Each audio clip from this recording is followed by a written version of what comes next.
What's up, everybody? Welcome into the Sweat. Adam Kaufman here with you for the next hour, joined by a rotating cast of characters whom you have seen before and a lot of knowledge coming your way. And guess what?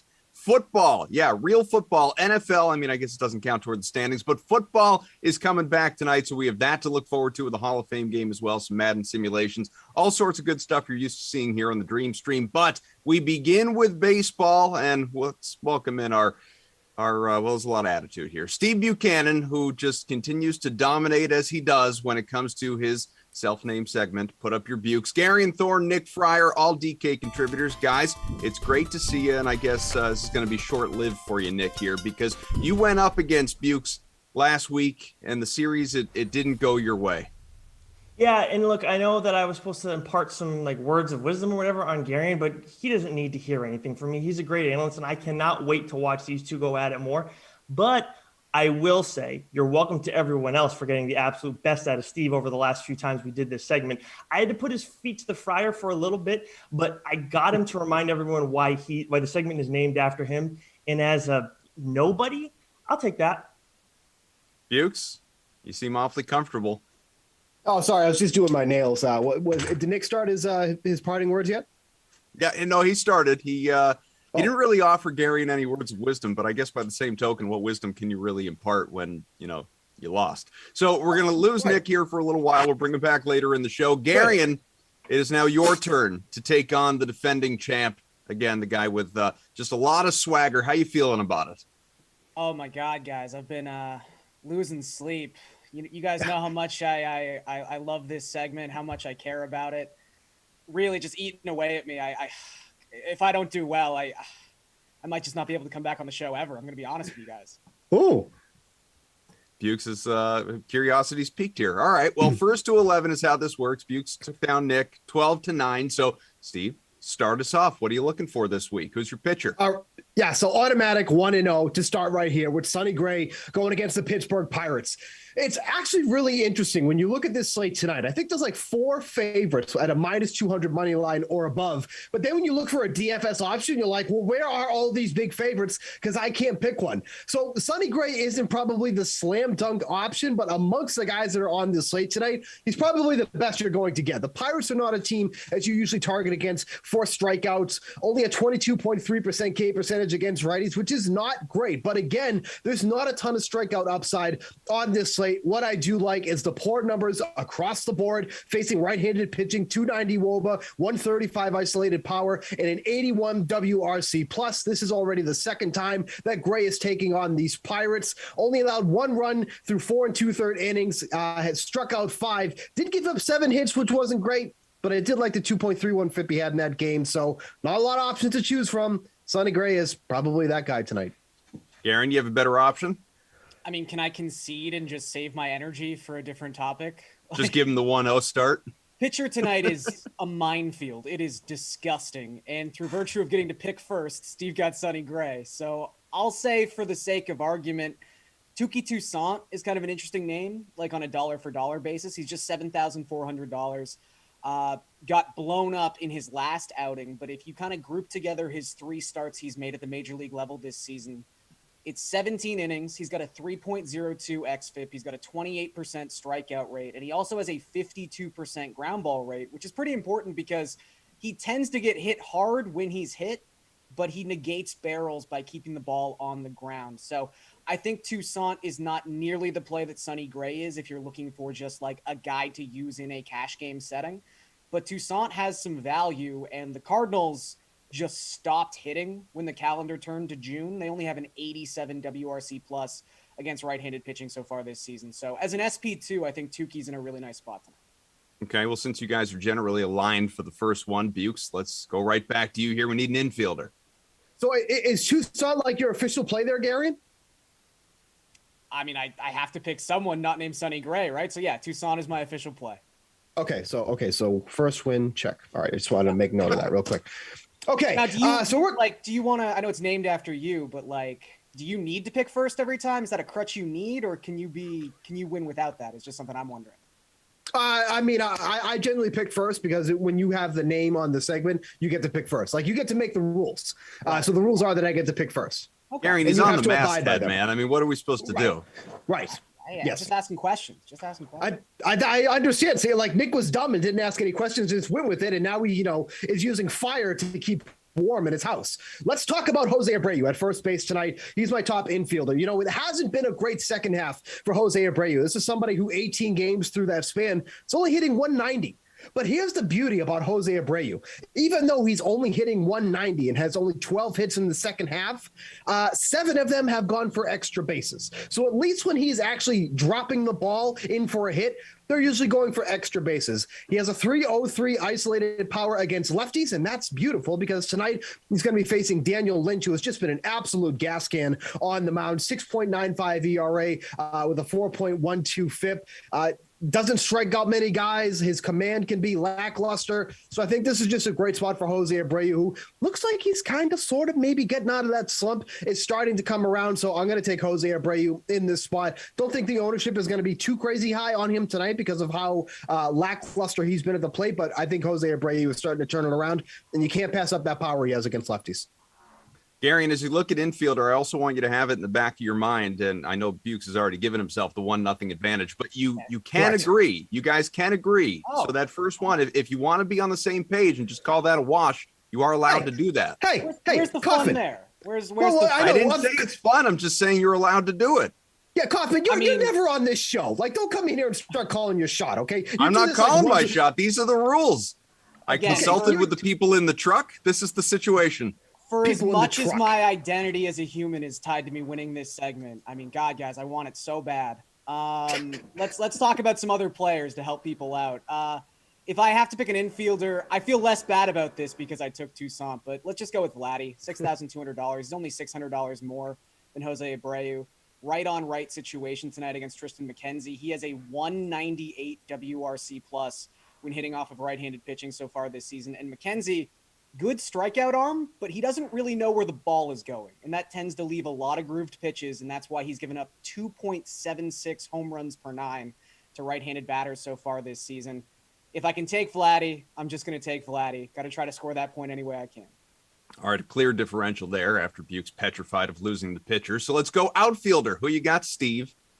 Yeah, we're going to go with Aaron Judge going up against my Seattle Mariners, who are only 2.5 games out of the wild card, by the way. That's obviously not the division, but I think I put them in a great spot when the season began. But they're not in a good spot here tonight. They ended up scooping up Tyler Anderson at the trade deadline after he was supposed to go to the Phillies. I would have rather he'd gone to the Phillies because now he's on my Seattle Mariners, and I'm not happy about that at all because Tyler Anderson sucks, okay? Here's the problem for Tyler Anderson. He's facing one of the best hitting offenses in the league against lefties. One of those guys is Aaron Judge, who all he does is hit lefties. 423 WOBA, 262 isolated power, and a 173 WRC plus. Those numbers essentially stay the same when he's at Yankee Stadium as well. 388 WOBA, 250 isolated power, and a 150 WRC plus. Anderson is struggling with home runs. If you're struggling with home runs, the place you don't want to be pitching is at Yankee Stadium, but that's where he is tonight. So I think there's just not only a lot to like about Judge, but the Yankees as a whole. Anderson is going to be out of this game quickly. And unfortunately, that Mariners bullpen, which is supposed to be their strength, has been struggling over the past week or so too as well. So there's a lot to like about the Yankees. Aaron Judge should be in the middle of that. He should be the anchor of your lineup. 5,300 in the outfield. That's where I'm going for that one. Garion, would you like to agree or pivot? I mean, I do agree Aaron Judge is a really good player, but I will pivot. And, Koff, you'll like this. Let's use a classic movie trope here. Ooh. Seattle Mariners against him. I'm going to hurt him how it hurts most. Let's go Mitch Haniger. $100 less than Aaron Judge. $5,200. Haniger, I mean, if we want to talk splits, Haniger has been better against left-handed pitching all season long. He's got a 150 WRC plus and a 291 isolated power against lefties. He's been better on the road all season. He's got a 152 WRC plus and a 259 isolated power when he's hitting away from Seattle. So it would make sense that in 71 plate appearances this season against left-handed pitching on the road, 201 WRC plus, 1.106 OPS. He's in a smash spot tonight. And Nestor Cortez, I mean, look, golf clap for Nestor Cortez. You've done a really nice job coming out of the bullpen and being effective, but regression is coming at some point for Nestor Cortez. And I could definitely see it happening tonight against the Seattle Mariners in Yankee Stadium. So I like Mitch Haniger a lot. Guys, that leaves us with value. So, Bukes, start us off. You know, I've come to the conclusion through all my research that Michael Brantley must have hurt somebody at DraftKings. Michael Brantley must have, or someone at DraftKings has a grudge against Michael Brantley because they continuously make him 3,100, 3,300, 3,000.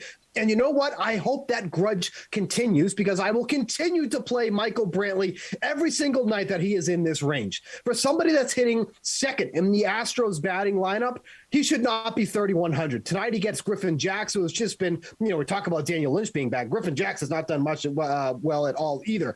Haven't seen a lot from him. But a 6.17 FIP, 4.35 against lefties, that's not some great numbers to look at. And look, Michael Brantley's been having a phenomenal second half, 428 WOBA, 182 isolated power, and a 181 WRC plus over that span. If there's anything you take away from this, sell job that I'm doing on Brantley, he's hitting second in the Astros lineup. That should be more than enough reason to play him at $3,100 tonight. This is somebody with power, hits a ton of fly balls. No reason he should be this cheap, but you know what? We'll take it. All right, Gary Bear, I won't bother with the agree nonsense because I know you're going to pivot. So where are you going? It's only a slight pivot this time because if Michael Brantley has sort of a cousin, maybe he had a co-conspirator in pissing off the DraftKings algorithm, it was Kyle Tucker, because I don't know why Kyle Tucker is also continuously this cheap, but he's $3,800. The Astros have the highest implied team total on this slate. I really just want to say the name Griffin Jax once. I'm going to say it actually a second time. Griffin Jax. Great name. He's actually struggled more against right-handed batters than he has against left-handed batters. I don't think that really matters. I just think he's bad and overmatched in this matchup. And really, Kyle Tucker has been not just a good hitter. He's been one of the best hitters in baseball since the beginning of May. He has a 400 expected WOBA in that span of time.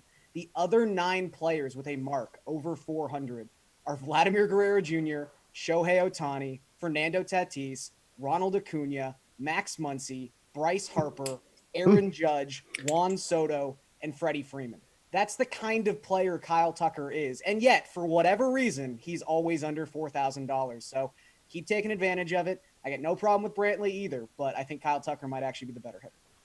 Bukes, you confident? Confident in what? Another win? Yes. Like you have to ask me that question? It's true. Shame on me. All right, we're going to do more baseball a little bit later. I guess I should ask Arian. I don't know. He seemed to get in your head, rattle your cage a little bit. More baseball later, but not with these two. They're done. Thank you, fellas. NBA on the way here on The Sweat. We can get Jesse back.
Well, we got a lot of passion to live up to from that last segment. Let's hit the hardwood. A little basketball talk with NBA. What are the odds? We bring in RotoWire's Nick Whalen as well as Matt Meiselman, DK contributor. And guys, we got to start in the Big Apple. The New York Knicks, I guess as the prophecy was written a year plus ago, Kemba Walker, not official yet, but finally making his way to his hometown club after time with Boston, a buyout with OKC. Now, like I said, he's going to the Knicks, and they've been busy. Evan Fournier also comes in from the Celtics with a lofty free agent contract, 4 years, $78 million. They re-signed Derrick Rose. There have been other periphery additions as well. So, Matt, let's start with you. How have the odds changed on the DK Sportsbook? The odds are moving in the Knicks' favor. So they were 100-1 to win the next NBA championship for the majority of the offseason prior to free agency starting. And honestly, like that just didn't seem high enough because even last year, just for reference, like while the Knicks were in the playoffs already, their line to win the championship was still north of 100-1, even when they had already made the playoffs. And it's not a foregone conclusion that they'll make it this year. But the line is down to 80-1 now with the new additions with Kemba Walker and Evan Fournier. So I feel like those players are worth more than the move from 100 down to 80, but maybe the 100 wasn't the right number to begin with. But it is trending in the Knicks' direction, so that's a good sign. Nick, obviously the Bucks are the champs. We all know how they're built, what they're capable of. The Bulls have been busy, the Heat have been busy, and then, like we said, the Knicks. Realistically, can New York make some noise in that conference? No, I don't think so. I think a lot went right. With apologies to our friend and colleague, Kenny Ducey, who I believe is on the next segment and is a huge Knicks fan. I think a lot of things went right for the New York Knicks last season. Their best player missed only one regular season game in a season where pretty much every elite player, it felt like, was missing multiple weeks. Julius Randle not only stayed healthy, but also had a career year by far. And, it proved to be maybe a little bit unsustainable when you look at his numbers in the regular season compared to what happened in that 5-game series against Atlanta in round one. So I think the Knicks at best can kind of replicate what they did last year. They're basically bringing back the exact same team. They re-signed Alec Burks. They re-signed Nerlens Noel. You bring in Fournier. That's a fine move. I don't love it. The Kemba Walker move, I think, looks a lot better on paper. I think the story of him coming back to New York is a lot better than it's going to look in practice, because Kemba Walker cannot stay healthy. And with the knee issues that he has, it's not something where you just say, like, oh, he just needs more time to recover. Like, this seems like it's a degenerative type of issue that's just going to get worse and worse as he gets older. So I think when Kemba Walker feels good and is out there, it's going to be a big plus. But I don't really know that you can count on Kemba Walker for more than like 55 to 60 games at this point. And you're just, praying and praying that he's healthy during the playoffs, which, to me, that's just a big time if for a team that, even with a healthy Kemba Walker, would you really pick the Knicks over the Bucks? Would you really pick him over the Nets, even the Heat or the Sixers? Probably not. Guys, I mentioned Chicago. Bulls have been busy signing trade deals to bring in Lonzo Ball as well as DeMar DeRozan. So obviously beefing up that offense. You already have Zach LaVine and Nick Vucevic there. They added our friend Osmo, Alex Baker's doppelganger, Alex Caruso from the Lakers. So he's in the fold as well. So the odds there on the DK Sportsbook, Matt, what have they been doing? It's pretty similar to the Knicks, actually. And I think this is a kind of the same situation where you have a team that made tangible improvements, but their starting point was that they were vastly overrated. So while they're in playoff contention now and maybe could win a round in the playoffs, the starting point was a team that just was overachieving last year. The Bulls did trade for Nikola Vucevic last year, but it didn't really even seem to help them that much. And there were still a lot of holes on this roster. So they were around 100-1 also for much of the offseason. Now they're down to 60, which is a bit ahead of the Knicks. But again, like there was a huge gap between these teams and the top contenders in the East. Like the Brooklyn Nets are plus 220 to win the championship. And then there's a handful of teams in between before you get to the Bulls and Knicks. So these are teams that it seems like made improvements to get themselves into the playoffs. Maybe they're a little bit delusional about how good they are, but for both of them, I think it's pretty likely they can be playoff teams now, but it's going to be a little unreasonable to expect too much more than that.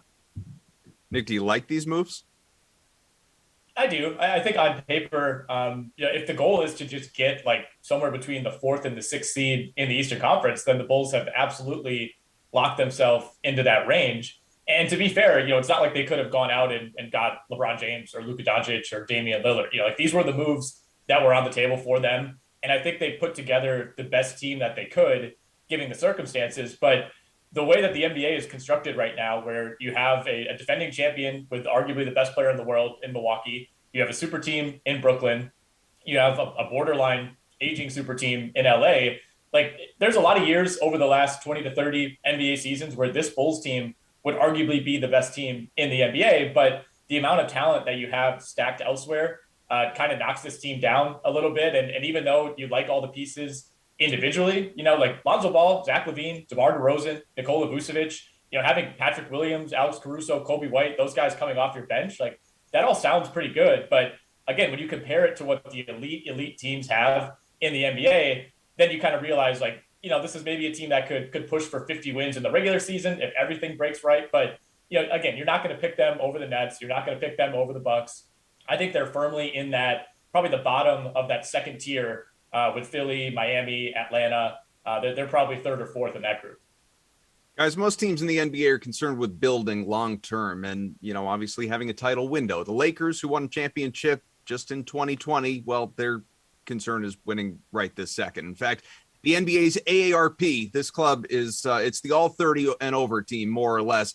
Clearly, they're already at the head of the snake, have LeBron James. They have added Carmelo Anthony. They brought back Dwight Howard. They've added Russell Westbrook, obviously, in that big sign and trade move with the Washington Wizards, the walking triple-double. We'll see what he does when he comes in. But this is a team with now 6 guys added this offseason who are at least 32 years old. So, Matt, what do the odds makers make of an all-veteran club like this? So they're the second favorite to win the NBA championship right now. And I'm not sure if I agree with it or not, but I think the telling thing is that the odds just haven't moved very much as a result of all of these offseason acquisitions. The Lakers were somewhere in the neighborhood of plus 450 to plus 500 when the offseason started. Now they're down to plus 380. And I think it's just a highly controversial topic how good of a basketball player Russell Westbrook is.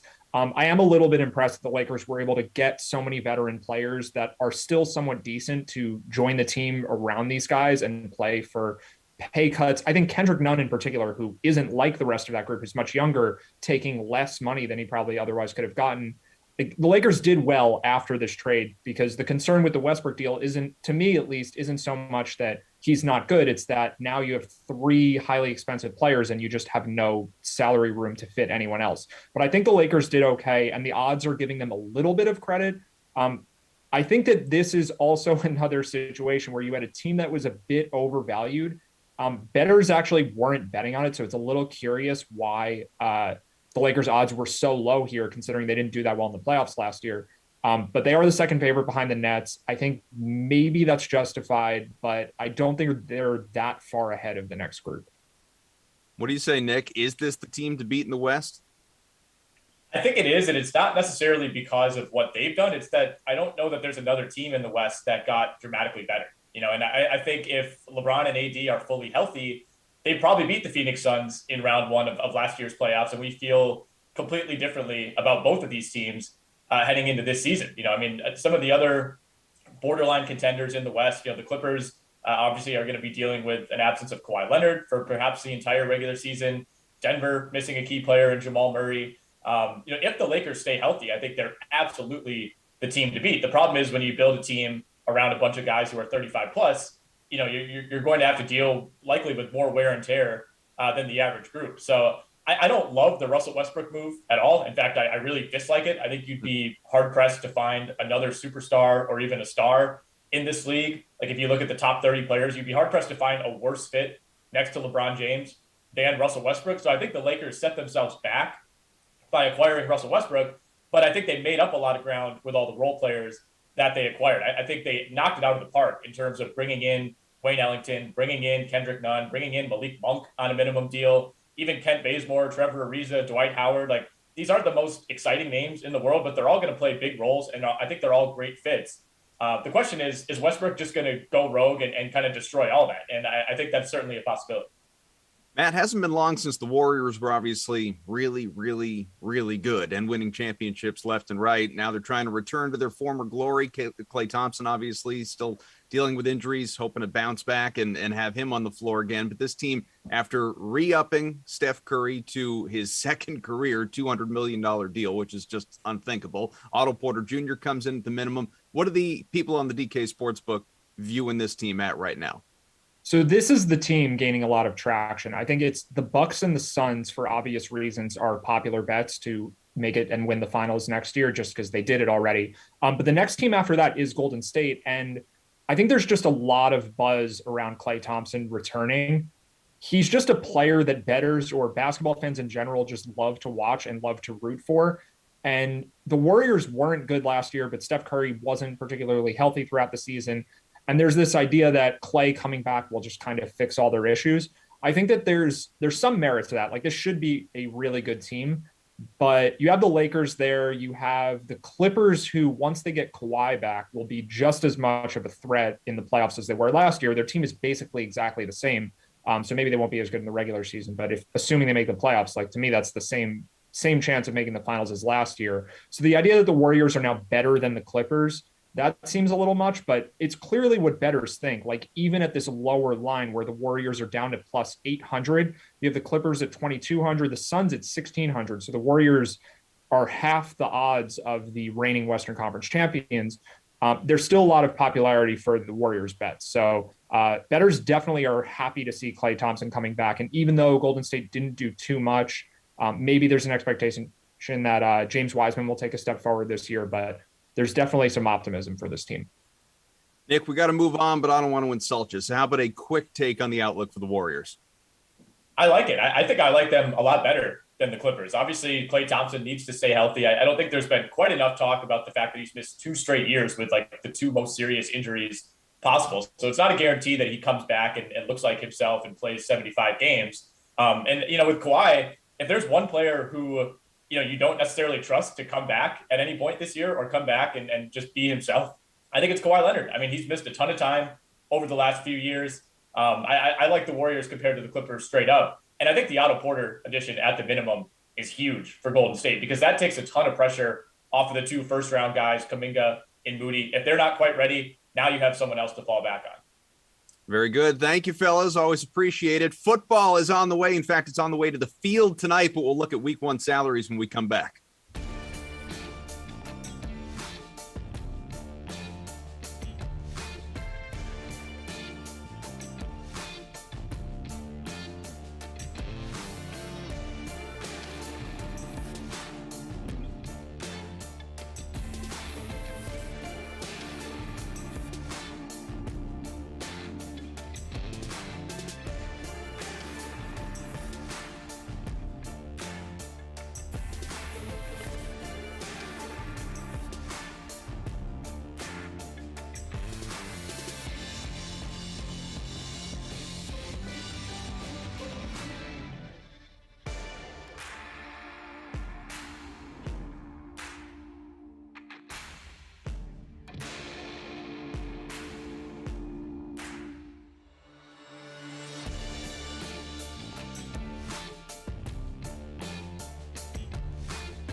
We are back on the Sweat. Football coming back. Dallas and Pittsburgh tonight with the Hall of Fame game. But, of course, we are looking ahead to next month and the return of real football that actually counts. Let's get to it with our panel. DK contributors, Reed T. Fowler, Jeff Ulrich, and Kenny Ducey. Good to see you guys. We're going to talk tight ends for week 1. These salaries, okay, guys, a lot of talent, as we know. Travis Kelce, far and away the highest on the board. He comes in at 8,300, $2K more than the next price guy. That is George Kittle. So as things stand right now, Reed, can you justify paying up for Kelce?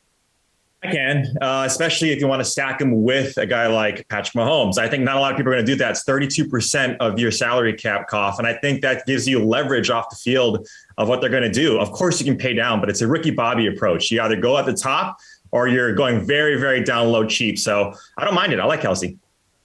Moose, what do you say? Of course, you can pay up for Travis Kelce here. Darren Waller's not on the slate. He had 148 targets last year. George Kittle, there's too many targets in San Francisco. Kelce, if you're not paying up for Kelce, you're paying down super cheap on this slate. So, yeah, Kelce's definitely in play week 1. Ducey, against the Browns here, would you like to be a contrarian? Not really. I mean, I think that the guys mentioned it. This guy was competing for the leading receiver in the league last year, all season long. He's been one of the best fantasy players. And when you look at the other guys up here, I don't love any of them. So I'm either paying for Travis Kelce or I'm paying way down at tight end. I do love Reed's call of sort of a contrarian, really expensive stack because it's week 1. We got a lot of great value plays. We got a lot of guys that are yet to emerge as legitimate fantasy options. So I like it. Okay, guys, after Kittle at $6,300, so like I said, considerably cheaper than Kelce, you could pay down ever so slightly, not pay way down, but you can look at the likes of TJ Hawkinson, Dallas Goedert. You have Hunter Henry, Logan Thomas. These guys are all 4,600 and above. So if there's one guy there, Kenny, we'll go right back to you, who stands out. Who is it? Well, it's got to be Logan Thomas. Just the fact that he has the best matchup. Look at TJ Hawkinson going against San Francisco. I want no part of that. Dallas Goedert. Not sure what's going to happen with him and Zach Ertz. You have Hunter Henry going against New England. That's never fun.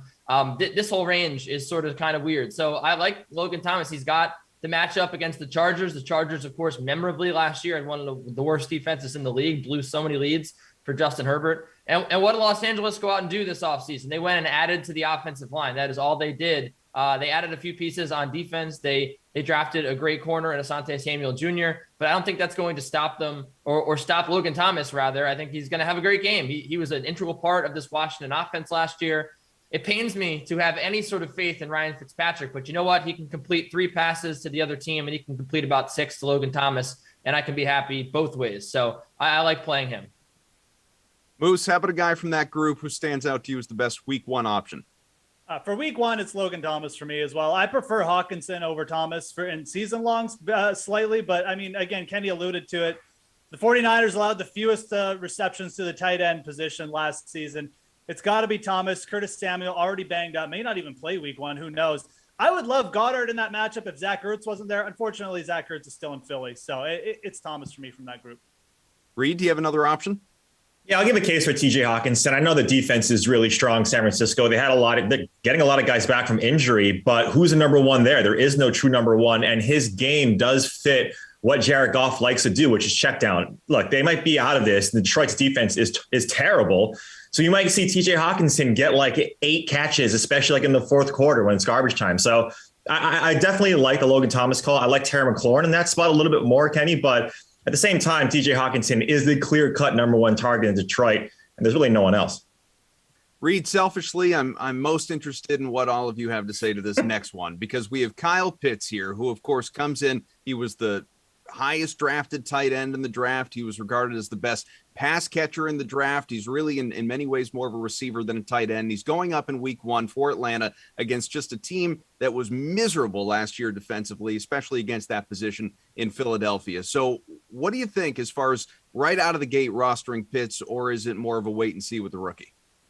I think you can. I'm still trying to figure out what the roster percentage, what the sentiment is going to be on Pitts, and I think it's going to be high, Koff. I mean, his price tag really, you kind of feel like it should have been in the $5K range, but now you see it at 4.4, and he's right above guys like your boy Jonnu Smith and some other guys that you don't really necessarily think, should warrant a Kyle Pitts. And I get it. He's a rookie. It's a wait and see. We haven't seen anything yet.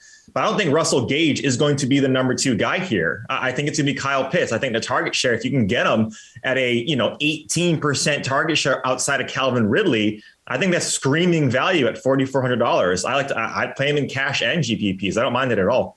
Kenny, is Pitts too cheap to ignore?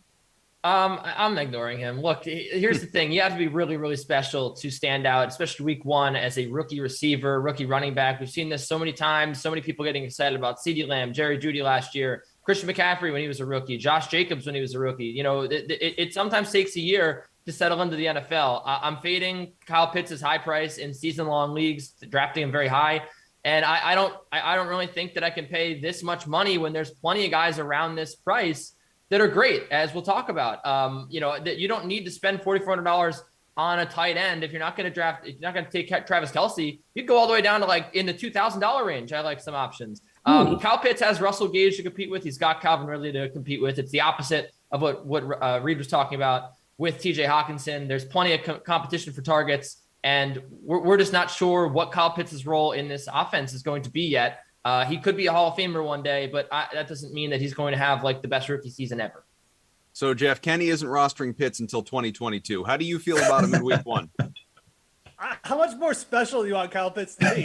Exactly. Sub 4.5. He was 4th overall, like the he highest hasn't played a snap in the NFL. What do you want this guy to do? TJ Hawkinson went over 100 yards in his rookie game.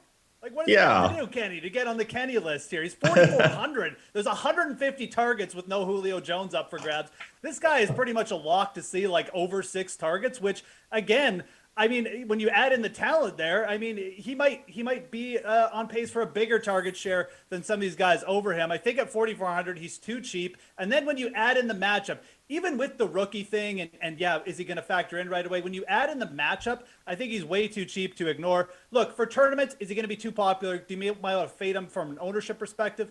Absolutely. That's where I can get on Kenny's perspective. But from a talent perspective and a matchup, he's too cheap. You're going to Hayden Hurst.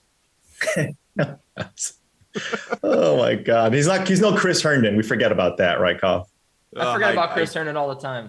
Look, I'm swimming in tight ends over in New England, guys. So I just can't even relate to this whole thing. All right, Kenny, let's just go right back to you here and get a take on a value tight end. Who do you like? Yeah, I mean, look, I mentioned earlier that I like looking really far down. There's some names. Dan Arnold in the $2,600 price tag. I can't ignore him. You know, he signed with Carolina to try to get into a bigger target share. I think that they're going to get him involved. But look, I mean, there's a very clear best play here, at least from a value perspective. I also like Noah Fant, but it's Eric Ebron. Eric Ebron at $3,900 is kind of criminal when you look at Buffalo. I criticized the Chargers for not really doing anything on defense. What did the Bills do? I think they drafted like 3 defensive linemen. They signed 2 more. They're just going crazy on the defensive line with the pass rush, but they're not going to be covering the tight end position. And when you talk about Eric Ebron, this is a guy that had a fantastic season with Ben Roethlisberger. He's going up against a terrible defense in Buffalo. And this is a chemistry that has been rapidly building in Pittsburgh. This is going to be a big game for them. They need to make a statement here. You look at a guy that's got 7+ targets in a lot of games. I think that Eric Ebron has a ton of targets. And so for that reason, there's no reason to pay up over $4,000. You got Eric Ebron right there at $3,900. Jeff, what do you think? Eric Ebron, the 4th target on Pittsburgh, just to save $500 off Kyle Pitts. Okay, sure. I mean, we'll get some heads up going week 1, Kenny. 3,200, Anthony Ferkser. The Tennessee Titans targeted the tight end position 30% of the time last year. Was the 4th highest percentage. Ferkser walking into the tight end 1 role. He's only 3,200. That's real value right there. I like that matchup week 1. Should be a good fantasy one too. Reed, value tight end.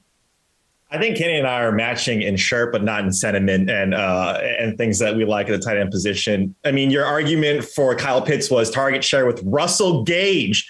And now you have Deontay Johnson, and you talk about that entire Pittsburgh offense. I get the touchdown upside is there. Are any of those receivers new? Eric Ebron had a great season last year with the same guy. Yeah, but like the touchdowns have to come down. They have to regress, Kenny. I get it. Look, I get what you're saying, and especially in that offense.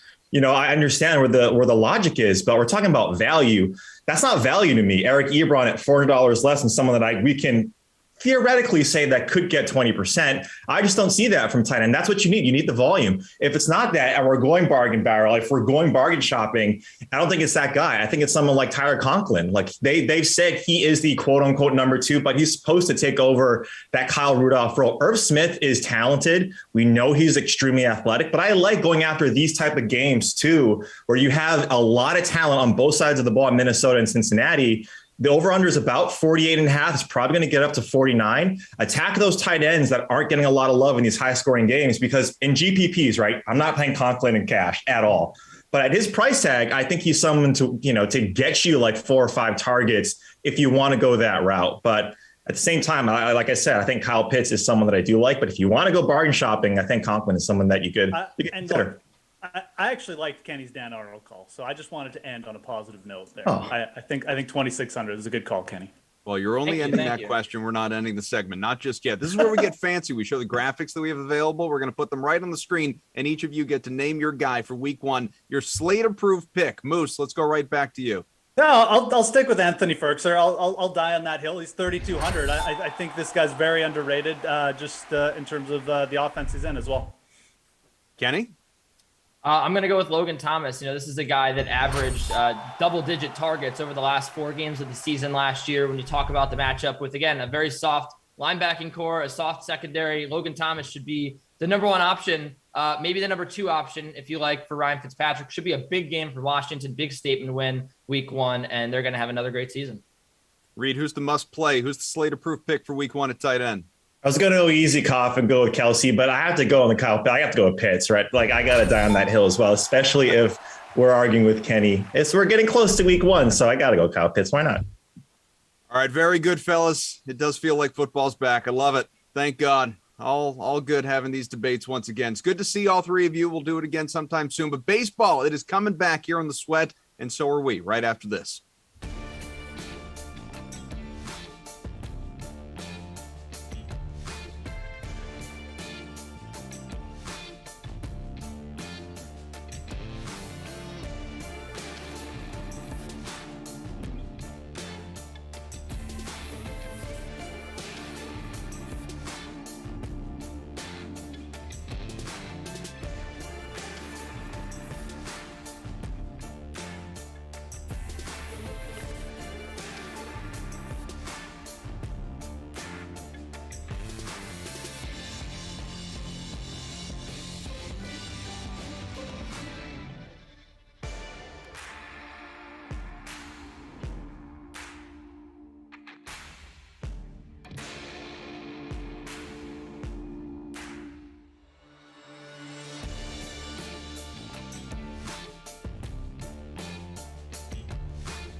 We've got another segment to go, and like I said, we're going full circle. We started with baseball. We're bringing baseball back. We're bringing Nick Fryer back, except this time around, we're actually going to let him talk. We have Stan's son, Paul Bruno, here with us as well. Paul from RotoWire, the other guys, DK contributors. It's good to see you all. Thank you for coming on back. We're going to do MLB Cover the Bases. If you can't tell, that's a play on the DK Sportsbook. We're going to jump on in here, see if we can get your favorite bets for tonight on the MLB slate. Nick, we will start with you, my friend. First base, run line or money line? I'm going to go run line, and I'm going to go with the Astros going up against the Twins tonight. I know in the earlier segment, not Kenny, why do I keep doing this? Garion was talking about Griffin Jacks and how dare the Astros, you? Yeah, I know it's terrible. But anyways, with the I'm all frazzled. The Astros have done really well against right-handed pitching all season. They've done really well of late against them too, so they're staying on brand. Griffin Jacks is a guy to target in general, I think. And there's whether you're looking from DFS purposes or from sportsbook purposes, I think this is a game to look into. And Minnesota has not hit left-handed pitching well of late this season, and on this season they have a good ISO against left-handed pitching, but their OPS and WOBA leaves quite a bit to be desired. And also, one last note, the Astros have won by 2 or more runs in 5 of Framber Valdez's last 6 starts, 8 of his 12 2021 starts. Stan, run line or money line? I'm gonna go money line. I like Atlanta minus 120. It was 115 last night.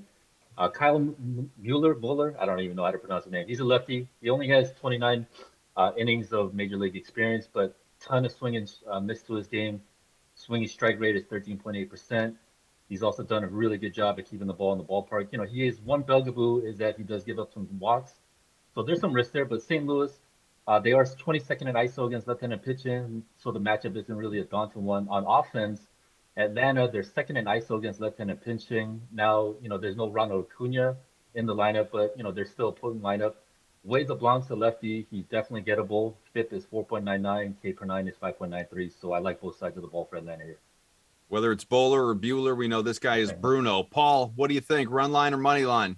Look, the evening slate is filled with a number of one-sided games on the money line, so you're going to go out on a limb to try and make a big money here. So I'm going to be reluctant to go this route unless I can really feel good about making a case. Here's my attempt. I'm going to stay close to home in the game down the street here. Toronto is favored to beat Cleveland at minus 190, but I'm on the Indians mainly because of the starting pitching matchup tonight. Tristan McKenzie's allowed only 32 hits and struck out 50 batters in his last 44 and 2/3 innings pitched, limiting opponents to a paltry 195 batting average. Meanwhile, Ross Stripling has had a hard time keeping the ball in the yard, quite frankly. 11 homers and only 48 innings pitched of late. I think the Indians are quite capable of flipping last night's high-scoring script and out-slugging the home side to pay off at plus 160 here. Tell you, I look at Paul in that background. Just feels like a much more sophisticated version of what I have going on behind me. I hope I age well, my friend. Paul, we'll go right back to you here. Second base, and what we're looking for is game total. What do you got? Again, there's no value on game totals. It's straight up on the over/under, unless you look at the alternate run lines tonight. So I'm as implied in my first answer, I expect a high run total in Toronto. So I go to the over 10.5 run bet for the game total on alternate run line for the payoff at 135. I also see value in taking the Astros and Twins with their potent offenses combining for a high scoring game there with the take at plus 10.5 and a similar bet to pay off at plus 130. In fact, I think the Astros could go over that mostly by themselves against Twins starter Griffin Jacks. He's been tuned up with allowing 7 homers and a 6.41 ERA in his 7 starts, where he's only pitched a total of 26.2 innings. I think the ball is going to fly out there. Nick, I'm going to put your feet to the fryer, my friend. What do you have here? Well, I'm actually going to go with a team game run total instead of going with an overall game run total. I'm going to go with the Reds scoring over 5.5 runs against Pittsburgh tonight. They're going up against Will Crowe, not Russell Crowe. I almost made that mistake earlier. But they just tagged Kenta Maeda for 5 runs over 5 innings in a 7-5 win. And I know Crowe had a pretty good July, but he was not as good, nearly as good as Kenta Maeda was last month. And then when he's a guy that gets tagged on pitches in the zone too. So anytime I'm getting a guy like that out and someone who doesn't get hitters to chase pitches out of the zone, I'm going to go and try and target him with an offense. And then when you're looking at the Reds too, they have the best OPS against right-handed pitching over the last couple of weeks, 4th in ISO during that span. And then they have the 3rd best WOBA against right-handed pitching this season. And then the 4th best OPS against right-handed pitching this season. And then the Pirates bullpen is not good too. So that helps in all this. Crow's gladiator either way. Don't worry about it. All right, Stan, wrap up this particular question anyway. What do you got? Second base game total. Oh, sorry about that. Go Cleveland, Toronto. It's over 9.5. It was 10 last night. It's at plus 100. I'm with Paul here. I think there's going to be a lot of offense in this game. Ross Stripling, as he alluded to, gives up the home runs. He's allowed 2.2 home runs per 9 innings. FIP is 5.05. He did say, McKenzie has been good. He's limited batting averages. He has a lot of swing and miss to his game, but he also walks a lot of guys, and he also serves at 1.99 home runs per nine. So I think he's definitely gettable. The game is in Dunedin, Florida, so that ballpark, it's massive for offense. In terms of park factors, they're first in runs scored and third in home runs. So I like a lot of offense in this game. Stan, we'll stay with you as we make the turn for third. We need a pitcher prop here. Who do you have? Yeah, this was tough because as the guys alluded in the first segment, a lot of favorites on this slate, but really a lot of mediocre pitchers. I know they went with Sonny Gray earlier. I'm gonna go Alex Wood though, over 5.5 strikeouts. It's minus 125, so that's not great. But Arizona, they are only 25th in strikeouts against left-handed pitching. But in his last game he had 3 strikeouts against Houston, but prior to that, in 5 games, he had 8, 7, 6, 8 strikeouts. And one of those games was against the Diamondbacks. So, he has a swinging strike rate of 12.5%. K per 9 is 9.58. So I like the over 5.5. Nick, what's your pitcher prop? Normally, I usually go with a hits allowed prop if I'm trying to fade a pitcher. And Dallas Keuchel is a guy that I will do that with. His under on his K prop is enticing tonight, but I'm ultimately going to go with the over on his home runs allowed.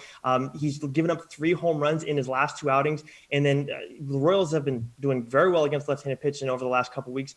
In 5 of the last 7 left-handed starters to face the Royals have given up at least 1 home run. Keuchel specifically, he's given up 11 over his last 32 and 1/3 innings. And like I said, 3 of his last 2 starts, and I think it's each of his last 6 he's given up a home run. So Keuchel giving up a home run to the Royals tonight is my pick for a pitcher's prop. Ball pitcher prop. I feel like I should ask what's going on with the Blue Jays. I think they got a 6-man rotation. I'll get to that in a second. But listen, I'm with the guys. I think we're all in sync on today's slate. I'm going to take the under on a 3.5 strikeouts for Keuchel in this matchup. He's a name recognition guy, but if you look at his overall record this season, he's gone on the underside of that bet most of the year. It'll pay only a little bit, plus 105, but it's a win. And speaking of the Jays matchup, I'll take Stripling to strike out more than 5.5 Indians and pay off a plus 120 against the free swinging Cleveland club. Based on his recent record, look at overall 46 strikeouts in his last 48 and a third innings pitched. The Jays are giving their experienced pitchers a chance to go deeper in games, and they have more faith in the starting rotation than a revamped relief corps. Maybe that'll take flight soon with the quality they've added there. But they've got 6 capable starters, and that gives them the flexibility to let the starters go deeper. We've done first, second, and third. Let's go home, guys. We need a hitter prop, and Paul, let's spin it right back to you. Look at Seattle's Tyler Anderson, a lefty, wades into Yankee Stadium against those right-handed power bats tonight, bringing along his penchant for surrendering the long ball. 17 dingers allowed in 108 innings pitched. That looks like an opportunity for Judge at plus 215, Stanton at plus 250, and Gary Sanchez, all power hitting righties to go deep tonight. Take your pick. I think each of them has a great chance to do it. I also like Sal Perez to continue his hot power hitting display that he's had a really nice run of late against Dallas Keuchel. In the same game, I like Jose Abreu. I've talked about this guy. He's one of my favorites in DFS, actually. Whenever he gets a matchup against lefties, he's an automatic for me, and that happens tonight against Daniel Lynch, who's given up 7 homers in only 22 innings pitched. I think I would do better than that. But they pay at plus 230 and plus 300 respectively. I'd pay to see you out there trying. That'd be fun. I've done it before.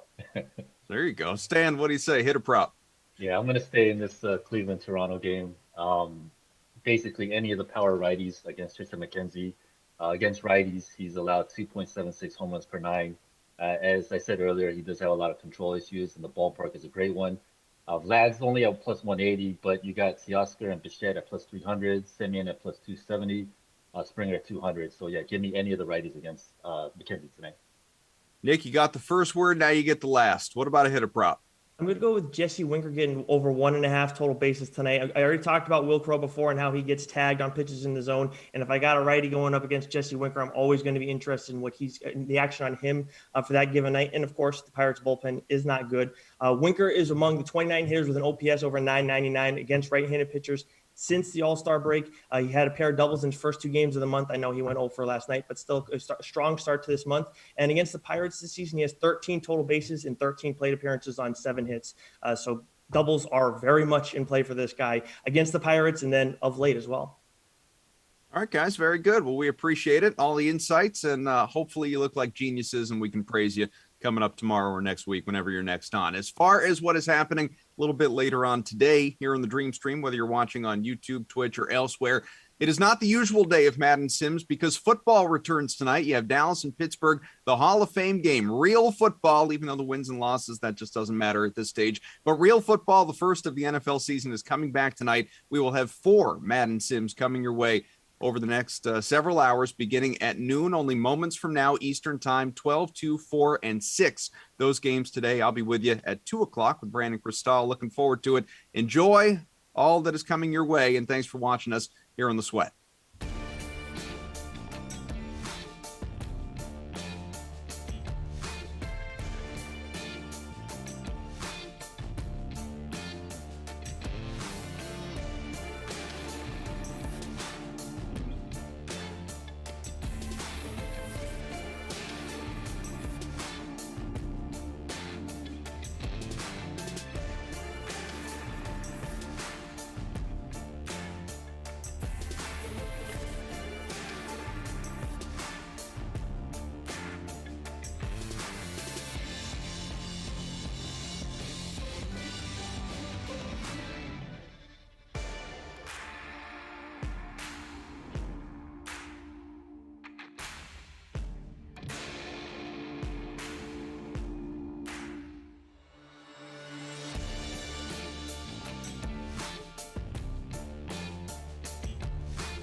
Welcome into the DraftKings Dream Stream here on a Thursday, August 5th. It is officially preseason football kickoff day, if that's a thing. I'm Jason Rossi. My tag team partner's coming from Denver, but I hear he's going to be traveling to Canton, Ohio today. He is Brandon Cristal. BK, what's up, man?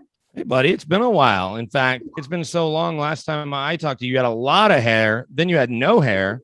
Now you got a little bit of hair. Yeah, it's in that weird position when you shave your head. Like, I can't do anything about like this. This is just the way it just plops. Shower, not. But nonetheless, man, excited to be with you. Yeah, it's been a long time. Glad. I know you've been doing well. You've been very active on Twitter. Again, if you people aren't, make sure you're checking out BK Denver Sports on the Twitter machine, because he's giving you all the ins and outs of things going on with Denver training camp preseason, and I'm excited. It's been exciting to see some of the stuff. The Vic, why do I say his name wrong? Is Fangio? Am I saying this right? Why do I say his name wrong? Vic Fangio. It's pretty straightforward. The FAN should make it pretty easy. I mean, you're Italian, he's Italian. It seems. But that would mean I know how to read, BK. But yeah, I hear you. But yeah, we will. In the division, we have a team that is kind of the kings of the NFL, even though they didn't win the Super Bowl last year, in the Kansas City Chiefs in this one against the Nolan Saints. We're smash that like, by the way, if you guys are just joining us. It's a nooner. 4 games today. We'll get through the whole schedule. We'll have some fun with the slate. But again, BK, myself, producer Drew, Bry Guy on the ones and through 1 millions, Kyle, Tate, and Op. So we got a great crew here with you. But like we said, don't bury the lead here. Your Dallas Cowboys tonight in action. Yeah. Hall of Fame. Ben DiNucci. Slinging subs a month ago. Now he's back slinging the football around. Is he getting the start? Is that what we got? Maybe. I think Mason Rudolph is. Yeah, I think I saw that. Like, no Big Ben. I think we'll see a lot of Dewey Haskins, see what he, a lot of really good, reporters there out of Pittsburgh saying he's looked well over the last few practices. But do you get excited for tonight? Is tonight like... No. Oh, no, you're in the no category. BK, you're simmering my heat. Well, here's why. So I covered this game 2 years ago when the Broncos played. I don't even remember who they played. Maybe the Falcons, Broncos-Falcons. And you had Mr. Bolin and Champ Bailey going into the Hall of Fame, and then Tony Gonzalez, and they weren't going to obviously have the Broncos and Chiefs play. And I don't want to over dramatize how much it makes camp worse for everybody, not just people that cover it, but even fans that were showing up to watch. I mean, you get going so much earlier, and I understand the Cowboys are America's team. The Steelers obviously have as good a fan base as anyone, and I'm sure that their crowds have been great. But what happens is, especially for teams that are looking to make a deep playoff run, and it turns out the Broncos certainly weren't with Joe Flacco and a rookie Drew Lock, but the Cowboys think they will. The Steelers have a very good roster and obviously had a great start to their year, even if you hate Mike Tomlin. And no, don't use that H word. It is just so it's a long answer to the extra week of practice, week to 10 days of practice ends up catching up with everyone. Yeah. And I'd love to know how many teams that played in the Hall of Fame game had deep playoff runs. And I'm sure there's plenty that have, depending on the year, but it just kind of throws off your schedule and makes training camp take so much longer. You've got that in this case, 4th game, and it's less about the actual games and more about when they started camp, right? Everyone else started July 28th. These guys started July 16th or whatever it was. So, and rookies may have started even earlier. I don't know if they did. They might have just said, nope, everybody's going at once, because a lot of places rookies showed up 3 days before the vets. So it's and then the game's obviously a terrible game. If you care about the Cowboys, and look, the Cowboys are on Hard Knocks. Did that start last night? Did I miss it? Don't quote me here. I thought it was next week, but I could be 100% wrong. If I missed it last night, that gives me a lot of excitement. Tell us in the chat. Yeah, I'll see if I can download it and watch it on the plane tonight. I'm flying out. What time's your flight? Your time? I leave Denver 7:30. So actually, I've got this with you, and my man ZT was nice enough to flip with me. And then I've got the next one with Koff, and then I look at Mahomes is running all over the place like he's Kyler Murray or Lamar Jackson. Then I'm going to take the little one to watch Rockies and Cubbies for a few. I say little one, the bigger of the little ones, about to be 3-year-old. We're going to take the light rail down, which is as important as the game. And actually, my buddy Peter Burns from SEC Network, totally randomly in town. I guess not totally randomly, his wife's from here. but I didn't know he was in town, and he was playing golf at Bandon Dunes with Trey Wingo because he put about 50 pictures on Instagram. But he goes, hey, you want to go to the Rockies and Cubs game today? And I go, hey, do you need a ticket? Because I have 4. So gonna hop on the light rail, squeeze in a few innings, come back, and then go to the airport. 7:30 flight, land in Cleveland at 12:25, and then debating, but may go straight to the casino after I drop my bag off. Oh yeah, you got to do it. That's the best way to do it. The best way to do it. We'll see. I was talking about it last night. Like, if I'm going to sit down at a card table, blackjack's blackjack 24 hours a day. It doesn't change. I mean, you might play with people that are more drunk or that know what they're doing or don't know what they're doing. But you sit down at a card table and you've got people that are either really serious degenerates or people that are really drunk. And really drunk players can be fun and also dangerous because you don't know how they're going to bet and they stick around and they play stupid hands. So, you know, a Friday night. Get the ringers. Get the ringers. Yeah, ringers on a Thursday night. Friday night feels a little more touristy, right? But I'm there on a Thursday night, and then I'm going to Canton in the morning. So I'll get to see my man Tommy Freeze Pops tomorrow. Going to do a sim from Canton. Ooh, love that. We get a field goal here, by the way. I may get Tommy to crash it. Should. We get the 3-man weave going. As we get, that long drive there, as you mentioned, Mahomes doing his thing. CH stopped twice there at the goal line. So we get a 3-point advantage now for the Chiefs in this. I think I have Butker in my lineup. We've gone a long time without talking about our lineups. I do have Butker. Look at me. I'm probably in first place. Tell me about it. Let's see. Am I in first place? Probably in first place. It might be. Let's see. I'm currently sitting in 29th. I did not have a kicker, I don't believe, in this entire thing. Our guy Disco 7 from over in the Twitch. No, somehow even with Butker, I'm in 81st place. Yeah. Well, maybe I didn't have whoever's I got Kelsey in the cap. What's your lineup look? I got Kelsey in the captain. Oh yeah, anybody that had Mahomes or Kelsey in the captain is going to be ahead of me. So I went because I wanted to get so many good players in, and you just can't pay up for Mahomes or even Tyreek Hill in the captain spot. I don't think. I went with M. Thomas, who's only 40% owned. Michael Thomas is my captain. No points yet, but he's going to change that on this play or the next play. Maybe this play. Throw it to him. Here. A lot of time going medium, and no, that's going to be. It looks like Jared Cook, yeah. Exactly. So then I got Kamara. Yep, same. Kelsey, Traquan, who's I think the best third receiver in the game a lot of times, and then Butker. So like that. So yeah, I got Traquan. So who's your captain's Kelsey? So I went Kelsey, Hills, Watkins for the Chiefs, and then I have Kamara. No Mahomes. Yeah, no Mahomes. When Kamara is 24.8 average or whatever. I know, but I don't play a ton of quarterbacks, and even though I just wanted to fit, because then it really would have had a struggle to fit people. I went Traquan. There was Michael Thomas, my captain. There you go. Just so people know, Patrick Mahomes, not only has he been averaging high points, he's 74% in the free showdown, which you can win some free money each and every sim. Tyreek Hill coming in at 60, Kamara at 57, Travis Kelsey at 52, and then a big drop-off for fifth own is DeMarcus Robinson at 40. So you see the big cut after, I guess, the big 4 here, the Mount Rushmore of this sim, and there's Kamara there with his first run for 2, who gets the first down. Executive sessions, the talk and the rock star. Oh, I didn't know BK was the rock star. I like that. No, but no, you are, dude. Koff and I ordered A-Team T-shirts after we were dubbed the A-Team, and Undercover Boss Tom has one too coming. Of that? I think I spent almost $40 on it with shipping and everything. Jeez.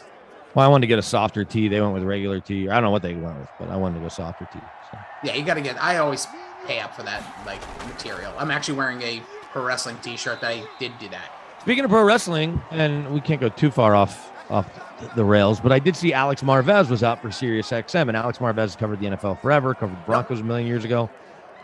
But he's always loved wrestling, and I think he might at various points. Have they let him do some wrestling shows on Sirius, or does he only do football on? So the he radio? does football on there, but he is involved with EW, right? And that's what we're going to talk about. So what's funny is Alex has been full blown. You know, we have friends in this business. You have people you're friendly with, people you're friends with, and I'll tell you how good of friends he's been with Tony Khan, the future owner of the Jags, whose dad Shad Khan's the owner. So Tony has like a bunch of jobs.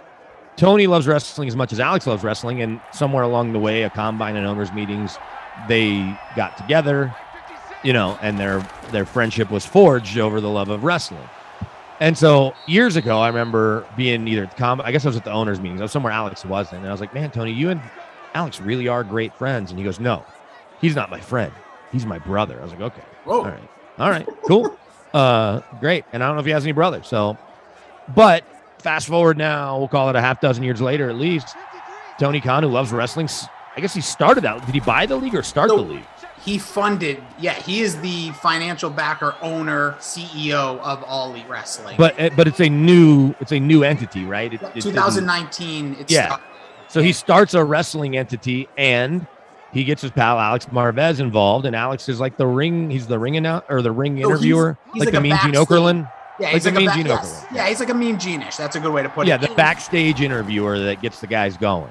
Yeah, and I will say this about Alex Marvez, who I really appreciate his work on SiriusXM. Been a fan. He always snuck in wrestling references. So as I would, scan my dial on Sirius, or as I go through my app channels, like whenever I hear stuff like that, it would always grab my attention. We have Third and Inches upcoming here for the Saints as we'll end the first quarter. But he's always done a good job, and he's really good in like these small. And I don't mean this rude. This is actually a compliment, but like don't overexpose him with All Elite Wrestling. You use him, highlight what he can do, and he has such a great, distinct voice, which does well for him. So it's good you're going to be hanging out with some of the bros there at the Hall of Fame over the next few days. Because I will see him at the Hall of Fame too. I forgot. I saw him yesterday. I will now see him at the Hall of Fame. Yeah, you're going to be seeing everybody. I'll see a lot of people at the Hall of Fame. That's actually what I'm excited about most, beyond getting to go to celebrate Steve Atwater's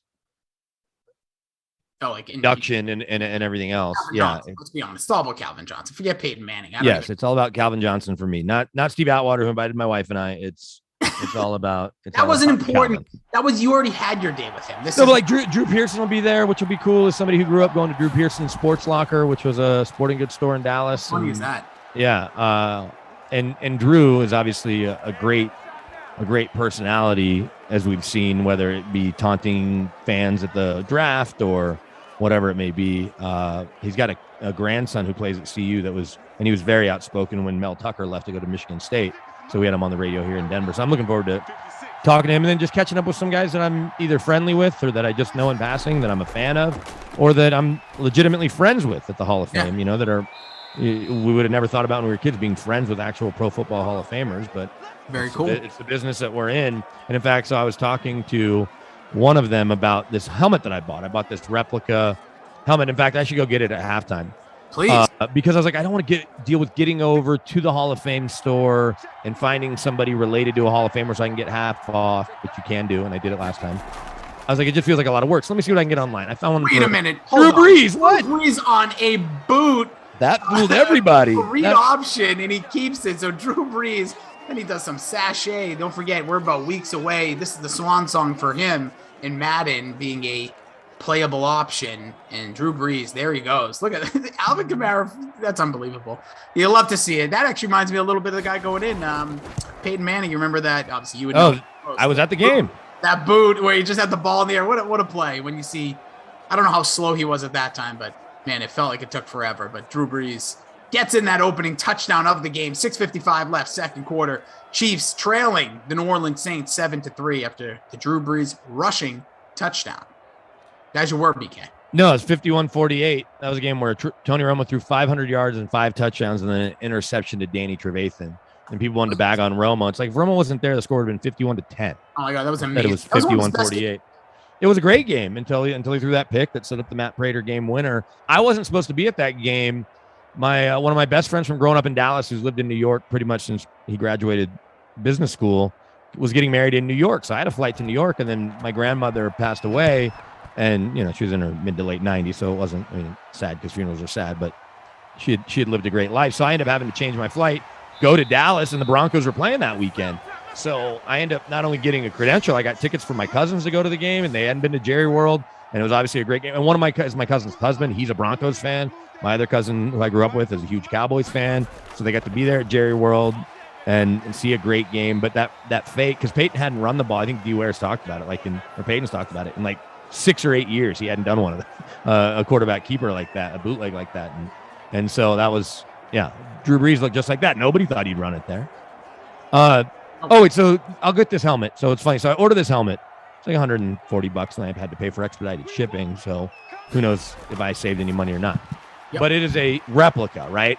And it is so much of a replica. This is why I want to get it, not just to show you the helmet. I don't have any autographs yet. Inside, it has like a plastic, almost like what would essentially be the top of a mannequin's head, drilled in. They do not want you putting this helmet on, even to play catch around the house. They don't want kids put it there. The Rydell was very adamant, clearly. And so I'll bring it. I'll grab it at halftime. Yeah. But so my plan is like I only want my handful. I've got a couple of Hall of Famers I consider actual friends, right? Yep. Steve Atwater being at the very top of the list, champ as well. And so I was talking to one of them, and because I don't feel like being that guy, but the guy I was talking to goes, "Hey man, that guy. Who cares? We live one life." All right. I was talking to Willie Roaf because Willie Roaf's my man, and I was like, Willie, I just want you to sign it, and Andre and Champ and Steve, and maybe one or two other guys. That's it. And he goes, dude, if you see Jim Brown walking by, you have to have him sign it. I was like, yeah, I guess. So now my new plan. This helmet is gonna come back signed by every. No, total new plan.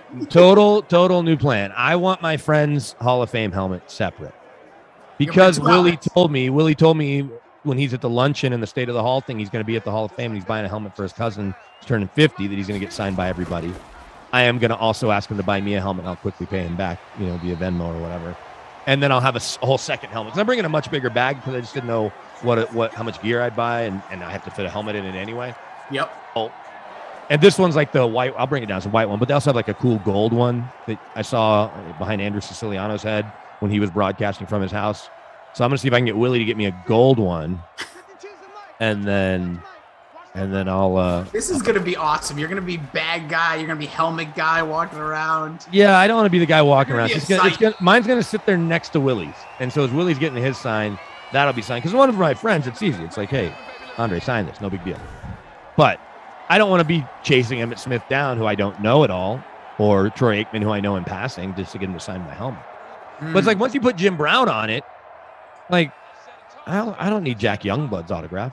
So I guess other than Jim Brown, it's like who else do I want to sign it? Like, do I want my all my guys from the '90s Cowboys? I obviously want Roger Staubach. Like, how am I setting it up? This is hilarious. I need a camera crew to follow you because this is like Curb Your Enthusiasm. You're gonna be like Larry David this weekend. Just a quick note tonight. Obviously, we talked a little bit of the preseason game. That's where you're not going to be going to the preseason game, but you're going to be going. Thankfully, don't say that. We're all excited, man. Don't you simmer our. Look, it's cool. It is cool that football's back.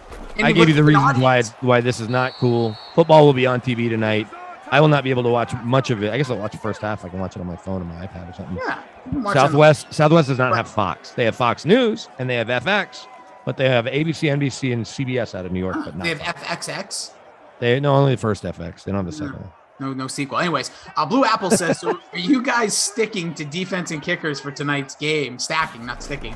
And then our guy, Bry Guy, lets us know a little tidbit. If you're playing DFS tonight, everyone has the same salary. You'll see it in your DK fantasy app. So kickers is a good strategy because they won't change, right? I don't know. I love Boswell. I guess you have to double check, is there a kicker battle in either of those camps? Because then all of a sudden that minimizes that idea too. It's still there, right? He's in Dallas. So it's probably Zerline and Boswell, so that makes it easy.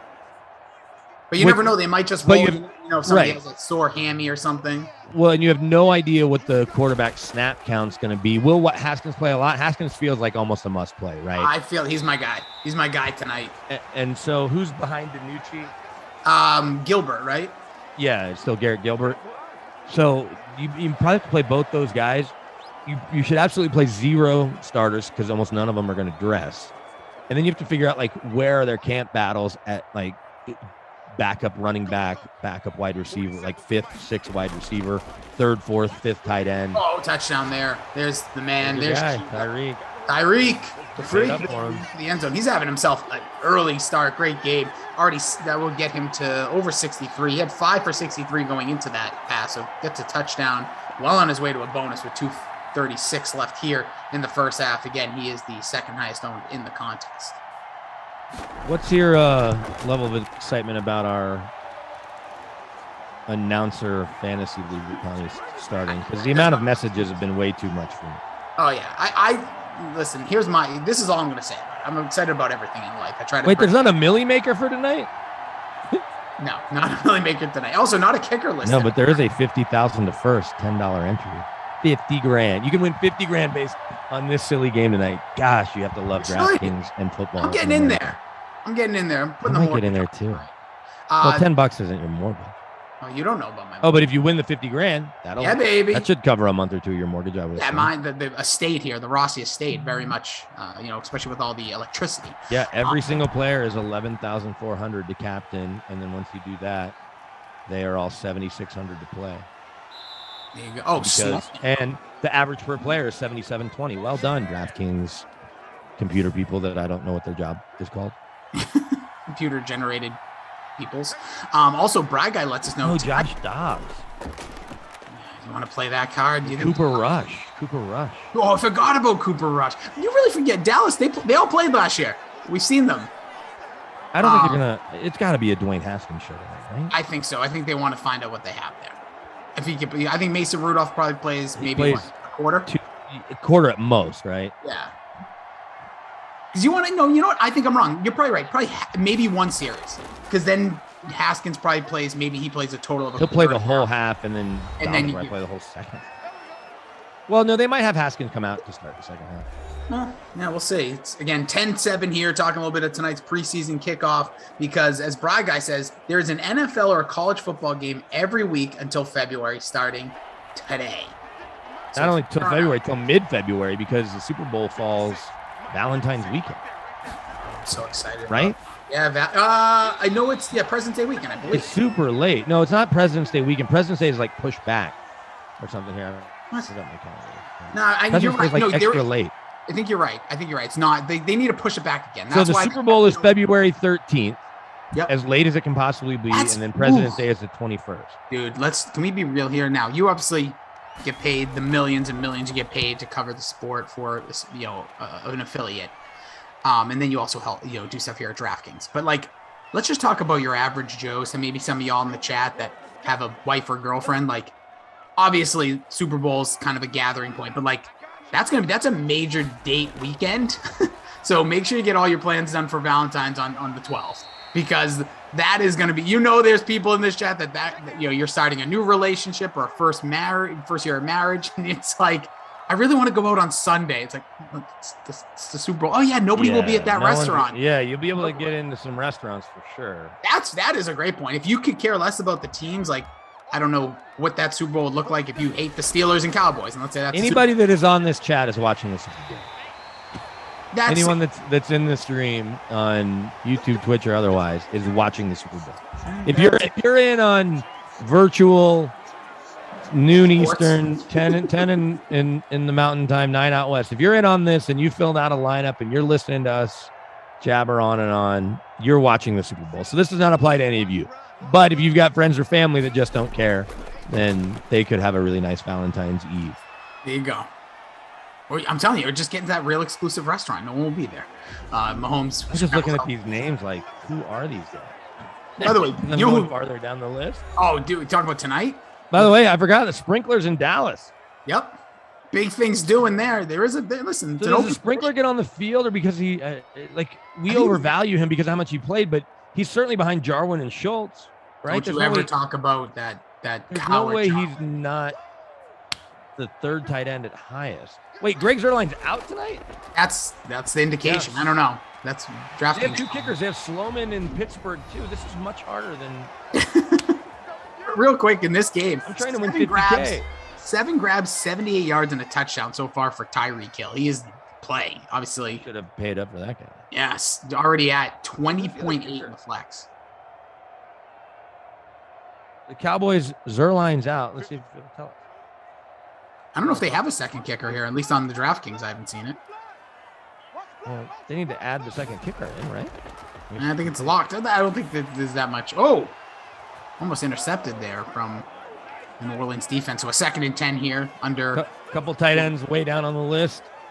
S. McKeon. Do we think his name is Scott, Steve, Seth? What do you think? Seth. I'm going with Seth. Sean. Damn it. And then M. Baugh.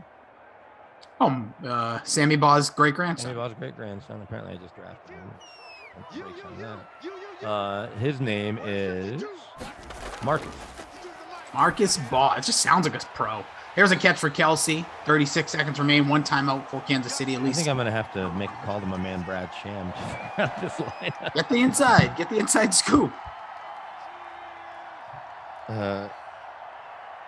Jordan Lindenbaum, very serious about Sloman being the kicker. His name Boswell's not playing. Okay. I guess. I don't know. We'll go with Lindenbaum if you agree. All right, Jordan Lindenbaum. I'm going to trust you just this once. Yeah. Mahomes to the end zone. Has a man just out of bounds, out of the reach for Tyreek Hill. So the only two players I have right now are Haskins and Sloman. I know What a lineup the rest build. I'll have to figure out. You Wow. gotta Look at these find guys that aren't even coming at Canton. Bradley Ane, Josh Ball, Francis Bernard, Amari Koopa, Chauncey Golston. Well, Boston and you have to get like that fifth string running back, because one of those guys into the game is going to run one in. Is Mahomes here with 6 seconds? This could be the last play if they're not quick. Makes the catch. Oh, breaks the tackle. It's going to be the last play. So CH makes the grab, but we're going to the half. Get that helmet. Do you have the helmet around? I can get it. Are we tossing to a clip or no clip? No clip. It's 12 o'clock in the afternoon. Then I'll grab it right at the end of. Well, I guess I can get it. All right, hang on. Yeah, get it. And we can even do it in the third if not. Don't worry about it. Let's do it in between the third, because I realize it's all the way on the third floor in my the palatial. In my suitcase. Yeah, 200 yards passing already for Patrick Mahomes. 78 of those going to Tyreek Hill. On the ground, it was a Drew Brees touchdown. The receiving is wild here. Like I said, Tyreek 7 for 78, Kelsey 6 for 57. Robinson's got 3 for 35. Cook's tossed in 3 for 22. Not much doing in the passing game for the Saints, but you're getting a lot from your Chiefs here so far. 10-7 advantage, the Bucker field goal as well. Jordan Lindbaum says they may have just signed a kicker today, Ben. Could have. Does either defense have a big day just because you have backup players, but you also have backup quarterbacks? Yeah, I feel like I would trust I have no excitement about Rush, Gilbert, Danucci. Garrett Gilbert broke all of Baker Mayfield's, Baker broke all of Garrett Gilbert's records in high school. They went to the same high school. Yep. We talked about that oddly enough here, because I think last year when some of those like Cowboys games were going on, we were digging deep into some of these players. Yeah, maybe so. All right, I'm gonna go get that helmet just so I have it. Do it. We want to see. Why don't you give us some scoring updates? Like I'm gonna go through the ticker. I'm gonna go where your lineup is and who's at the top of the list and all that good stuff. I got you. Don't worry about it. No one can feel like I can. I think that's our guy, Jim. I forget what was the username here, but in first, Tyreek Hill, obviously, first off, wreaking havoc in this sim. Absolutely the lead guy. David asks Rossi, what do you think about drafting Najee Harris tonight? Yay or nay? I'm leaning nay. A lot of people feel really high on him because he's a rookie and he's going to get snaps. This guy's the centerpiece of this offense in a lot of ways, I feel, for this Steelers team. Offensive line is yuck. I'm going to stay with nay. I don't think they're going to overexpose him week one. I think if you're going to see him get, 5 to 10 touches, it's not going to be this week. Again, my opinion. I would lean away. I always look first preseason game, look deep on those running. Like, look at the guys you don't know. That's exactly who you go with. That's the way I'm filling my lineup with. I am going to go on Haskins. Sorry, Linderbaum. I'm not going to go with Sloman until I hear otherwise. But yeah, I don't love Harris. Jake Williams says Harris will score a TD. Not much time out there. Yeah, I don't think so. Everyone says no. Yes, please on Harris. All right, you guys can load him up as we got Traquan. Come on, break it. Oh, he does all the way. 72 yards to the end zone. The Breeze Traquan stack is where it's at. Seriously, he is. That's going to help me a ton as well. I should have captained him.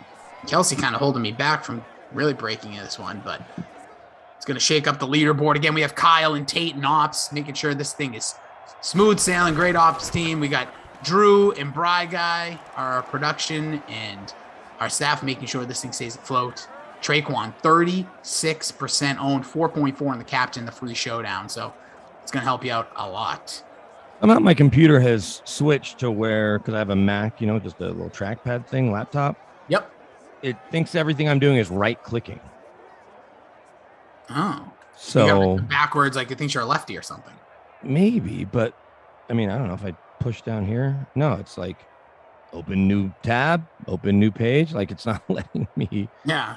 Brian C says, honestly, if you pick people you don't know and then select them, you may do better. Good way to differentiate yourself from others, Ross. Yeah, it's a preseason game. If I'm going to throw out some lineups or you're going to go to the sports book, like you got to think a little bit. I think you got to go to the depth chart and look kind of spots 4 through 7. Cause you don't want the guy at the very end of the depth chart.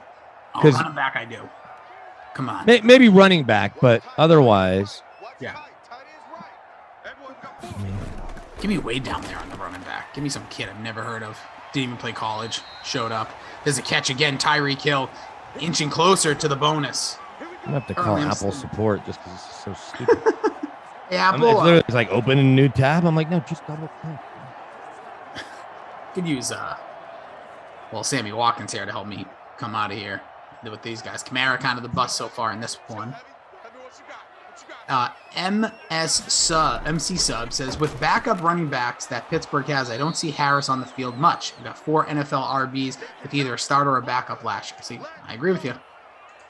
Oh, they're not going to expose a rookie, especially with the way that a lot of these players out there. All right. Let's see if I can figure out the keyboard and how this is jacked up right now. This is really distracting. It works fine in the settings. I can. PK's computer. Where's the username? Come on. We get Mahomes. Quick pass, incomplete. 6:27 left here in the third. Yeah, that's true. Dante, Dallas Cowboys have put a list of players that are playing. Yeah, Drew shared some of the ones that aren't playing. I think you may mention some. We can see here not making the trip. There's a boatload there, including most of their star offensive linemen. Yeah, the Zerline not making the trip. There's a lot of people just not going, just straight up not traveling. Yeah, they're just staying in California. Yeah, Zach Martin, Tyron Smith, obviously Dak Prescott, Mari Cooper. So maybe we get our guy Schultze back. Got to take that job away from Blake Jarwin because Blake Jarwin's a coward. Balaj, a lot of Balaj talk in the chat. I love that. I think Balaj, also Kevin. He's not. Kalen Balaj is gonna play on one of these rosters. I didn't even ask. They're just saying names. I didn't even look. Oh no. I hope it's. Oh yeah, he's on the Steelers. See, I don't like the Steelers run game. But Edmonds is there, so you got to think Edmonds. If I could get my damn internet to click correctly. Let me see what happens when I go to Safari. Brian guy, can you just sprinkle in the Curb Your Enthusiasm theme? I feel like PK, I'm telling you, I'm getting the vibe. I don't consider myself technologically challenged, but this is like I'm on the keyboard shortcuts in my system preferences, and it's not telling me anything. Mike Parker asking who scored the Saints' second touchdown. That would be Raekwon Smith, 72 yards. All right, I need to reserve my $10 spot here. We got 4 players on. Oh, D-Rod, just going back to what I think he says, I don't celebrate Valentine's, neither does my girl. Then you're good. All right, well, watch the game. Well, and that's on Sunday anyway. 89th place, dude, even though I've got all those players. But, I don't have Breeze. I do have Traquan, but 40% of people have Traquan. Yeah. I'm sitting in 32nd. I'm fading right now as catches are going to otherwise. 3rd and 6 here from the 45. Holmes got 4 wide. Kelsey wide open across the middle, but goes to Tyreek Hill, also open. That could be the bonus. I think so, right? 278 yards. Close. We're still getting all the passing over 250, so bonus territory. Yep, he hits it. 9 catches, 112, and a touchdown for Tyreek Hill. Massive performance so far. So the only way I could open the Cowboys depth chart was to go to move it to a whole new window. Here's CH ripping one down into the red zone, down to the 7-yard line. So I'll throw some names at you. So Koopa, obviously, starting receiver, Gallup, Lamb. Behind them are 3 guys named Simi Fehoko. I guess he's a rookie. These guys are rookies. Simi Fehoko, Fehoko, is the second teamer. Cedric Wilson, who we saw play plenty last year. Noah Brown. Then Brandon Smith, Aaron Parker, Malik Turner. Then TJ Basher, Mitchell Osiris, Johnny Sammy Watkins. While you're ripping off Dallas Ray. You got Watkins. I know. This is huge for me. Reggie Davis, Brennan Eagles. I would think that you come nowhere near guys that are essentially. No, receivers I don't like. Running backs. It's all about those. All right, so running backs in Dallas. Believe it or not, Zeke is number 1. Heard of him. Okay. So Zeke, Tony Pollard. Pollard probably didn't even play. Nope. Rico Dowdle. Nope, not that one. Give me another one. Sewo Olonilua. That's it. Olonilua. Perfect. Olonilua. Then there's 2 more running backs after those 2. So a 5th and 6th running backs are Jaquan Hardy and Brendan Knox. Oh, Hardy college sounds free good agent. too, but I need that other guy. Was it Malula? So Dowdle and Olo Nalua were both free agents a year ago. Perfect. That's my guy. He was a first rounder in 16. See, where'd he go to college, this guy? This is my guy tonight. Oh, Malula. 6'3". He's 6'3" and 240. What a beast. and they don't have him as the fullback. Yeah, maybe he is, but I don't care. I'm taking this guy tonight. So you're gonna roster him, okay? Yeah, that's my guy. I just need to know where he went to college. It's gonna be very important before I. TCU, let's go. Load him up. I don't think they even run the ball in TCU. Gary Patterson. I mean, they run the spread. Yeah, that's what I mean. I don't think there's much. All right, let's see if I can figure out the Steelers depth chart. Yeah, fullback. Everyone's saying he is. That's fine. Yeah, I still like it. I still like him. I don't know. Fullbacks may not touch the ball at all, dude. Like, it's okay. I'll take a shot. All right. Steelers depth chart. Here we go. Open a new window. There you go again. Brutal. Lindenbaum says, "Oh well, Rossi finishing bottom 5% if he stacks kickers and RBs." Oh, we'll see, bro. A lot of talk here. 12 hours out. No, not 12 hours. Well, the thing about kickers is if the offenses are stagnant, then they won't do it. Yeah, I still And like you can't get points for punters. Name again, Rossi. His name is Soadowale Mulia. There you go. They have way less receivers because their top half is so set. Their top four guys are set. Makes me think, and Ray McLeod's obviously played in the league a little bit. Cody White. Those guys are on the two deep, and then Washington's probably not going to play too much. No. Obviously, they're behind Johnson, Claypool, and Juju. But Anthony Johnson, Isaiah McCoy, Rico Bussey, Tyler Simmons, Matthew Sexton, any of those five could have a big night. If Haskins, and if you're playing Haskins, you got to take probably one Steelers pass catcher of some sort, and then hope that you hit on it. Jared Cook, come on, bro. Here are your running backs. Please. Man. Well, you got Jalen Samuel. You have Najee, obviously, he's not going to play the rook. No. Benny Snell's probably not playing. Nope. Too much. Jalen Samuels and Anthony McFarland Jr. It could be a big. Anthony McFarland. There you night. go. That team stinks, though. That offensive line. I can only imagine what that. But then he's not going to do anything. True. No. Absolutely true. And they're also going up against backups for Dallas as we get a nice punt return. Jared Cook with that weird drop a few moments ago. Tyreek Hill returning punts too. No news available on Anthony McFarland. That's even more important. There's Mahomes going to get stopped in the back. Kalen Ballage isn't even listed on this depth chart that I just mentioned. Here's the thing, Kalen Ballage, we know who he is, and certainly the Steelers do. Ballage time, baby. Put it all on red at the Ballage. JJ saying in the chat, saying that he's in first place. I am not. Oh, I am not either. I'm in the mid-20s. I could use, Kelsey. There we go. Even though, I guess I have to go with Kelsey because I just need my captain to perform. I don't think it's going to give me that big jump. At this point, it's just Alvin Kamara holding me down. Him and Jared Cook, who try to catch a ball with his back muscle. There's Mahomes.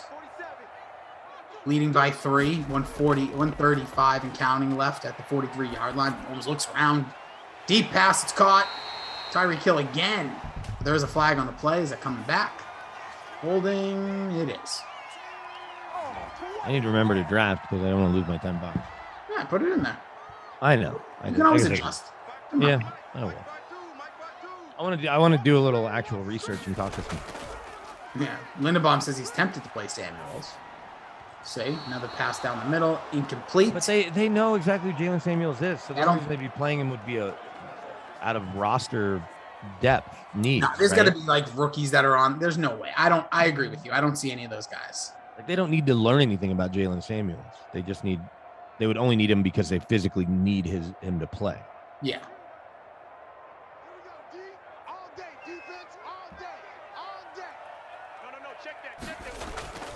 By the way, they put out the uniforms for the White Sox Yankees Field of Dreams. If people are interested in that, that's next week. Are you going? No, I'm not. I'm just. I wonder how much those tickets are. How many people can it hold? Well, let's see what they had to put up some ticket. I mean, some seating, right? Field of Dreams. I will say the uniforms look pretty cool. The New York one doesn't excite me as much as the White Sox one looks pretty cool. Oh yeah, they put up a crazy amount of.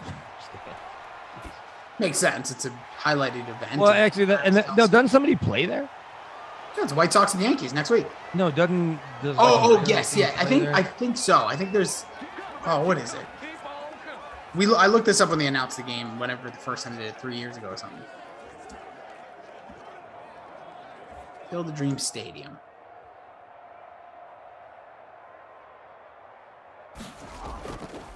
What an address. Lansing Road. Okay. So I guess normally it just sits there as a field. No, so they added all that? They've actually added this? You can do events there. Yeah, I don't see. I thought they did have. Maybe they just do one-off like college games there occasionally as well. They did back in the day. And they rolled in. But you're right, not a lot of stuff. And then you can sit in the hill. It's like a made-up hill, and the other side has legit cornfield. Here we go. Kevin Porter says Anthony Johnson, wide receiver for the Sailors, fighting to make the team after a high draft pick last year. Okay, there you go. That's the kind of guy. Yep. Boo Yankee, says Michael Irvin. Feel you there. Anthony Rizzo is like the greatest Yankee. Fieldofdreamstickets.com. Oh, look at that plug. Hashtag not an ad. One pair, 41.57. Oh, here, you want to see this helmet? Yes. Here he is on camera. Let's see it. Look at this crisp. It's going into the hall with the hall helmet. So perfectly good for display in my basement. Tight looking. Inside. I mean, I guess it's plastic. But I mean, not only is that in there, it is screwed in up here. They're like, do not put this helmet on. See, you can obviously see there that. Yeah, do not wear this and do not contact anything with a toy. Or this is not. Yeah. I like it. Show the side again. Look at that's crisp, dude. Oh yeah. That's nice. Look at that. Pop it on. Well, that's what I was saying. Is it can only go to there. That's as high as it'll go because of the protective plastic. I love that. Look at that. You look like a NASCAR driver. Yeah, exactly. So, this will be hopefully signed by a handful of my pals. And if I can get that other gold this one. This thing is going to be signed by somebody you don't even know. It's going to be some guy walking down. Oh, sorry. That'd be the worst. I know. I was working at Sirius XM and was just dribbling a basketball. It was just serious back then. Back when Bill Walton was starting his show. Yep. You gotta catch and so I go in just to say hi to see if he'll come on the show with me and Kenny Smith and Jody Mack. And he goes, hey, you want me to sign that? And I was like, okay. It was just a promotional basketball that had gotten sent to us. Sure. So he signed it super big, and I just kept dribbling. This is our office basketball. I had this huge Bill Walton autograph. Love that. Probably loved it too. He didn't care. Yeah. No, he was like going through making notes and was holding a Sharpie. He's like, hey, you want me to sign that? Oh yeah. Okay. So I threw it to him. There's a huge play there. Finally, Bill has a great radio trick to stay off the radio when he doesn't feel like talking.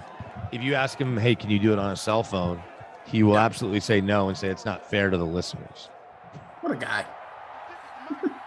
What a guy. Oh, by the way, I love this. Michael Irvin says Brandon BK's helmet can double as the new hot tub for Rossi. No, I'm still getting BK out in that hot tub one of these days. Yeah. The thing that there's other laptops broken anyways. Might as well just toss you out there in a sim. Well, no, because I've got the portable camera and I could do it on my AirPods probably. I wouldn't even have to really worry about that. The only potential issue would be the AirPod. Yeah. Like falling into the water and then. Who cares? Risk it. Risk it. You can replace those. Don't worry about it. You can get them at the Hall of Fame. This isn't. I don't know what is going on. I'm telling you, that computer's already busted. Drew's already going to approve it. Just say, get in the hot tub.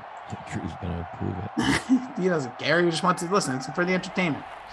Chris Adams asking me to tell him how much the Saints superstars have combined, Thomas and Kamara. Kamara has 5.7 so far, and I don't have Michael Thomas in front of me, but I'm assuming not so much. So not playing so hot so far. Still plenty of game. Hold there. It looks like again going to come back. Traquan Smith with the catch. Let's go. Let's stop him here. What's up, man? So we have a fourth down. They're going to go for it here. 4th and 1, down 3.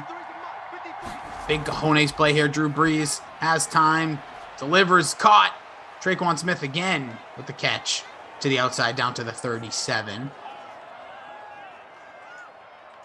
As we get here, just give you guys a little rundown tonight. There will be just one sim for the evening slate because of the NFL action. We feel like your eyes are going to be glued there. So go into your DK fantasy app, put those lineups we were talking about. But after us, as BK said, it's going to be Koff and BK, Cowboys at Bears, and then 4 p.m. Washington at Titans with Glash and ZT. And then you have the slate with Koff and Reed, and then we'll have Vikings at Steelers, 6 o'clock, Glash and Lamarca. And we'll be back for the full, well, we'll have 4 tomorrow because of the big disc energy coming in here. So I know I'll be back tomorrow at 10 with Moose. And they'll have the early slate as well. And we're rock and rolling with 6 on the weekend, both days, baby. Here's the pass. Oh, incomplete there.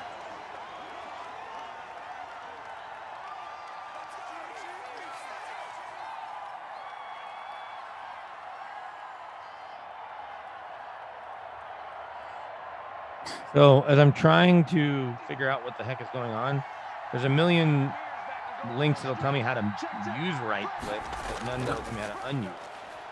Look at this. We got IT support going. It's Kamara with another catch into the red zone, or from the 16, 9-yard grab to the 5, 11 yards, should I say? Math, baby. Okay, mouse. I wasn't clicking on mouse. I was clicking on the trackpad. And trackpad and mouse the same thing. There's a 5 at the 5-yard line, 3 to tie. They've good opportunity here. 3 wide. Kamara, top of the screen, goes across the middle to my guy, Jared Cook. Open into the end zone. Score. I don't have Jared Cook or Breeze. So I'm telling you, I'm feeling good, but it's, Kamara holding me back. But I feel like the only way, I don't think I can overcome anything because just the chalk that is in most lineups. But that does propel me into the 5th spot right now. Shout out to Tate and Kyle, again, awesome ops crew. Drew, our producer, Bry Guy, keeping us afloat here. This is a great game so far. 21, now 17 for the Saints. If you're joining us, it was a Drew Brees rushing touchdown. Yeah, it was a run. There was an option there. And then he's throwing one to Traquan, as well as you saw right there, Jared Cook. You have a touchdown pass from Patrick Mahomes to Tyreek Hill, who's just absolutely going off in this one. Almost 30 points in the flex. 9 grabs, 112, and a touchdown. It's got the bonus, as mentioned, with over 100 yards. And then we have a touchdown pass to... Did Travis Kelce, did he score? No, he didn't. He's got 9 for 84. Oh, Sammy Watkins. Sammy Watkins, also my lineup. Travis Kelce knocking right on there. He's got 84 yards, 9 catches. Right off the bonus. Cook has the touchdown with 7 grabs, 39 yards. Traquan Smith, big game from him too, 4 catches, 103. He's got the bonus as well as a touchdown there. So Alvin Kamara, kind of the tough dog so far.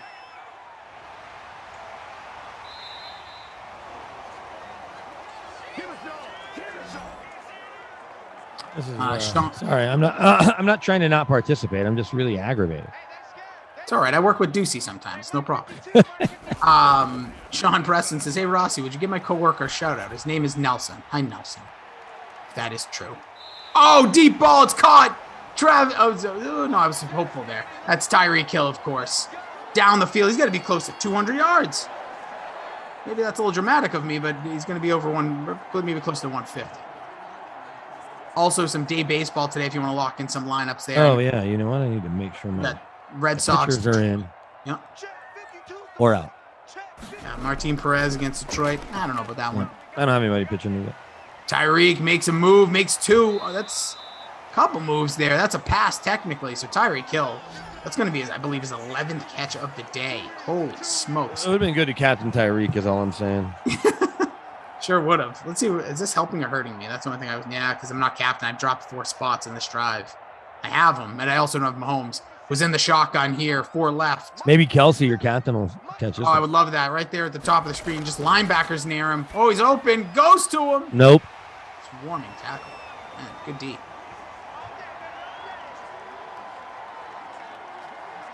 Chris Adams says the chalk once again underperforming. Yeah, you can see that. Good call there, Chris. We have Touchdowns by Tyreek Hill is having the massive game, second owned. 2 touchdown passes by Patrick Mahomes as well, highest owned. You also have Travis Kelce, who has tons of catches. There's going to be a CH run, not getting in there. Yeah, Travis Kelce has 10 catches. 10 catches for Tyreek Hill. 2 of the top owned. Yeah, Kamara not really performing, but the way the game has gone.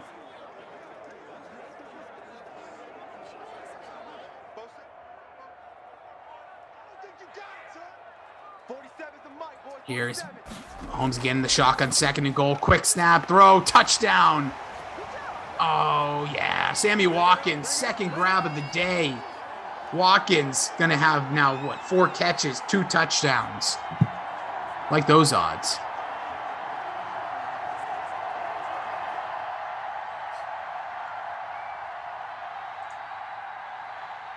Oh, 11 for 185 for Hill. I'm sorry, Bry Guy, thank you.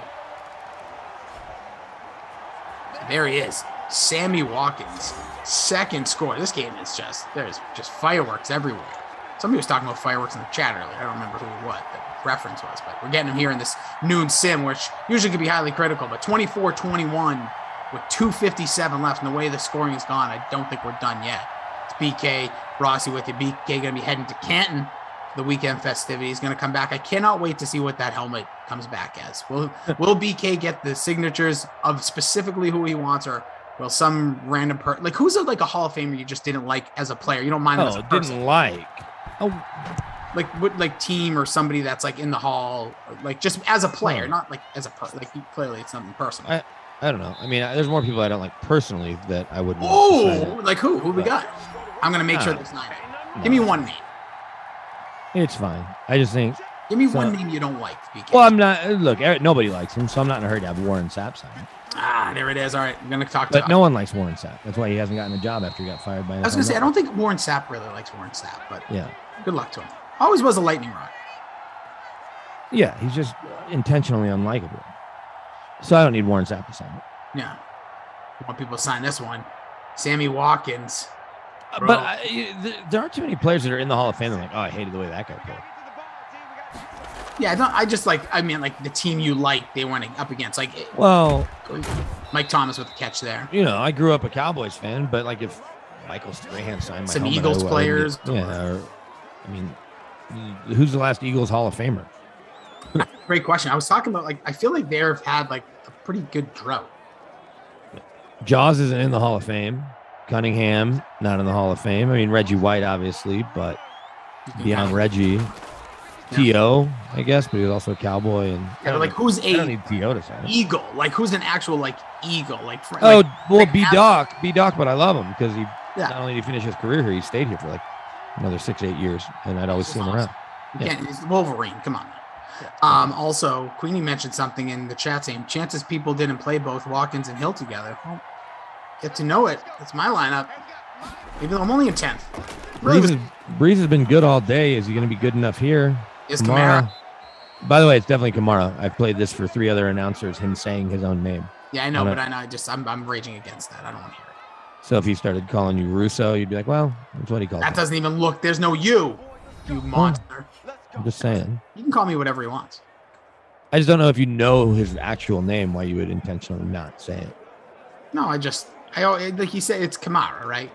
He says Kamara. He introduced himself in this NASCAR video because he works for NASCAR. That's how, yeah. He goes, hey, I'm Alvin Kamara for NASCAR. It's like, okay.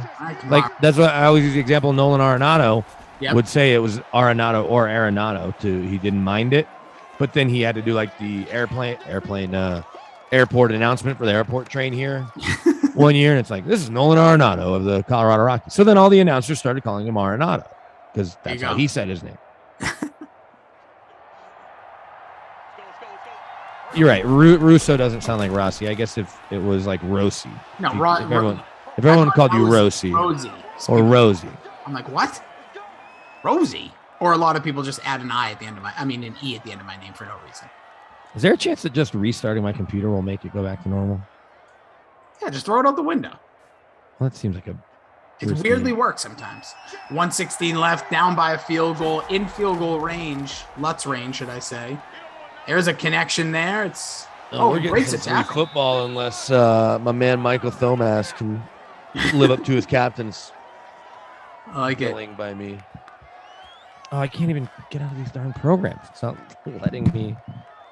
BK, the IT guy.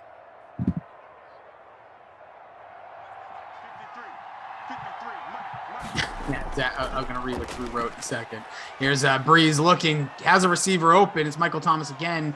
They still have all 3 timeouts, 40 seconds here remaining. BK next week showing off his helmet. He goes, here's Atwater. Here's Rose. Here's Freeze. Here's, wait, Freeze Pops. Yeah, Tommy. That's exactly who you're going to sign from. Well, look, Morton's a good example. Morton's a great guy. He and Tommy do a podcast together. I covered him in Kansas City for a year. He's always been nice to deal with the handful of times I've run into him. I don't need Morton's signature on my let's helmet. get Mort. Let's go. One of the 2 kickers in the Hall of Fame. Don't be prejudiced against kickers. How dare you? 2nd and 3 here. Is Jan Stenerud still with us? I don't want to put him in his grave if he's not already there. So, but I don't know. Cook All with the right. catch gets down to the 2 another timeout. See if they can go past the sticks here. Now I need to look at my man, Jan.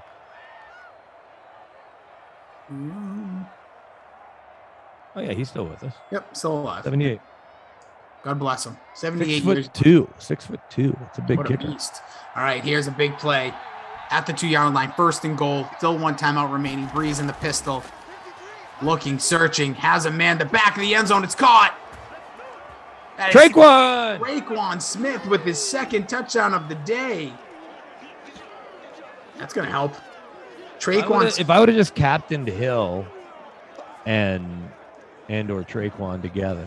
Yeah, Traquan's a good one. Booth review, that's a touchdown. Don't even worry about it. I said once we switch over to Madden 22, maybe I'll sweat those, but they're always scores. Traquan. Who has Traquan captain? 32 points in the flex. Traquan captain. He's 4.4 in the captain spot in the free showdown.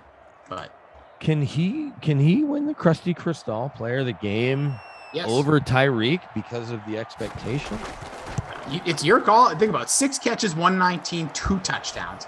Tyreek. No one was expecting that day when they rostered Traquan. They were hoping for like a 3-catch, 42 yards and a score. And then conversely, Kamara underperforming, $9,000, 62.6 in the flex. 11.5 points. Yeah, it's also, let's see if we can get to 100 likes. We're about 30 off. Love to start it that way. Also, Jason Meyer says, by the way, Jan Stenerud looks good for his age. And also, Problem Kid Gaming, get out of town with that. Don't bring that negativity in here. This game was absolutely amazing. I don't need your... You got plenty of scoring? Yeah, just get out of here with that. How many 13-10 games have we had every now please. and then? Come on. The other day I had a 10-6 game. Yeah, everybody's I didn't scoring hear here. I didn't hear him complaining that. You got 2 of the best offenses in football, certainly going into the year before everyone realized Breeze can't throw the same anymore. Yep. So I got to be really efficient with my time in the next hour between this sim and the start of the next sim so that I can finish packing, make sure everything's kind of buttoned up around the house. Because when I drop the little one off, I'm going to have to hightail it to the airport following the baseball game. But here's my plan. Rather than 11 seconds. taking the train, the 12 stops from the closest stop to our house, I'm going to drive a lot closer to downtown. That way I can control the speed getting home. There you go. Here we go. Mahomes, see what he gets. So are you giving it to Traquan? Yep. Okay, so Traquan, and then not my kid. Did you say Kamara or Kamara? Sorry. Kamara. I said Kamara. I know. I gotta stop because I've been so used to it. It's like when there was a player in the Celtics and played in the NBA for probably a dozen seasons, Mark Blount, for the longest time. The way it was spelled, and then he came out and said, "My name is Mark Blunt." Yeah. Oh, sorry, Mark. Larry. It wasn't Beard. It was Bird. It was just Bird. Heard of him once. Not a All right, long 3rd and eye. 3. This could be the last Short play. eye. Got 3 timeouts. Got to go deep here. Mahomes does. It is caught. Oh! Chelsea, think. It wasn't Kevin McHale. It was Kevin McHale. Rush. 408 yards passing. Good Lord. Kelsey, he's in the bonus. He's got 12 grabs in this game. Come on, get me over the. Where am I right now? I'm in 7th. Come on, get me at least into that top 4. It's the last play of the game. 1 second remaining. Need a touchdown from the 24.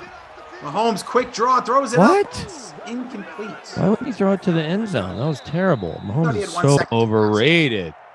Appreciate the shout, Queenie. We had a good time. Quick hour, my man. It was good to see you again. Good to talk to you.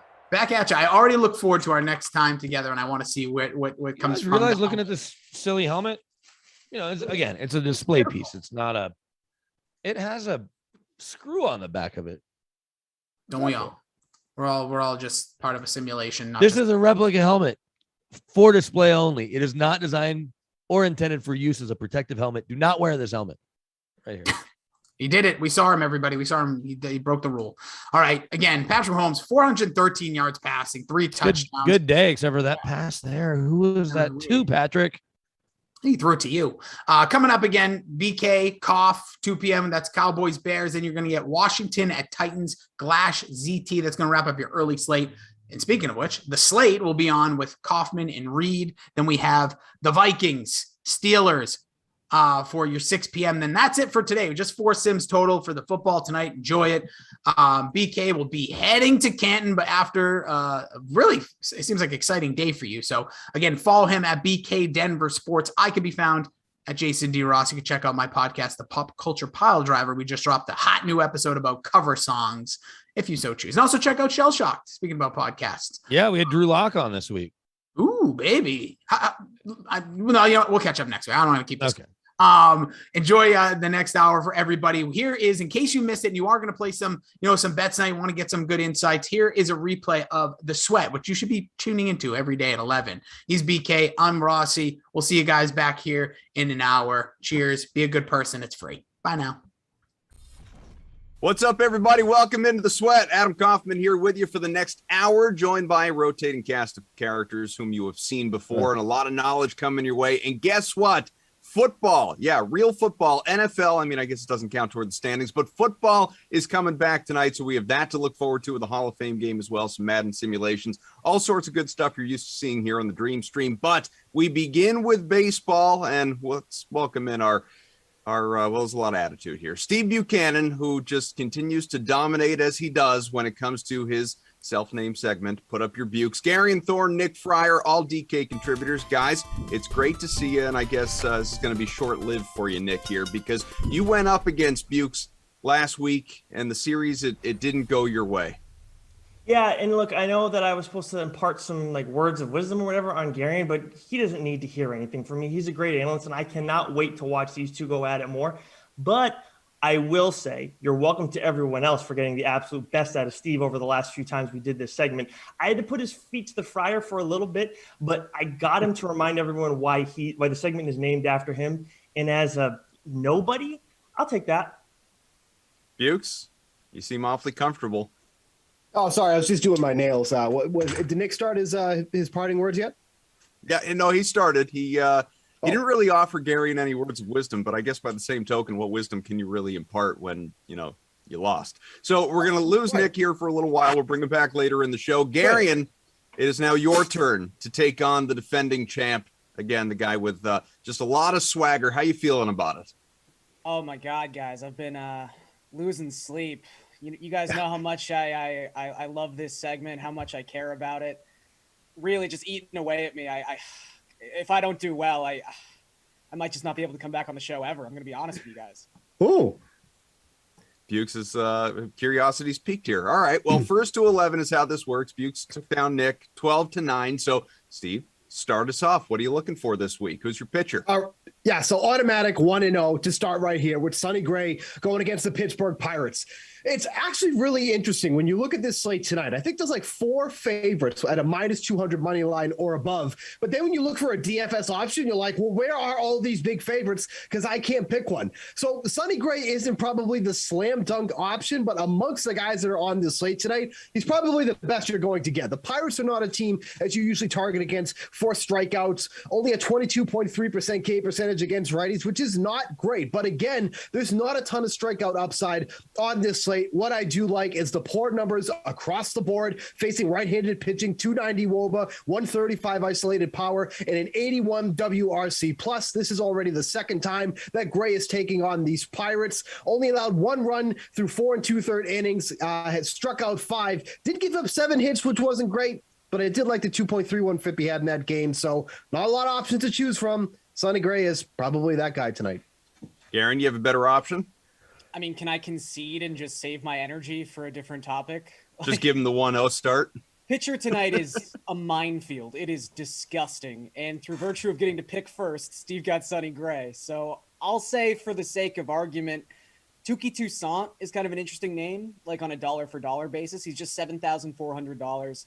Got blown up in his last outing, but if you kind of group together his 3 starts he's made at the major league level this season, it's 17 innings. He's got a 3.02 xFIP. He's got a 28% strikeout rate, and he also has a 52% ground ball rate, which is pretty important because he tends to get hit hard when he's hit, but he negates barrels by keeping the ball on the ground. So I think Toussaint is not nearly the play that Sonny Gray is if you're looking for just like a guy to use in a cash game setting. But Toussaint has some value, and the Cardinals just stopped hitting when the calendar turned to June. They only have an 87 WRC plus against right-handed pitching so far this season. So as an SP2, I think Tuki's in a really nice spot tonight. Okay, well, since you guys are generally aligned for the first one, Bukes, let's go right back to you here. We need an infielder. So is Toussaint like your official play there, Gary? I mean, I have to pick someone not named Sonny Gray, right? So yeah, Toussaint is my official play. Okay, so first win, check. All right, I just wanted to make note of that real quick.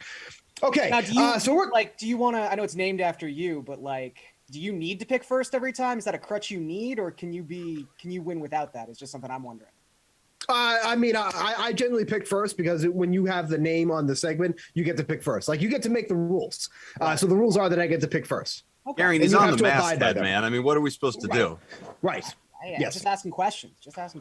I understand. Say, like, Nick was dumb and didn't ask any questions, just went with it, and now he, is using fire to keep warm in his house. Let's talk about Jose Abreu at first base tonight. He's my top infielder. It hasn't been a great second half for Jose Abreu. This is somebody who 18 games through that span is only hitting 190. But here's the beauty about Jose Abreu. Even though he's only hitting 190 and has only 12 hits in the second half, 7 of them have gone for extra bases. So at least when he's actually dropping the ball in for a hit, they're usually going for extra bases. He has a 303 isolated power against lefties, and that's beautiful because tonight he's going to be facing Daniel Lynch, who has just been an absolute gas can on the mound, 6.95 ERA with a 4.12 FIP. Doesn't strike out many guys. His command can be lackluster. So I think this is just a great spot for Jose Abreu, who looks like he's kind of sort of maybe getting out of that slump. It's starting to come around. So I'm going to take Jose Abreu in this spot. Don't think the ownership is going to be too crazy high on him tonight because of how lackluster he's been at the plate. But I think Jose Abreu is starting to turn it around, and you can't pass up that power he has against lefties. Gary, and as you look at infielder, I also want you to have it in the back of your mind. And I know Bukes has already given himself the 1-0 advantage, but you can agree. You guys can agree. So that first one, if you want to be on the same page and just call that a wash, you are allowed to do that. Where's the fun there? Where's I didn't say it's fun. I'm just saying you're allowed to do it. Yeah, Kaufman, you're never on this show. Like, don't come in here and start calling your shot, okay? I'm not calling my shot. These are the rules. I consulted with the people in the truck. This is the situation. For as much as my identity as a human is tied to me winning this segment, I mean, God, guys, I want it so bad. Let's talk about some other players to help people out. If I have to pick an infielder, I feel less bad about this because I took Toussaint, but let's just go with Vladdy, $6,200. He's only $600 more than Jose Abreu. Right-on-right situation tonight against Tristan McKenzie. He has a 198 WRC plus when hitting off of right-handed pitching so far this season. And McKenzie, good strikeout arm, but he doesn't really know where the ball is going. And that tends to leave a lot of grooved pitches, and that's why he's given up 2.76 home runs per 9 to right-handed batters so far this season. If I can take Vladdy, I'm just going to take Vladdy. Got to try to score that point any way I can. All right, a clear differential there after Bukes petrified of losing the pitcher. So let's go outfielder. Who you got, Steve? Yeah, we're going to go with Aaron Judge going up against my Seattle Mariners, who are only 2.5 games out of the wild card, by the way. That's obviously not the division, but I think I put them in a great spot when the season began. But they're not in a good spot here tonight.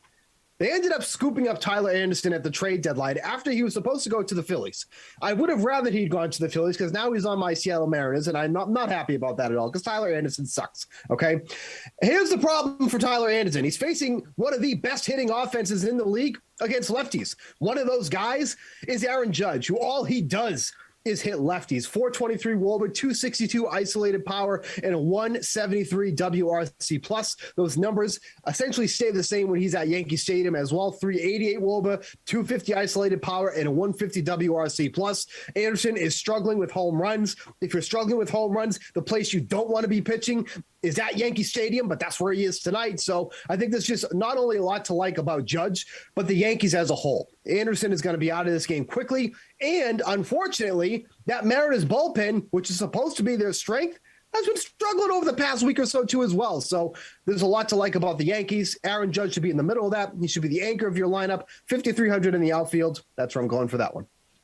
Garion, would you like to agree or pivot?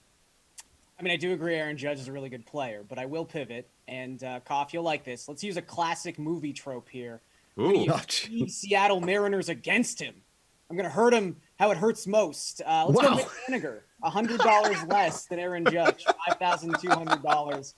Haniger, I mean, if we want to talk splits, Haniger has been better against left-handed pitching all season long. He's got a 150 WRC plus and a 291 isolated power against lefties. He's been better on the road all season. He's got a 152 WRC plus and a 259 isolated power when he's hitting away from Seattle. So it would make sense that in 71 plate appearances this season against left-handed pitching on the road, 201 WRC plus, 1.106 OPS. He's in a smash spot tonight. And Nestor Cortez, I mean, look, golf clap for Nestor Cortez. You've done a really nice job coming out of the bullpen and being effective, but regression is coming at some point for Nestor Cortez. And I could definitely see it happening tonight against the Seattle Mariners in Yankee Stadium. So I like Mitch Haniger a lot. Guys, it leaves us with value. So, Bukes, start us off. You know, I've come to the conclusion through all my research that Michael Brantley must have hurt somebody at DraftKings. Michael Brantley must have, or someone at DraftKings has a grudge against Michael Brantley because they continuously make him 3,100, 3,300, 3,000. And you know what? I hope that grudge continues because I will continue to play Michael Brantley every single night that he is in this range. For somebody that's hitting second in the Astros batting lineup, he should not be 3,100. Tonight he gets Griffin Jax, who has just been, we're talking about Daniel Lynch being back. Griffin Jax has not done much well at all either. Haven't seen a lot from him. But a 6.17 FIP, 4.35 against lefties, that's not some great numbers to look at. And look, Michael Brantley's been having a phenomenal second half, 428 WOBA, 182 isolated power, and a 181 WRC plus over that span. If there's anything you take away from this, sell job that I'm doing on Brantley, he's hitting second in the Astros lineup. That should be more than enough reason to play him at $3,100 tonight. This is somebody with power, hits a ton of fly balls. No reason he should be this cheap, but you know what? We'll take it. All right, Gare Bear, I won't bother with the agree nonsense because I know you're going to pivot. So where are you going? It's only a slight pivot this time because if Michael Brantley has sort of a cousin, maybe he had a co-conspirator in pissing off the DraftKings algorithm, it was Kyle Tucker, because I don't know why Kyle Tucker is also continuously this cheap, but he's $3,800. The Astros have the highest implied team total on this slate.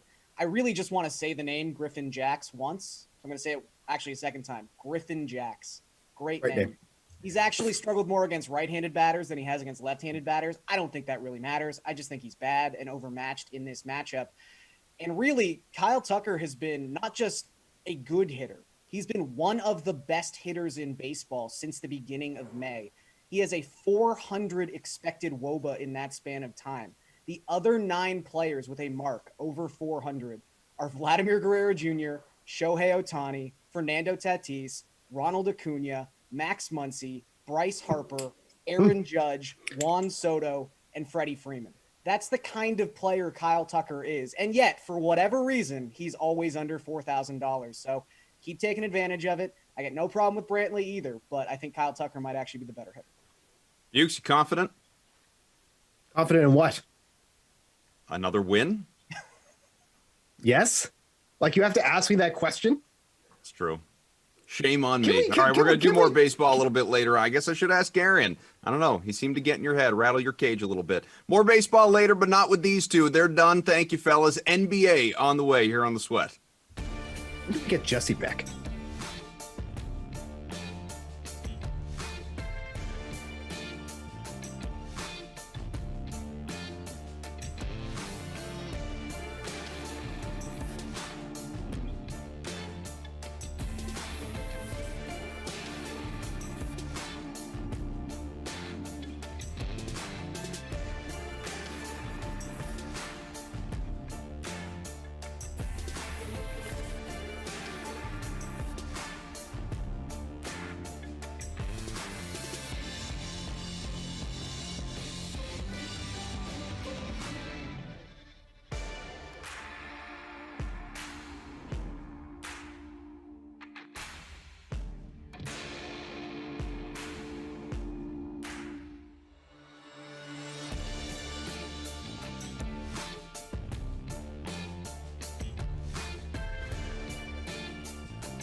Well, we got a lot of passion to live up to from that last segment. Let's hit the hardwood. Little basketball talk with NBA. What are the odds? We bring in RotoWire's Nick Whalen as well as Matt Meiselman, DK contributor. And guys, we got to start in the Big Apple. The New York Knicks, I guess as the prophecy was written a year plus ago, Kemba Walker, not official yet, but finally making his way to his hometown club after time with Boston, a buyout with OKC. Now, like I said, he's going to the Knicks, and they've been busy. Evan Fournier also comes in from the Celtics with a lofty free agent contract, 4 years, $78 million.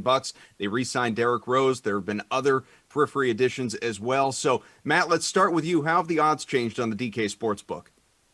The odds are moving in the Knicks' favor. So they were 100-1 to win the next NBA championship for the majority of the offseason prior to free agency starting. And honestly, like that just didn't seem high enough because even last year, just for reference, like while the Knicks were in the playoffs already, their line to win the championship was still north of 100-1, even when they had already made the playoffs. And it's not a foregone conclusion that they'll make it this year. But the line is down to 80-1 now with the new additions with Kemba Walker and Evan Fournier. So I feel like those players are worth more than the move from 100 down to 80, but maybe the 100 wasn't the right number to begin with. But it is trending in the Knicks' direction, so that's a good sign. Nick, obviously the Bucks are the champs. We all know how they're built, what they're capable of. The Bulls have been busy, the Heat have been busy, and then, like we said, the Knicks. Realistically, can New York make some noise in that conference? No, I don't think so. I think a lot went right. With apologies to our friend and colleague, Kenny Ducey, who I believe is on the next segment and is a huge Knicks fan. I think a lot of things went right for the New York Knicks last season. Their best player missed only one regular season game in a season where pretty much every elite player, it felt like, was missing multiple weeks. Julius Randle not only stayed healthy, but also had a career year by far. And, it proved to be maybe a little bit unsustainable when you look at his numbers in the regular season compared to what happened in that 5-game series against Atlanta in round one. So I think the Knicks at best can kind of replicate what they did last year. They're basically bringing back the exact same team. They re-signed Alec Burks. They re-signed Nerlens Noel. You bring in Fournier. That's a fine move. I don't love it. The Kemba Walker move, I think, looks a lot better on paper. I think the story of him coming back to New York is a lot better than it's going to look in practice because Kemba Walker cannot stay healthy. And with the knee issues that he has, it's not something where you just say, like, oh, he just needs more time to recover. Like, this seems like it's a degenerative type of issue that's just going to get worse and worse as he gets older. So I think when Kemba Walker feels good and is out there, it's going to be a big plus. But I don't really know that you can count on Kemba Walker for more than like 55 to 60 games at this point. And you're just, praying that he's healthy during the playoffs, which, to me, that's just a big time if for a team that, even with a healthy Kemba Walker, would you really pick the Knicks over the Bucks? Would you really pick him over the Nets, even the Heat or the Sixers? Probably not. Guys, I mentioned Chicago. Bulls have been busy signing trade deals to bring in Lonzo Ball as well as DeMar DeRozan. So obviously beefing up that offense. You already have Zach LaVine and Nick Vucevic there. They added our friend Osmo, Alex Baker's doppelganger, Alex Caruso from the Lakers. So he's in the fold as well. So the odds there on the DK Sportsbook, Matt, what have they been doing? It's pretty similar to the Knicks, actually. And I think this is a kind of the same situation where you have a team that made tangible improvements, but their starting point was that they were vastly overrated. So while they're in playoff contention now and maybe could win a round in the playoffs, the starting point was a team that just was overachieving last year. The Bulls did trade for Nikola Vucevic last year, but it didn't really even seem to help them that much. And there were still a lot of holes on this roster. So they were around 100-1 also for much of the offseason. Now they're down to 60, which is a bit ahead of the Knicks. But again, like there was a huge gap between these teams and the top contenders in the East. Like the Brooklyn Nets are plus 220 to win the championship. And then there's a handful of teams in between before you get to the Bulls and Knicks. So these are teams that it seems like made improvements to get themselves into the playoffs. Maybe they're a little bit delusional about how good they are, but for both of them, I think it's pretty likely they can be playoff teams now, but it's going to be a little unreasonable to expect too much more than that. Nick, do you like these moves? I do. I think on paper, if the goal is to just get like somewhere between the 4th and the 6th seed in the Eastern Conference, then the Bulls have absolutely locked themselves into that range. And to be fair, it's not like they could have gone out and got LeBron James or Luka Doncic or Damian Lillard. Like these were the moves that were on the table for them. And I think they put together the best team that they could, given the circumstances. But the way that the NBA is constructed right now, where you have a defending champion with arguably the best player in the world in Milwaukee, you have a super team in Brooklyn, you have a borderline aging super team in LA. Like there's a lot of years over the last 20 to 30 NBA seasons where this Bulls team would arguably be the best team in the NBA, but the amount of talent that you have stacked elsewhere kind of knocks this team down a little bit. And even though you like all the pieces individually, like Lonzo Ball, Zach LaVine, DeMar DeRozan, Nikola Vucevic, having Patrick Williams, Alex Caruso, Kobe White, those guys coming off your bench, like that all sounds pretty good. But again, when you compare it to what the elite teams have in the NBA, then you kind of realize like, this is maybe a team that could push for 50 wins in the regular season if everything breaks right. But, again, you're not going to pick them over the Nets. You're not going to pick them over the Bucks. I think they're firmly in that, probably the bottom of that second tier with Philly, Miami, Atlanta. They're probably 3rd or 4th in that group. Guys, most teams in the NBA are concerned with building long-term and, obviously having a title window. The Lakers, who won a championship just in 2020, well, their concern is winning right this second. In fact, the NBA's AARP, this club is, it's the all 30 and over team, more or less. Clearly, they're already at the head of the snake, have LeBron James. They have added Carmelo Anthony. They brought back Dwight Howard. They've added Russell Westbrook, obviously, in that big sign and trade move with the Washington Wizards, the walking triple-double. We'll see what he does when he comes in. But this is a team with now 6 guys added this offseason who are at least 32 years old. So, Matt, what do the odds makers make of an all-veteran club like this? So they're the second favorite to win the NBA championship right now. And I'm not sure if I agree with it or not, but I think the telling thing is that the odds just haven't moved very much as a result of all of these offseason acquisitions. The Lakers were somewhere in the neighborhood of plus 450 to plus 500 when the offseason started. Now they're down to plus 380. And I think it's just a highly controversial topic, how good of a basketball player Russell Westbrook is. I am a little bit impressed that the Lakers were able to get so many veteran players that are still somewhat decent to join the team around these guys and play for pay cuts. I think Kendrick Nunn in particular, who isn't like the rest of that group, who's much younger, taking less money than he probably otherwise could have gotten. The Lakers did well after this trade because the concern with the Westbrook deal isn't, to me at least, isn't so much that he's not good. It's that now you have 3 highly expensive players and you just have no salary room to fit anyone else. But I think the Lakers did okay, and the odds are giving them a little bit of credit. I think that this is also another situation where you had a team that was a bit overvalued. Bettors actually weren't betting on it, so it's a little curious why the Lakers' odds were so low here, considering they didn't do that well in the playoffs last year.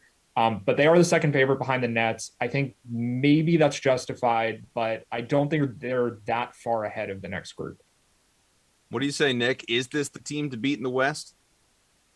I think it is, and it's not necessarily because of what they've done. It's that I don't know that there's another team in the West that got dramatically better. And I think if LeBron and AD are fully healthy, they probably beat the Phoenix Suns in round 1 of last year's playoffs, and we feel completely differently about both of these teams heading into this season.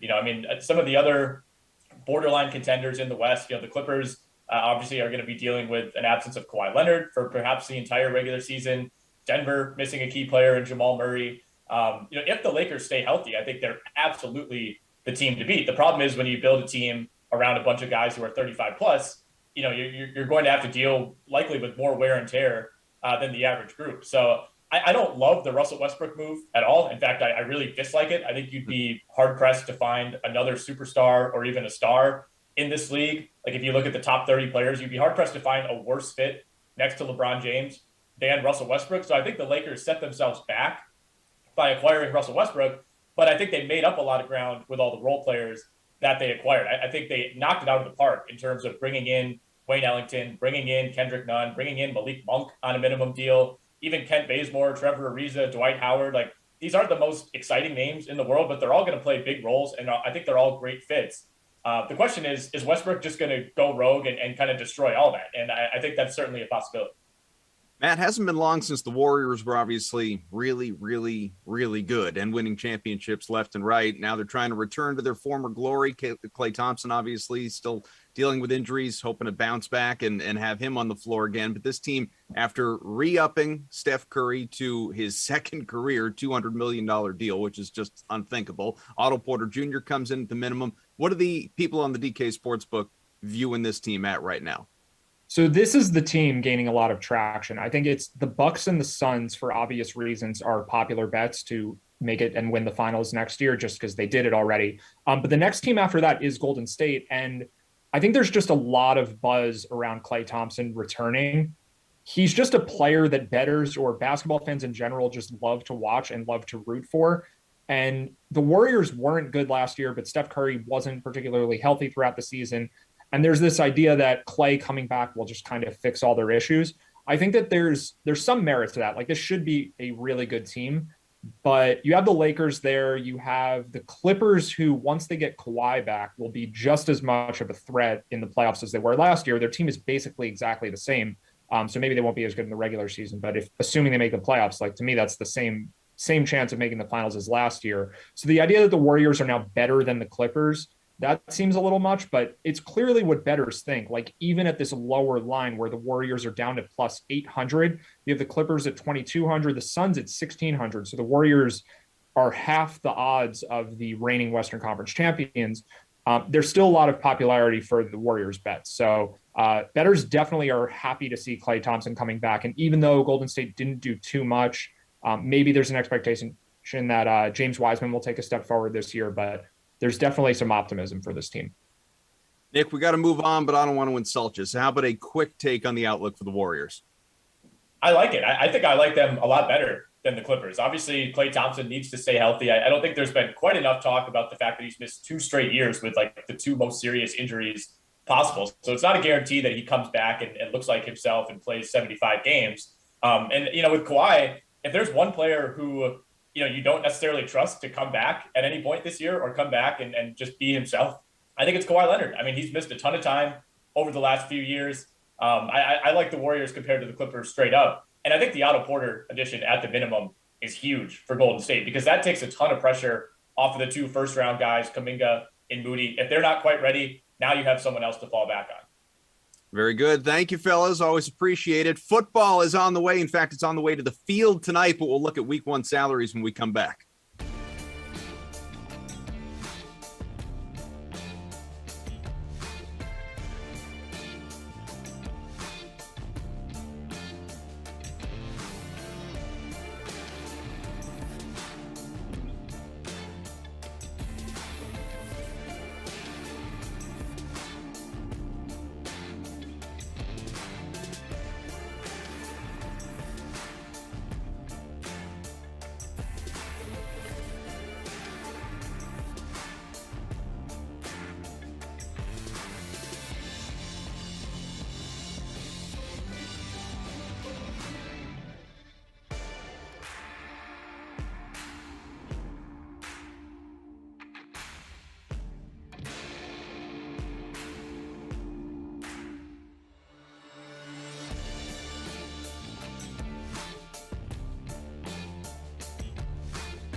We are back on the Sweat. Football coming back. Dallas and Pittsburgh tonight with the Hall of Fame game. But of course, we are looking ahead to next month and the return of real football that actually counts. Let's get to it with our panel. DK contributors, Reed T. Fowler, Jeff Ulrich, and Kenny Ducey. Good to see you guys. We're going to talk tight ends for week one. These salaries, okay, guys, a lot of talent, as we know. Travis Kelce, far and away the highest on the board. He comes in at 8,300, 2K more than the next price guy. That is George Kittle. So as things stand right now, Reed, can you justify paying up for Kelce?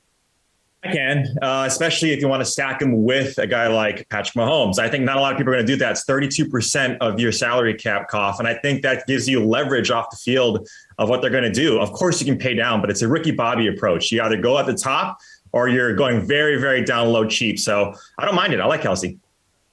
Moose, what do you say? Of course, you can pay up for Travis Kelce here. Darren Waller's not on the slate. He had 148 targets last year. George Kittle, you know, there's too many targets in San Francisco. Kelce, if you're not paying up for Kelce, you're paying down super cheap on this slate. So, yeah, Kelsey's definitely in play week one. Ducey, against the Browns here, would you like to be a contrarian?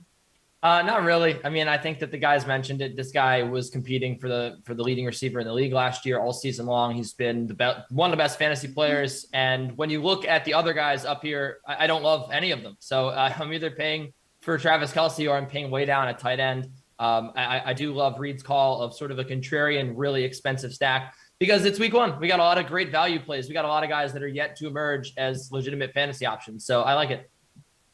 Okay, guys, after Kittle at $6,300, so like I said, considerably cheaper than Kelce, you could pay down ever so slightly, not pay way down, but you can look at the likes of TJ Hawkinson, Dallas Goedert. You have Hunter Henry, Logan Thomas. These guys are all 4,600 and above. So if there's one guy there, Kenny, we'll go right back to you, who stands out. Who is it?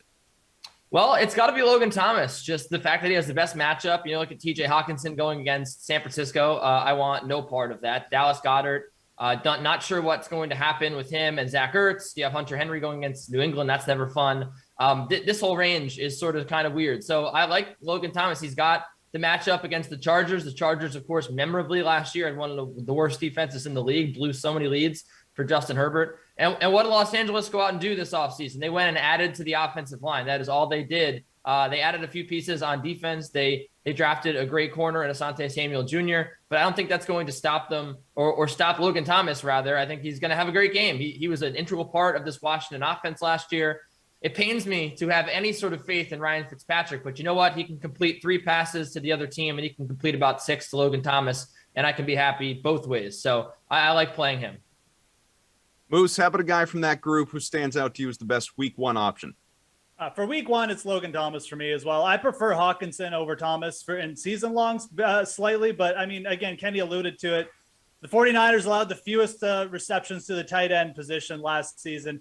It's got to be Thomas. Curtis Samuel already banged up, may not even play week one. Who knows? I would love Goddard in that matchup if Zach Ertz wasn't there. Unfortunately, Zach Ertz is still in Philly, so it's Thomas for me from that group. Reed, do you have another option?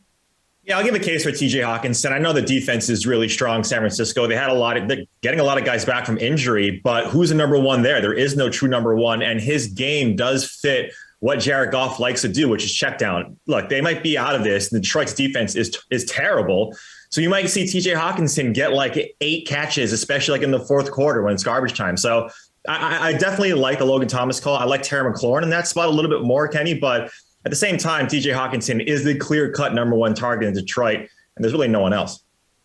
Reed, selfishly, I'm most interested in what all of you have to say to this next one, because we have Kyle Pitts here, who, of course, comes in. He was the highest drafted tight end in the draft. He was regarded as the best pass catcher in the draft. He's really in many ways more of a receiver than a tight end. He's going up in week one for Atlanta against just a team that was miserable last year defensively, especially against that position in Philadelphia. So what do you think as far as right out of the gate rostering Pitts, or is it more of a wait and see with the rookie? I think you can. I'm still trying to figure out what the roster percentage, what the sentiment is going to be on Pitts, and I think it's going to be high, Koff. I mean, his price tag really, you kind of feel like it should have been in the 5K range, but now you see it at 4.4, and he's right above guys like your boy Jonnu Smith and some other guys that you don't really necessarily think, should warrant a Kyle Pitts. And I get it. He's a rookie. It's a wait and see. We haven't seen anything yet. But I don't think Russell Gage is going to be the number 2 guy here. I think it's going to be Kyle Pitts. I think the target share, if you can get him at a 18% target share outside of Calvin Ridley, I think that's screaming value at $4,400. I'd play him in cash and GPPs. I don't mind it at all. Kenny, is Pitts too cheap to ignore? I'm ignoring him. Look, here's the thing. You have to be really, really special to stand out, especially week one as a rookie receiver, rookie running back. We've seen this so many times, so many people getting excited about CeeDee Lamb, Jerry Jeudy last year, Christian McCaffrey when he was a rookie, Josh Jacobs when he was a rookie. You know, it sometimes takes a year to settle into the NFL. I'm fading Kyle Pitts' high price in season-long leagues, drafting him very high. And I don't really think that I can pay this much money when there's plenty of guys around this price that are great, as we'll talk about. That you don't need to spend $4,400 on a tight end if you're not going to draft. If you're not going to take Travis Kelce, you'd go all the way down to like in the $2,000 range. I like some options. Kyle Pitts has Russell Gage to compete with. He's got Calvin Ridley to compete with. It's the opposite of what Reed was talking about with TJ Hawkinson. There's plenty of competition for targets, and we're just not sure what Kyle Pitts' role in this offense is going to be yet. He could be a Hall of Famer one day, but that doesn't mean that he's going to have like the best rookie season ever. So, Jeff, Kenny isn't rostering Pitts until 2022. How do you feel about him in week one? How much more special do you want Kyle Pitts to be? Exactly. Sub 4.5. He was fourth overall, like the he highest hasn't played a snap in the NFL. What do you want this guy to do? TJ Hawkinson went over 100 yards in his rookie game. Like, what is he going to do, Kenny, to get on the Kenny list here? He's 4,400. There's 150 targets with no Julio Jones up for grabs. This guy is pretty much a lock to see like over 6 targets, which, again, I mean, when you add in the talent there, I mean, he might be on pace for a bigger target share than some of these guys over him. I think at 4,400, he's too cheap. And then when you add in the matchup, even with the rookie thing, and yeah, is he going to factor in right away? When you add in the matchup, I think he's way too cheap to ignore. Look, for tournaments, is he going to be too popular? Do you might want to fade him from an ownership perspective? Absolutely. That's where I can get on Kenny's perspective. But from a talent perspective and a matchup, he's too cheap. You're going to Hayden Hurst. Oh my God. He's no Chris Herndon. We forget about that, right, Kyle? I forget about Chris Herndon all the time. Look, I'm swimming in tight ends over in New England, guys. So I just can't even relate to this whole thing. All right, Kenny, let's just go right back to you here and get a take on a value tight end. Who do you like? Yeah, I mean, look, I mentioned earlier that I like looking really far down. There's some names. Dan Arnold in the $2,600 price tag. I can't ignore him. You know, he signed with Carolina to try to get into a bigger target share. I think that they're going to get him involved. But look, I mean, there's a very clear best play here, at least from a value perspective. I also like Noah Fant, but it's Eric Ebron. Eric Ebron at $3,900 is kind of criminal when you look at Buffalo. I criticized the Chargers for not really doing anything on defense. What did the Bills do? I think they drafted like 3 defensive linemen. They signed 2 more. They're just going crazy on the defensive line with the pass rush, but they're not going to be covering the tight end position. And when you talk about Eric Ebron, this is a guy that had a fantastic season with Ben Roethlisberger. He's going up against a terrible defense in Buffalo. And this is a chemistry that has been rapidly building in Pittsburgh. This is going to be a big game for them. They need to make a statement here. You look at a guy that's got 7+ targets in a lot of games. I think that Eric Ebron has a ton of targets. And so for that reason, there's no reason to pay up over $4,000. You got Eric Ebron right there at $3,900. Jeff, what do you think? Eric Ebron, the 4th target on Pittsburgh, just to save $500 off Kyle Pitts. Okay, sure. I mean, we'll get some heads up going week 1, Kenny. 3,200, Anthony Firkser. The Tennessee Titans targeted the tight end position 30% of the time last year. Was the 4th highest percentage. Firkser walking into the tight end 1 role. He's only 3,200. That's real value right there. I like that matchup week 1. Should be a good fantasy one too. Reed, value tight end. I think Kenny and I are matching in shirt, but not in sentiment and things that we like at the tight end position. I mean, your argument for Kyle Pitts was target share with Russell Gage. And now you have Deontay Johnson, and you talk about that entire Pittsburgh offense. I get the touchdown upside is there. Are any of those receivers new? Eric Ebron had a great season last year with the same guy. Yeah, but like the touchdowns have to come down. They have to regress, Kenny. I get it. Look, I get what you're saying, and especially in that offense. You know, I understand where the logic is, but we're talking about value. That's not value to me. Eric Ebron at $400 less than someone that we can theoretically say that could get 20%. I just don't see that from tight end. That's what you need. You need the volume. If it's not that, and we're going bargain barrel, if we're going bargain shopping, I don't think it's that guy. I think it's someone like Tyler Conklin. Like they've said he is the quote unquote number 2, but he's supposed to take over that Kyle Rudolph role. Irv Smith is talented. We know he's extremely athletic, but I like going after these type of games too, where you have a lot of talent on both sides of the ball in Minnesota and Cincinnati. The over-under is about 48.5. It's probably going to get up to 49. Attack those tight ends that aren't getting a lot of love in these high-scoring games, because in GPPs, right, I'm not playing Conklin in cash at all. But at his price tag, I think he's someone to get you like 4 or 5 targets if you want to go that route. But at the same time, like I said, I think Kyle Pitts is someone that I do like. But if you want to go bargain shopping, I think Conklin is someone that you could consider. I actually liked Kenny's Dan Arnold call, so I just wanted to end on a positive note there. Oh. I think 2,600 is a good call, Kenny. Well, you're only ending that question. We're not ending the segment. Not just yet. This is where we get fancy. We show the graphics that we have available. We're going to put them right on the screen, and each of you get to name your guy for week 1, your slate-approved pick. Moose, let's go right back to you.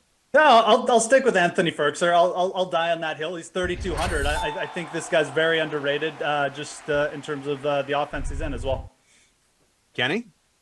I'm going to go with Logan Thomas. This is a guy that averaged double-digit targets over the last 4 games of the season last year. When you talk about the matchup with, again, a very soft linebacking core, a soft secondary, Logan Thomas should be the number 1 option, maybe the number 2 option, if you like, for Ryan Fitzpatrick. Should be a big game for Washington, big statement win week 1, and they're going to have another great season.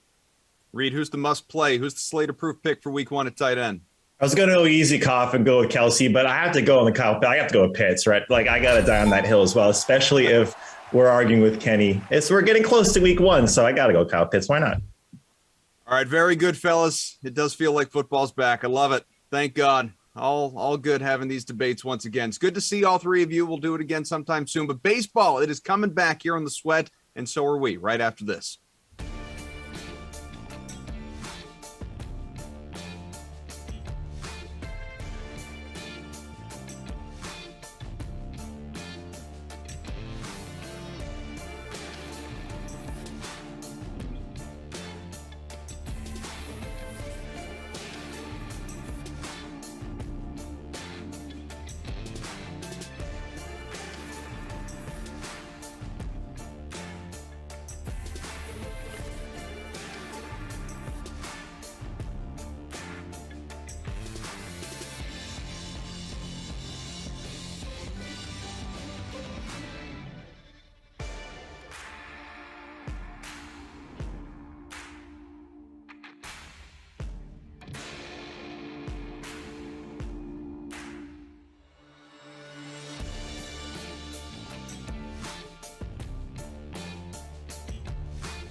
We've got another segment to go, and like I said, we're going full circle. We started with baseball. We're bringing baseball back. We're bringing Nick Fryer back, except this time around, we're actually going to let him talk. We have Stan's son, Paul Bruno, here with us as well. Paul from RotoWire, the other guys, DK contributors. It's good to see you all. Thank you for coming on back. We're going to do MLB Cover the Bases. If you can't tell, that's a play on the DK Sportsbook. We're going to jump on in here, see if we can get your favorite bets for tonight on the MLB slate. And Nick, we will start with you, my friend. First base, run line or money line?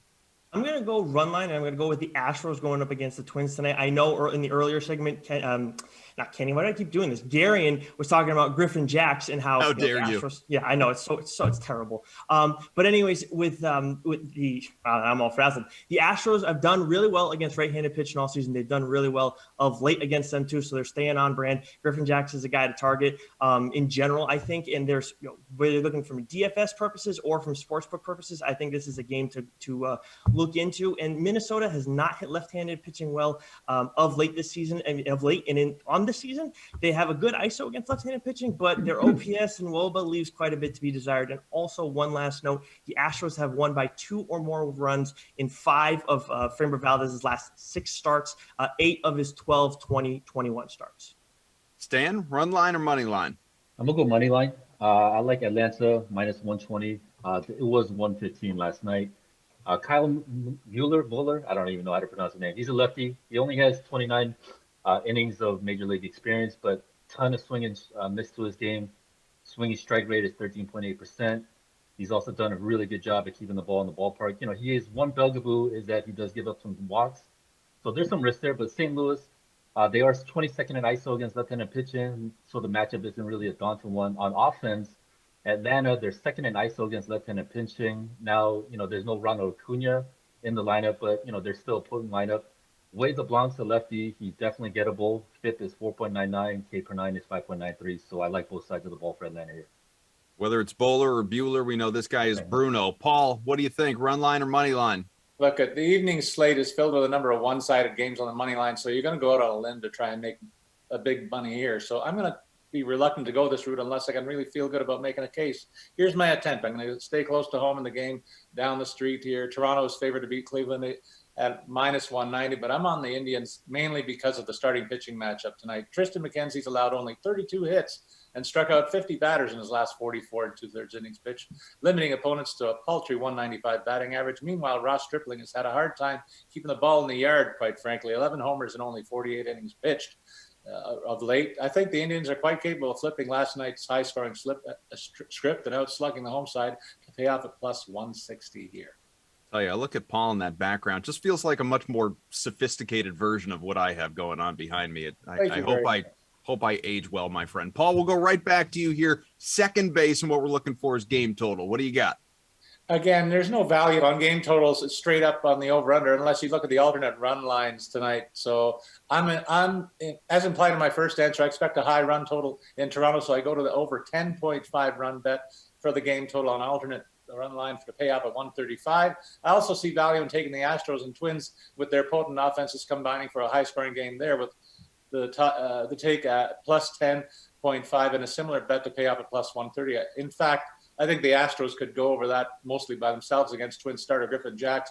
He's been tuned up with allowing 7 homers and a 6.41 ERA in his 7 starts, where he's only pitched a total of 26.2 innings. I think the ball is going to fly out there. Nick, I'm going to put your feet to the fryer, my friend. What do you have here? Well, I'm actually going to go with a team game run total instead of going with an overall game run total. I'm going to go with the Reds scoring over 5.5 runs against Pittsburgh tonight. They're going up against Will Crowe, not Russell Crowe. I almost made that mistake earlier. But they just tagged Kenta Maeda for 5 runs over 5 innings and a 7-5 win. And I know Crowe had a pretty good July, but he was not as good, nearly as good as Kenta Maeda was last month.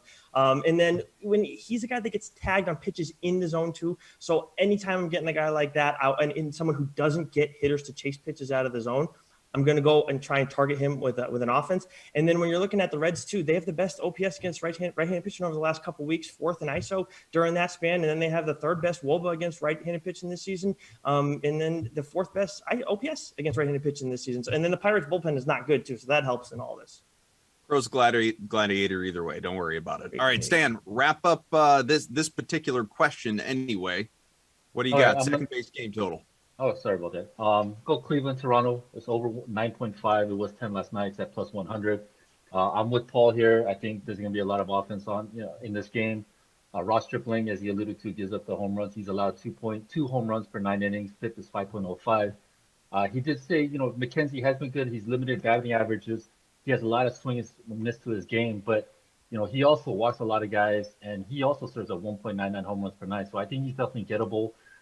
The game is in Dunedin, Florida, so that ballpark, it's massive for offense. In terms of park factors, they're 1st in runs scored and 3rd in home runs. So I like a lot of offense in this game.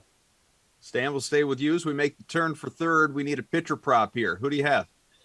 Yeah, this is tough because as the guys alluded in the first segment, a lot of favorites on this slate, but really a lot of mediocre pitchers. I know they went with Sonny Gray earlier.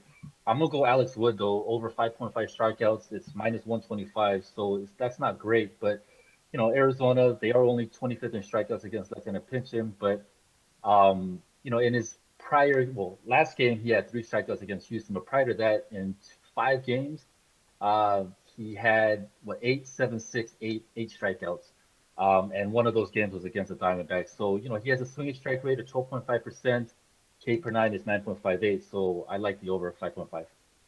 Nick, what's your pitcher prop?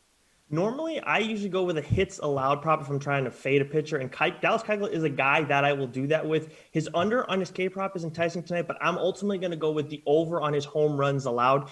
He's given up 3 home runs in his last 2 outings. And then the Royals have been doing very well against left-handed pitching over the last couple of weeks. In 5 of the last 7 left-handed starters to face the Royals have given up at least 1 home run. Keuchel specifically, he's given up 11 over his last 32 and 1/3 innings. And like I said, 3 of his last 2 starts, and I think it's each of his last 6 he's given up a home run. So Keuchel giving up a home run to the Royals tonight is my pick for a pitcher's prop.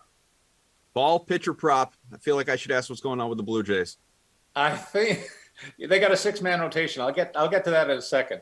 But listen, I'm with the guys. I think we're all in sync on today's slate. I'm going to take the under on a 3.5 strikeouts for Keuchel in this matchup. He's a name recognition guy, but if you look at his overall record this season, he's gone on the underside of that bet most of the year. It'll pay only a little bit, plus 105, but it's a win. And speaking of the Jays matchup, I'll take Stripling to strike out more than 5.5 Indians and pay off a plus 120 against the free swinging Cleveland club based on his recent record. Look at overall 46 strikeouts in his last 48 and a third innings pitched. The Jays are giving their experienced pitchers a chance to go deeper in games, and they have more faith in the starting rotation than a revamped relief corps. Maybe that'll take flight soon with the quality they've added there. But they've got 6 capable starters, and that gives them the flexibility to let the starters go deeper. We've done first, second, and third. Let's go home, guys. We need a hitter prop, and Paul, let's spin it right back to you. Look at Seattle's Tyler Anderson, a lefty, wades into Yankee Stadium against those right-handed power bats tonight, bringing along his penchant for surrendering the long ball. 17 dingers allowed in 108 innings pitched. That looks like an opportunity for Judge at plus 215, Stanton at plus 250, and Gary Sanchez, all power hitting righties to go deep tonight. Take your pick. I think each of them has a great chance to do it. I also like Sal Perez to continue his hot power hitting display that he's had a really nice run of late against Dallas Keuchel. In the same game, I like Jose Abreu. I've talked about this guy. He's one of my favorites in DFS, actually. Whenever he gets a matchup against lefties, he's an automatic for me, and that happens tonight against Daniel Lynch, who's given up 7 homers in only 22 innings pitched. I think I would do better than that. But they pay at plus 230 and plus 300 respectively. I'd pay to see you out there trying. That'd be fun. I've done it before. There you go. Stan, what do you say? Hit a prop. Yeah, I'm going to stay in this Cleveland-Toronto game. Basically, any of the power righties against Tristan McKenzie. Against righties, he's allowed 2.76 home runs per 9. As I said earlier, he does have a lot of control issues, and the ballpark is a great one. Vlad's only at plus 180, but you got Teoscar and Bichette at plus 300, Semien at plus 270, Springer at 200. So, yeah, give me any of the righties against McKenzie tonight. Nick, you got the first word. Now you get the last. What about a hitter prop? I'm going to go with Jesse Winker getting over 1.5 total bases tonight. I already talked about Will Crow before and how he gets tagged on pitches in the zone. And if I got a righty going up against Jesse Winker, I'm always going to be interested in the action on him for that given night. And of course, the Pirates bullpen is not good. Winker is among the 29 hitters with an OPS over 999 against right-handed pitchers since the All-Star break. He had a pair of doubles in his first 2 games of the month. I know he went 0 for last night, but still a strong start to this month. And against the Pirates this season, he has 13 total bases and 13 plate appearances on 7 hits. So doubles are very much in play for this guy against the Pirates and then of late as well. All right, guys, very good. Well, we appreciate it, all the insights, and hopefully you look like geniuses and we can praise you coming up tomorrow or next week, whenever you're next on. As far as what is happening a little bit later on today here in the Dream Stream, whether you're watching on YouTube, Twitch, or elsewhere, it is not the usual day of Madden Sims because football returns tonight. You have Dallas and Pittsburgh, the Hall of Fame game, real football, even though the wins and losses, that just doesn't matter at this stage. But real football, the first of the NFL season, is coming back tonight. We will have 4 Madden Sims coming your way over the next several hours, beginning at noon, only moments from now, Eastern Time, 12, 2, 4, and 6. Those games today. I'll be with you at 2 o'clock with Brandon Cristal. Looking forward to it. Enjoy all that is coming your way, and thanks for watching us here on The Sweat. What's up, everybody? Welcome into The Sweat. Adam Kaufman here with you for the next hour, joined by a rotating cast of characters whom you have seen before, and a lot of knowledge coming your way. And guess what? Football. Yeah, real football. NFL. I mean, I guess it doesn't count toward the standings, but football is coming back tonight. So we have that to look forward to with the Hall of Fame game as well. Some Madden simulations, all sorts of good stuff you're used to seeing here on the Dream Stream. But we begin with baseball, and let's welcome in our well, there's a lot of attitude here. Steve Buchanan, who just continues to dominate as he does when it comes to his self-named segment. Put up your bukes. Gary and Thorne, Nick Fryer, all DP.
What's up, everybody? Hopefully you're enjoying a nice day in Simland. Of course, it's a somewhat unusual day in that we have 4 Sims as opposed to the full 6, but that is because football's back. Real football. At least, wins and losses don't matter, but it's not simulated. You have the Hall of Fame game tonight. Brandon Cristal here with me, Adam Kaufman, and we'll get into, obviously, real football, including a team that is participating here in this sim. That's the Dallas Cowboys. How are you, BK? Doing good, buddy. Doing real good. Just hung out with Rossi for an hour. When I last left everyone, I spent the better part of the end of the game aggravated that my keyboard wasn't working, my mouse wasn't working. It was right-clicking everything. I restarted my system, and I'm back to normal. Everything's working the way it's supposed to. Except for that one screen behind you. Well, I can fix that, too. We don't have the full DK logos. These are the important things. There it is. I mean, you can barely see it, but it's there. You'd rather know it's there than just a blank screen. This is the stuff we have to monitor. Just so I have them behind me. The early bird special, the BK and his boys free roll. What a day for Dallas. Dallas and Chicago. What's your lineup looking like here? Well, you already know who I captained. Michael Gallup. Amari Cooper. Every time Koopa is my captain. I used to captain Gallup all the time. I didn't even roster him today. Michael or Amari Cooper. I'm in first place right now at a 120, so that's great good. Start. I'm off to a rip-roaring start. I went Cowboys heavy, was able to get Dak and Zeke and CeeDee Lamb, which meant I had to skimp on my Bears players. I went with the now retired, very fast Ohio native Ted Ginn Jr. Good cheap value play. Pinheiro, the kicker, just because. Yeah. So if the Cowboys defense can do what we saw it do last year, Ted Ginn could have a couple long touchdowns. How about my captain Amari Cooper? Already got me from first to 27th place on one catch. See that? Zeke picks up 7. He's in my lineup, so he's very chalky today. Yeah. Who's your Capitan? So my captain. Let me hear your lineup. I don't like my lineup. I really don't. My captain is Blake Jarwin. Sometimes those are the best ones. Sometimes, not usually with me. Usually when I don't like it, very middle of the pack. So that means I'll finish in that like 50 to 70 range out of the 120 we've got with us. Blake Jarwin is my captain. 6.7% owned in that slot. About 50% of lineups is Dak. Perfect. And, handsome too. There's Cooper, 2 for 30. He is in my lineup. He's captain in 14%, so you are certainly not alone. Cooper, 43% owned. Ezekiel Elliott, who is 21% the captain spot in about 3/4 of lineups. Madden Mitchell, Mitch Trubisky, 3/4 of lineups as well, and about 18% captain. Then I have Jimmy Graham and Greg Zuerlein. So you went with a kicker, I went with the kicker, and we got different kickers. So Greg's not playing tonight. He's still on the PUP list. There's not a kicker available for the Cowboys, but Ross and I were kind of looking at this. I already reserved a $10 spot to try to win $50K for first, which obviously feels like it would be awesome and silly at the same time. I mean, $50K would be awesome, just period. But every player $7,400. Mm-hmm. We both agree that you got to have Haskins in your lineup one way or another because he's going to play enough to justify it. And then when we were like, and the kickers will probably at least kick unless there's a competition. Well, Sloman and Boswell are both in Steelers camp, but somebody on the in the chat said that Sloman should get all the work, that Boswell's probably not playing. Whomever the Cowboys have as their kicker, and I haven't done the research yet, isn't available on DraftKings tonight. So you can't roster a Cowboys kicker. Rossi and I spent some time on the depth chart trying to figure out, like, I was looking at receivers 5 through 9 and running backs kind of 3 or 4 through 5 or 6. Mm-hmm. Or maybe the defenses make a play, because even though you have backup defenders, you also have backup quarterbacks. Sure. So, are you gonna build a lineup? I don't know. I hadn't even thought about it, to be perfectly honest with you. Executive Session says the boss, the rock star, Koff, just grab the wheel, let BK control the radio volume. Whole bunch of fire emojis. Let's go, baby. I like that Executive Session. What did he call Rossi? He didn't call Rossi the boss too. He called Rossi something similar, and I let Rossi know and Drew about our shirts. Drew can definitely get a shirt. I think if he wants to. Executive Sessions can tell us, so I don't know if I'm right or wrong. I know he calls me the boss. I think he calls him the talk, something like that. Oh, maybe that could be. He said it really fast, and then I mentioned the A-team thing to Rossi, and he was, I think, just jealous he didn't have a shirt. Not that he's not on the A-team. Do we know how many shirts were purchased? That's the question. I got one. You got one. Well, I got three. Undercover Boss Tom got one. No, I'm kidding. I got three. I think that's where it ended. I don't think Michael. I don't think Michael jumped in, and Drew didn't know about it because he was traveling internationally. Yeah, Drew needs to get himself an A-team shirt. Second and goal from the 6, halfway through a scoreless opening period. Virtual Chicago here. It's a handoff. Zeke, run up the middle, stopped at the 1. He has 22 on the ground so far. Brandon Cristal, Adam Kaufman, Drew is our producer. Back at it. Koopa TD from Dak here would really help my line. Bry Guy, the 1s through 7s, is our technical director. Kyle in ops. We had Tate as well. I don't know where that was almost as good as Rossi, who said 1 million. Rossi said 1 through 1 million. That's a big number. Oh, no, a drop. Come on. A drop on 3rd and goal from the 1. Dak rushed that throw a little bit. That's disappointing right there. Good time to have Zerline. Go for it. Come on, Mike McCarthy. Be bold. You know, real life Mike McCarthy would go for it. Maybe AI Mike McCarthy will too. Love to see it. I love it. Aggressive. Who's it going to be? Go and hand out the Zeke or play action? It's got to be play action. Play action. The pitch to Zeke, and no, he lost 3 yards. Turnover on downs. But if you're looking for a plus, we are starting in safety range.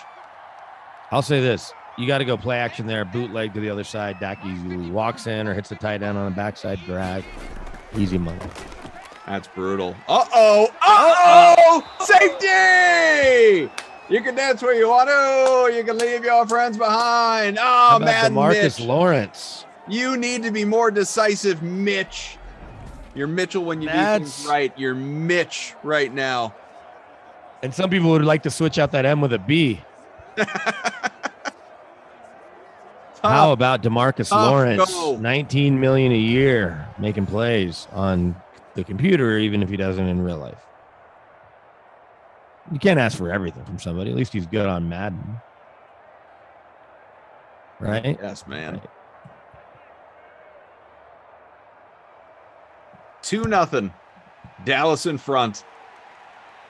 A little drop punt there. So, as I think I told you, the second I'm done with this, our nanny upstairs was somehow clever enough to get my soon-to-be 3-year-old down for a very early nap. He's not much of an early napper typically. So he'll wake up refreshed. We're going to drive further than we need to get on the light rail, go to the Rockies game for a few innings. My man Peter Burns is in town randomly, so he's going to meet us there. And then come back, drop the little one off, and race to the airport. Even though I'll be much closer to the airport at the game, you know. How long's the trip? Did you know Jake Arrieta's still in the bigs? He's actually 5-10 this year for the Cubs. Is that right? Yeah, I didn't even know he's still in the league, let alone having started at the very least 15 games. Yeah, I'd say it's probably more than that. There's a completion toward midfield.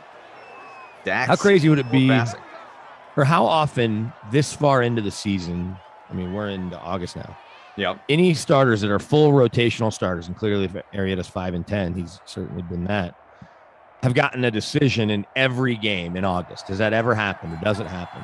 In recent years, back in the day, I'm sure when Bob Gibson and Nolan Ryan, and those were different eras kind of, but yeah, when they're going 7, 8, 9 innings, they got no decision, or they got a decision. Right now, you're just happy if your guy goes 5, actually even qualifies for a win. Well, and so much has to happen too. I guess you can leave the game winning or losing, but like, I guess maybe the better way to ask it is, what is the latest? Oh wow! Hang on, I have real breaking news here. News? And then I'll get back to my trivia. This is Broncos from our friends related? at ESPN. This is definitely not. In fact, it could almost not be less Broncos related. But breaking news from ESPN's desk, and they cover soccer about as well as anyone. Lionel Messi will not continue with Barcelona because of the club and the league's financial struggles. So he will not sign a new deal. The club released a statement. He's going to be 34. He is 34. His previous contract expired June 30th. They reached an agreement with him, but they can't pay for it. Wow. So now the best player in the world, or certainly one of the very best players in the world all time for sure, but even still, he becomes available. So who's ponying up? Probably come to the MLS, play for the league leading Revolution. What do you think? I'd love to see him in the Colorado Rapids. Yeah, in New England. I think if he was there, I'd come visit you a few times just to watch you play. Let's take the MLS off the table. Okay, that seems. He's got to go to England, right? He's got to go to England. I mean, I know he had fun with Argentina this summer. He finally won a trophy, winning their tournament, whatever. I guess are there multiple gold cups? One of the many gold cups. But I don't think he goes back to Argentina. I think he's got to go. He could easily go to Italy, play for one of the big clubs there. Could certainly go play in Paris. But I got to think. I mean, Man City has signed all these Argentine players over the years. Mm-hmm. It's got to be the EPL, right? He's got to go play in the Premier League. I think the little I know about, international soccer, but that makes a lot of sense. In the chat, those of us that do know, get Ronaldo to hop on and tell us where he's going, or where he would go if Ronaldo were Messi. We can text him. We can find out. Pulpy is in front in our free roll right now, by the way. Dak, the only man who's thrown the ball. Trubisky decided to carry it, and safety. That's where we stand. 2-0 Dallas in front. Although should be, really it should be 7-0. Yeah, Chicago never should have been in that situation to begin with, but Dallas failed to convert from the 1 yard line multiple times, setting up obviously the safety range in the first place. So interesting, as Brad Guy says, totally normal 2-0 NFL score right now. This is a baseball game. This is what it feels like when football comes back. I've jumped into 26th out of the 120. Where are you? Well, I was 27th. I don't have the Bears or the Cowboys D. Let's see here. 45th. I just found you. Oh, well.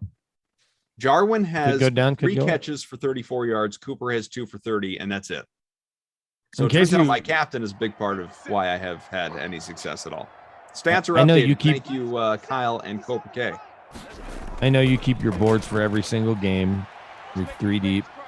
Yeah. You have for each game. But I don't know if you remember, on Tuesday, July 20th, you and I at 8 o'clock did Colts Cowboys. So you know what I do keep track of? I could tell you every game that I've done and the date that I did it. But what I could not tell you is who I worked with. Why would you? I don't have that written down. That just then. No, I'm saying, why would you write that down? Like, it'd be one thing if you were doing an actual game in a booth and just you wrote your analyst name. Look at this. Cowboys D is Dallas wrecking. Has it. Is this no! Cowboys D, go score. To the 9, Poe. I don't have the Cowboys D. So.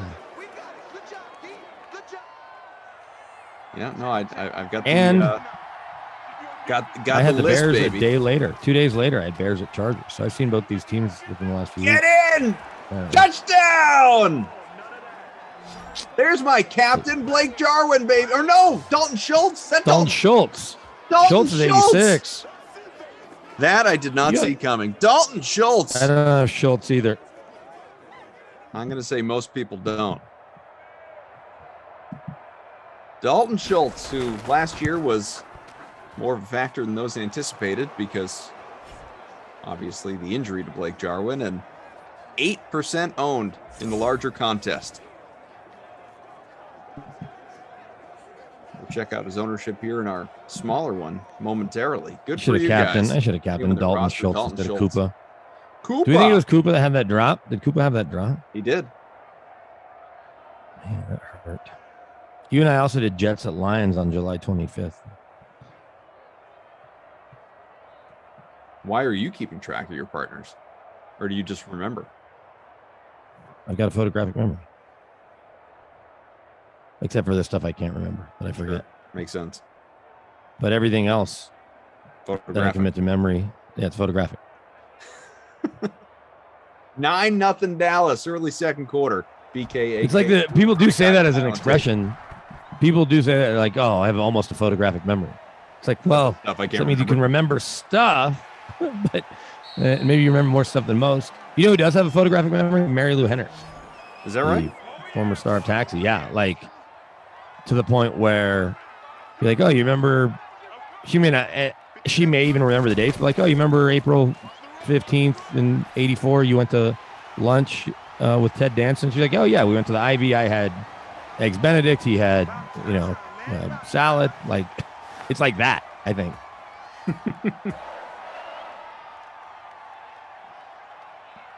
I wish, man. I wish I had that kind of memory. Wish I had a remotely decent memory at all.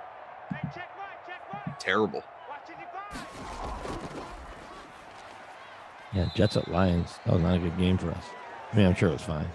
Mr. Kane, Kaufman getting all hyped for nothing. Jarwin was needed there badly. It's true. El Paso #1 says Schultz going to score tonight with no Jarwin. I don't know if Schultz is going to play enough. Preseason contest. I do have to figure out my lineup, but I don't think any of those guys that are rotational players, like top 30 kind of guys.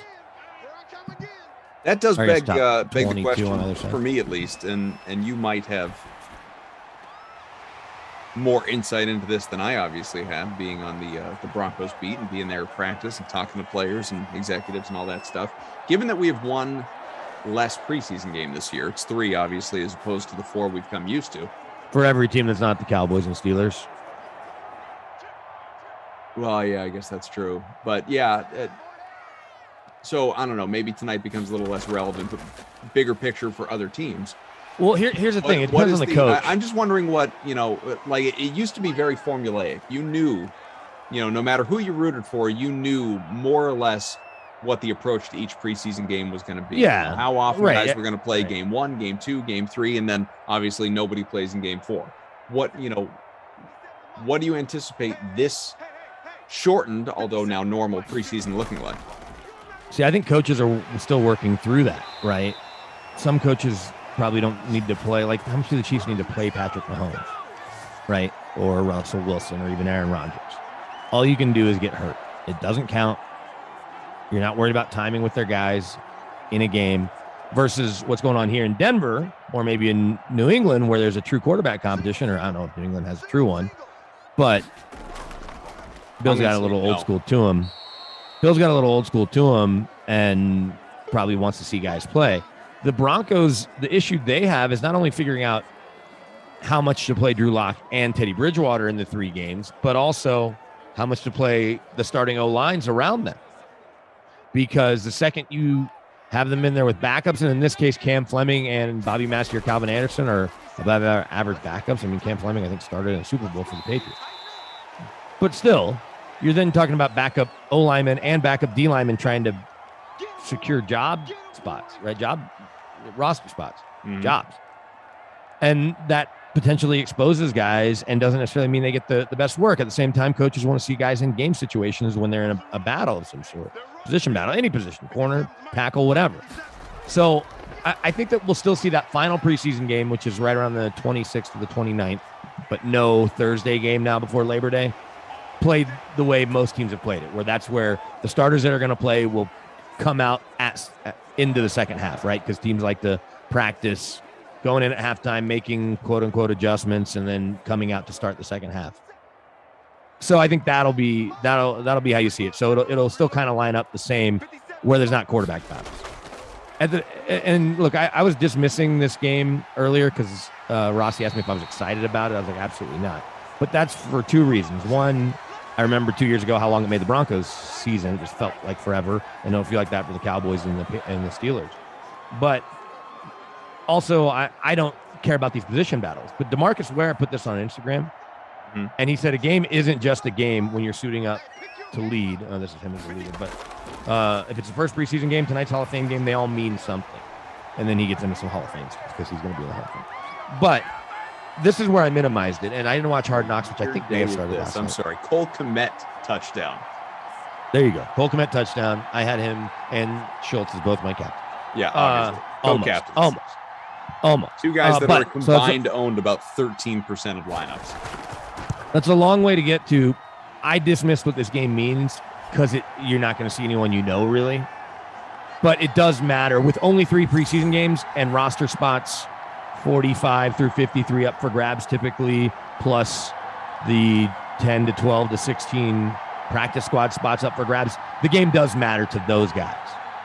But to the casual fan or even the diehard fan, you're going to see a guy that maybe flashes, and you hope you don't have to see him during the season, but we know how injuries work. And with the 17th game, guys that you see play tonight, you may end up seeing starting on Thanksgiving for the Cowboys.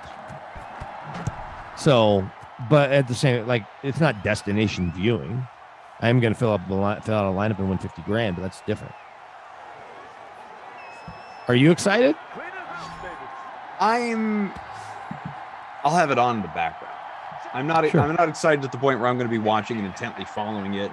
And you know, I don't, if not for what we do here and the fact that we'll be talking about it, I'm not sure I would on my own look at post-game like stats or even read the recap. That's right. It would just be something that happens. It would exist. And that would be right, unless something crazy happened where a one-handed catch or someone got flipped on their head, and but then even then, that's like just you see the clip, on, right? That's what goes viral on Twitter. You know, Bry Right, Guy, I think said it well. He said, "I'm excited football's back, but I'm not going to go out of my way to watch it." Yeah, here's what you should be. The Red Sox about. play this afternoon, not tonight, so that's one more open avenue for me to put it on. Here's what you should be excited about. Yes, there will be football on, and Joe Buck and Aikman will make it sound bigger because they're Joe Buck and Troy Aikman. But a week from today, you will start putting on NFL Network, and you'll start to see a little bit more. You'll see more games and things that are going to matter a little more because of those 3 preseason games. And NFL Network doing such a great job of showing you every single game or as many games as possible. That's what you should be excited about is next Thursday, because you start to see teams in your division. And then the week after that, you'll see the starters play a little bit more, I think. And then the week after that, you'll see them play a lot. And that's how we know that, football's really upon us. Throw it to Koopa. 9-7 Dallas. There's a completion out to midfield. Is that Koopa? Is that 94. No, Schultz. Jarwin, your guy. Jarwin. Jarwin, 21 in the air. Jarwin. Jarwin and Schultz are both part of the leading lineup right now. I thought about captaining both of them. No sign of Cole Kmet currently in our smaller contest. No one has Kmet. I'm not telling you no one has him, but I just haven't seen a lineup with him yet. Gotcha. I mean, it's likely no one has him out of 120 people. Oh, no. All right. Totally wrong. I just 7.5% owned. Oh, look at that. So, I mean, what's the math on that? 2 people have him? That's 7.5 people out of every 100. No, that's true, actually. That's maybe 10 people have him? So it's about, yeah. You can tell that was really bad math by you. We know I'm not good at math, but there's over 100 people. I definitely never claimed to be good at math. So he has now. Oh, wait. So, okay, go. Sorry. He's 5 total touchdowns. I was looking to see because people had asked in the chat if he was on a run of touchdowns, and he has scored in 2 in a row, but the last one before that was a while ago. So back to my very long trivia question from a long time ago about baseball. So Jake Arrieta's starting. When were we talking about that? Yeah. Okay. Go ahead. Well, but so rather than asking who's ever can you think of anybody that's made it to August? What is the longest a starter has gone and gotten a decision through how many starts? 12 starts, 18 starts, did 14 you Google starts. that? No, I have no idea. I don't even know how to look it up. Yeah, it's more. Hey, does anybody else want to look it up? Ask Drew. I'm kidding. I'm kidding, no, Drew. Drew's got stuff going on. Yes, Lindenbaum, Kmet scored again.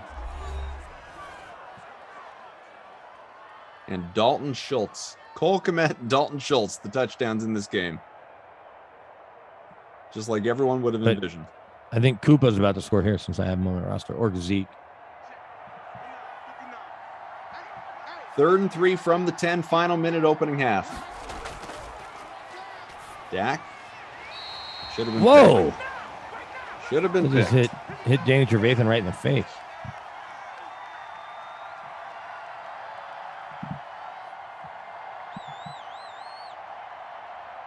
Mavry 47 in the top spot. Alex has Kmet scored in 3 in a row. I only see 2 on the game log, but. Well, does the game log have today's game yet? No. Field goal's good. So no, if you see, but I'm saying you're saying you only see one plus correct, today. Correct. That is what I'm telling you.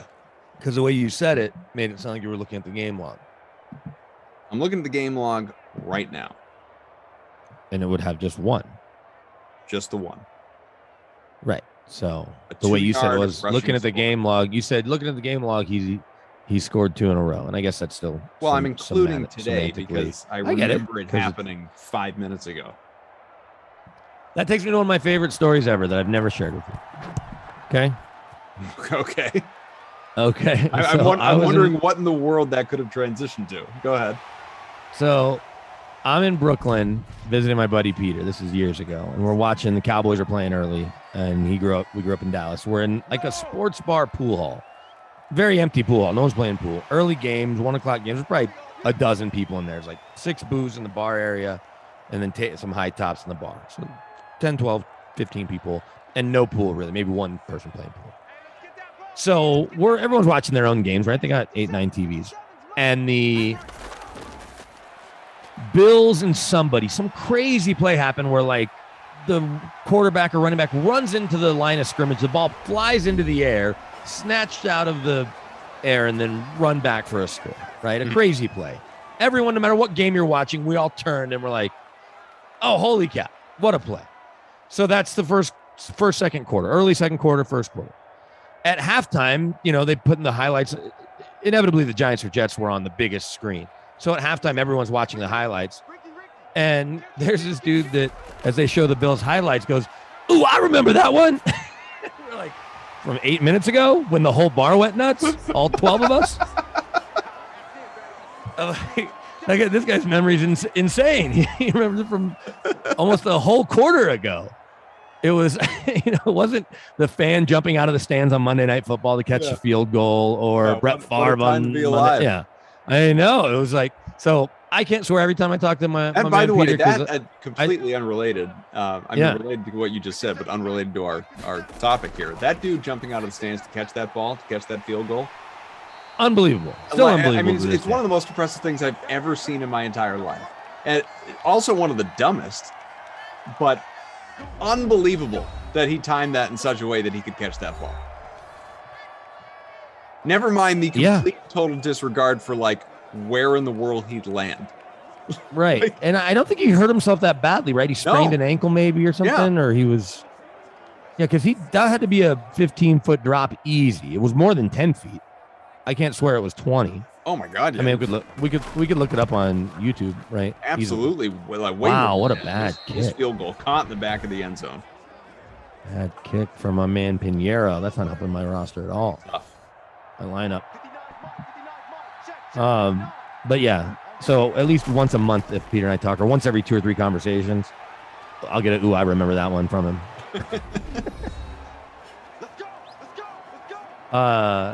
Good stat here from Drew. Producer Drew says it's not a decision stat, kind of close.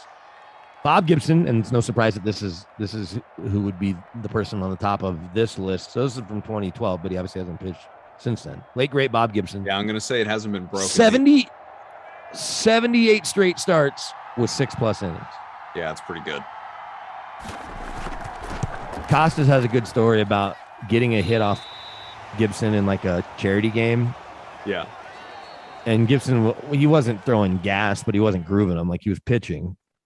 And Costas like slapped one up the middle. He said that Gibson gave him an evil eye for like a decade after it. He's like, every time I'd see him against him at a charity game, just stare down. Yeah.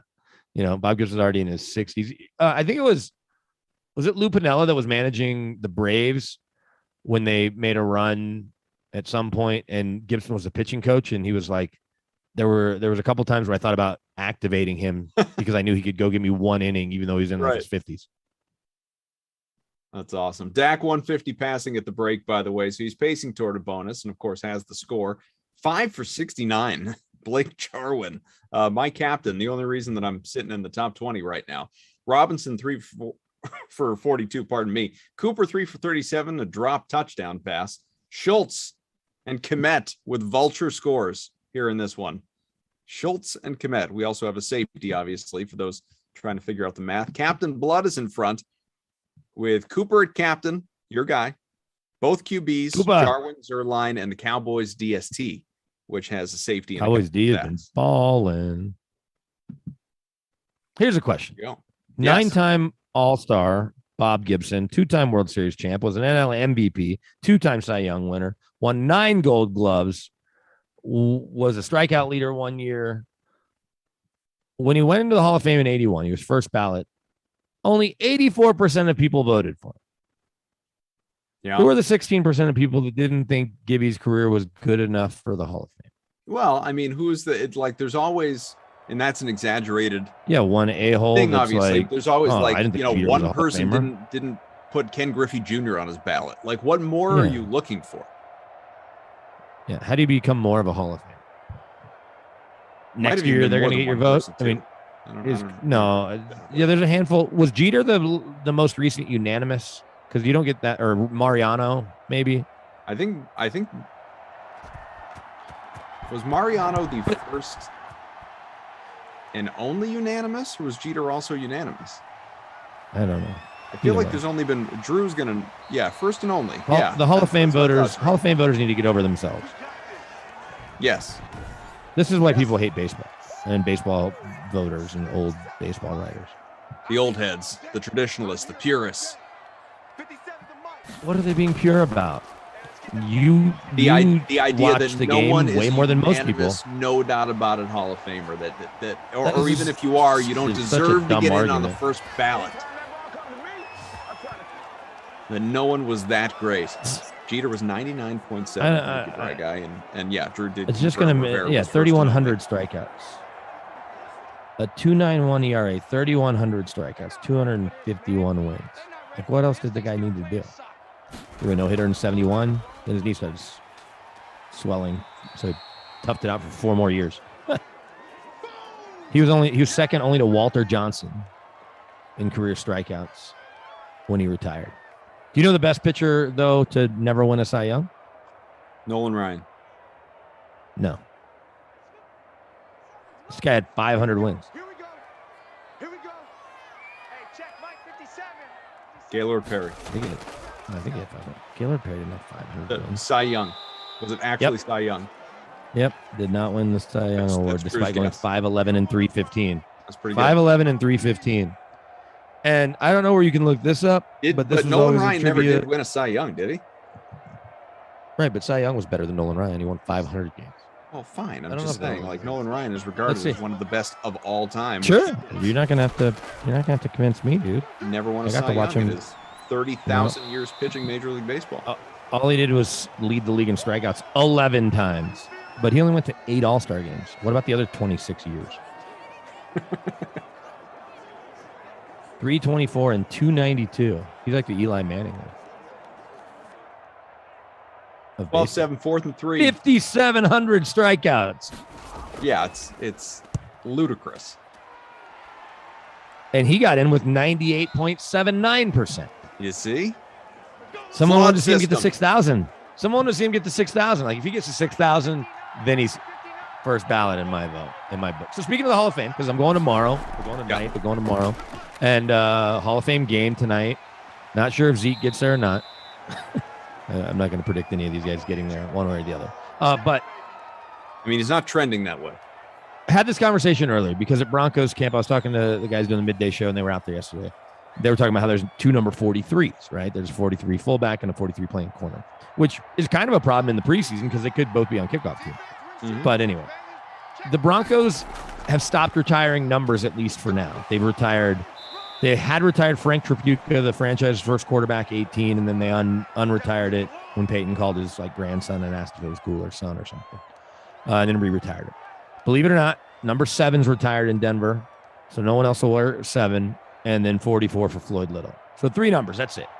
There's a lot of places, Chicago, I don't know how many numbers are actually retired in Dallas, but Chicago for sure has a bunch, and Chicago may be the example, which is why teams were doubling up and why they opened up the jersey number thing. Mm-hmm. But I think, at least as it relates to Denver, really any team, I think if you have a first ballot Hall of Famer, so in this case, Denver's most recent was Champ Bailey. Peyton's 18 was already retired. Von Miller likely has a shot at being a first ballot guy. And if they played their whole career there, because DeMarcus Ware's probably going to be a first ballot guy, but you don't need to retire in 94 because he was only here 3 years, right? So I think all teams should at least consider retiring the numbers, because first ballot Hall of Famer is hard to come by. But Gonzalez and Ed Reed were, Polamalu just was, Champ Bailey was, like I mentioned, Peyton obviously, and his number is retired. Like no one else is wearing 18 in Indy. What do you think about that? I mean, they don't have to make it a mandate, but just that it becomes kind of an unwritten thing that teams do. Yeah, I mean, to your point, I don't think it needs to be a mandate. I think it's... But like 12, no one's going to wear 12 anyway. No. In New England, because I think they'll retire Brady's number if he ever retires. It's hard to say. He may never retire. He's going to be in Canton. He's going to celebrate Peyton, and he probably wants a day or two off camp. He was there for Ty Law 2 years ago and threw a party for him and Bob Kraft on a Friday. Drew says the practice squad QB will probably get 12 the next year. Bill's like, what? We just need, we only have so many numbers, so it was available. I think part of it is like every team is different, right? Like, like the Pats have their own Hall of Fame as other teams do, obviously. Like some teams. Sure, and some teams don't even have like full-blown, Ring of Honor or Ring of Fame. Yeah. Like the Patriots have never done it that way. Like, do they? Ooh, Zeke Elliott touchdown. Like, not to ask a Bry guy, no, Drew, not to ask a dumb question. Do the Patriots have any retired numbers? I don't think they do. I mean, they've players that are in their Hall of Fame. Steve Grogan's? And if they do, Grogan? I honestly don't know. No. Not Grogan's? Drew says 73 for Gino Cappelletti and John Hanna, maybe a few others. I mean, Google would tell me. Bry guy says they have 7 retired numbers. See, like, I mean, it's not, they're not prominently displayed if you're there at Gillette. Well, it's because Kraft didn't own the team then, so he's like, I'm not going to honor these guys with their own displays. No, I'm just kidding. Cowboys clearly don't retire 88, but CeeDee Lamb asked Michael Irvin and Des Bryant maybe, but asked if he could wear it. Not that it's up to Michael Irvin. He's not in charge of rostered numbers. We have 3 minutes left here. Well, you know what, though? A Patriot just did that, too, with Kyle Duggar, who's a second-year guy, asked Patrick Chung, who's now retired, if he could wear his number, which obviously... Right, that's stupid. Of course, he can go and do it. Patrick Chung sucks. He did it out of respect. I shouldn't say The Patrick irony Chung is sucks. they He never just wasn't actually very good. played together. Because Chung opted out of last season. Right. I would just go to the equipment guys and send them a note, a text, like, hey, man, I'm going to work 23. Cool. All right, thanks. See ya. Enjoy retirement. Drew sent the Pats retired numbers. Gino Cappelletti, Mike Haynes, Steve Nelson, John Hanna, Bruce Armstrong, Jim Hunt, and Bob D. All right. I wonder if the Cowboys actually have retired numbers. I mean, no one's worn 22, that's for sure. Chris Adams. Or 12. I have to assume that no one's worn 22, 12, or... Okay, so the Cowboys do not formally retire. They do not formally retire numbers, but no one's worn Bob Lilly 74, Staubach's 12, Aikman's 8, and I gotta think no one's worn 22 since Emmett retired. Yeah, Emmett. They just aren't assigned. Yeah. No one's worn Romo's 9 since he retired, but oh, they're just waiting for him to come back. Chris Adams says, will Brady get into the Hall of Fame? If it were the baseball voters, with all the scandals and cheating and suspensions, he wouldn't get in. Yeah, they'd be like, I just don't know.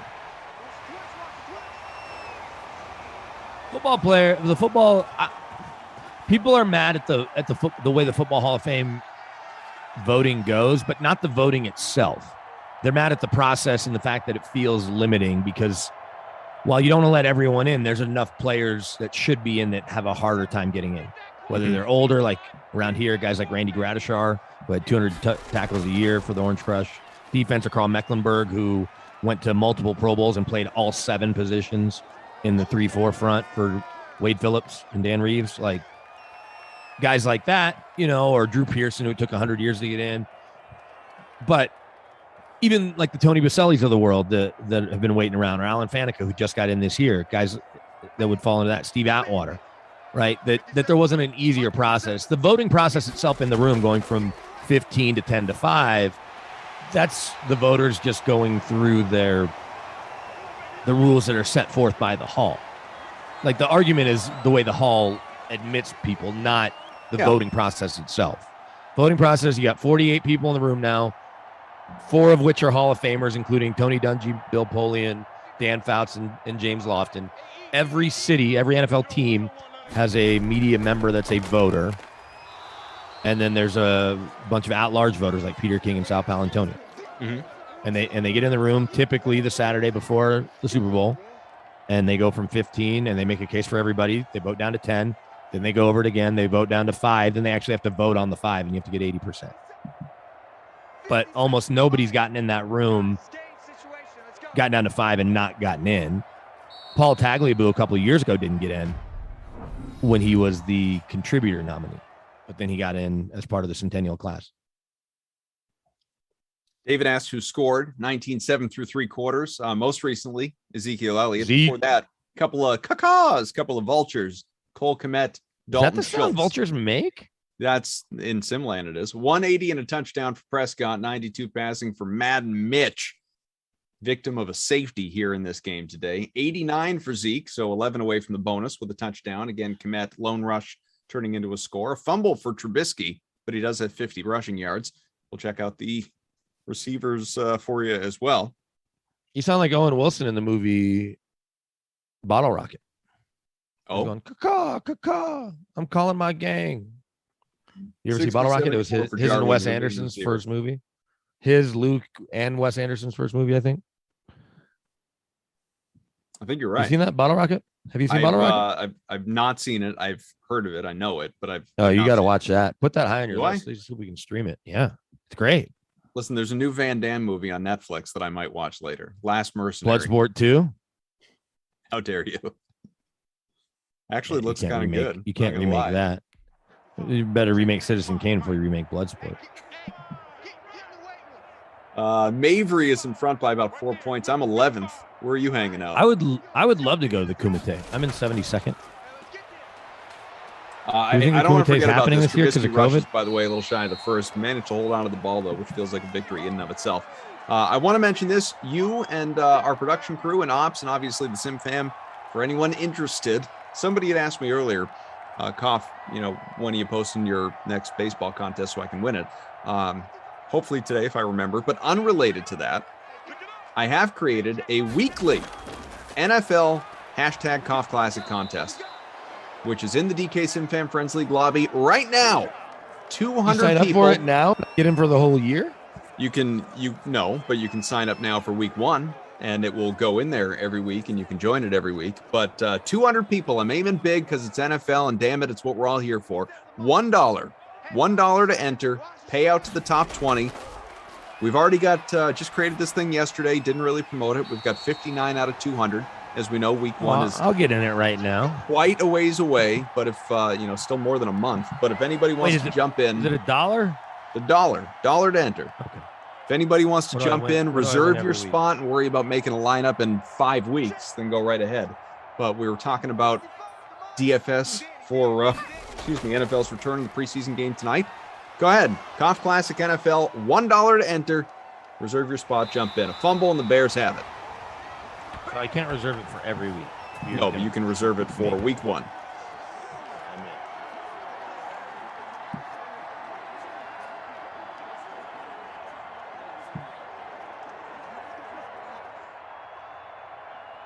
I definitely hope I don't forget to make a lineup for this game tonight. Well, just look in your $10 spot. Yeah, well, do it now. Yeah, I'm trying to get some inside info. I guess last thing I need is to just let my time zones get mixed up. I mean, you can at least have a dummy lineup and change it later. Sure. I have my lineup already for the first Millie Maker, but I may change that. I'm in first place though. 50,000 in first place. Big number. You could take a week off Sims. I might. Fry Guy just says, my dummy lineup may be the best thing since sliced bread. Can I create a contest for tonight's Yeah, absolutely. game? Well, let me look. I don't know that I can. Great contest, NFL, showdown. Oh, yeah, I guess I can. I should do that. All right, I'm going to do it now. You know the sprinklers in Dallas? Make it, I feel like at one point in time we talked about that. I didn't remember. All right, I'm going to make a 30 person because I don't want to have to worry about it filling. And it's already the fourth quarter. Payout to the top 5. It'll be $1. $1. 30 entries, $1 top 5 win. We'll do, who's playing? Cowboys and Steelers. I'm going to have to sit that one out because I'm already in for $10 in this other one. Sure. You're forgiven. I'm going to join with crowns anyway. In.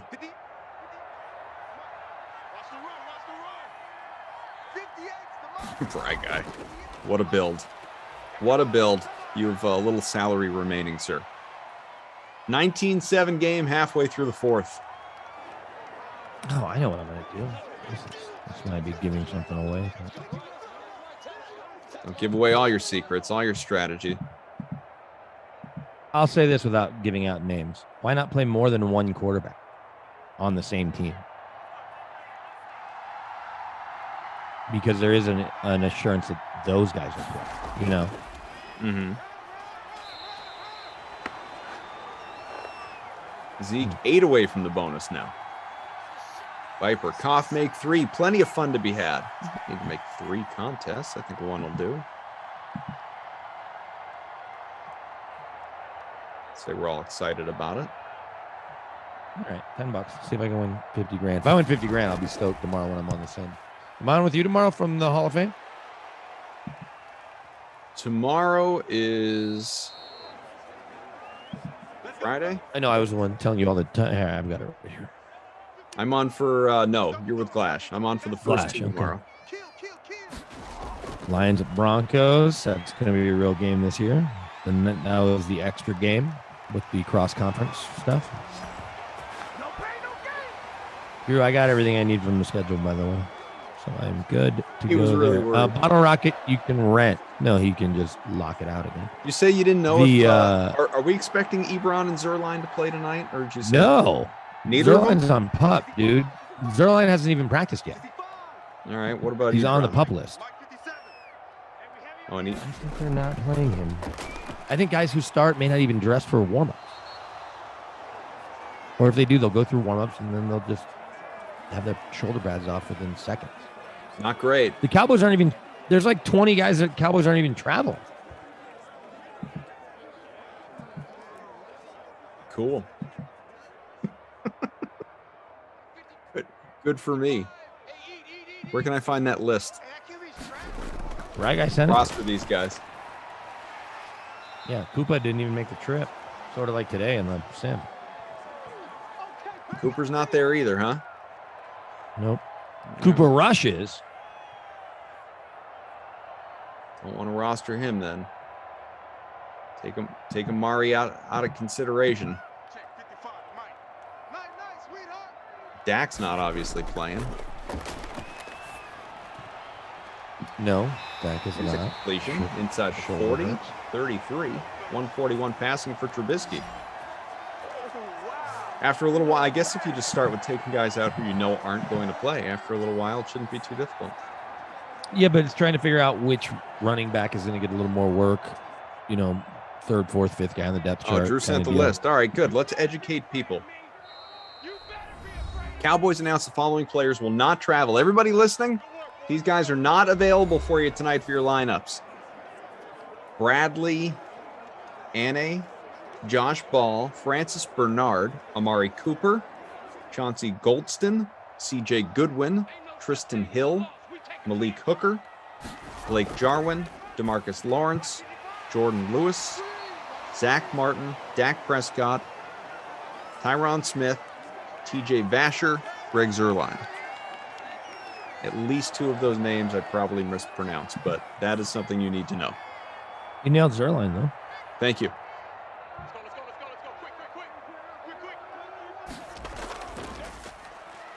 Dom's calling for a Ginn TD to finish this thing out.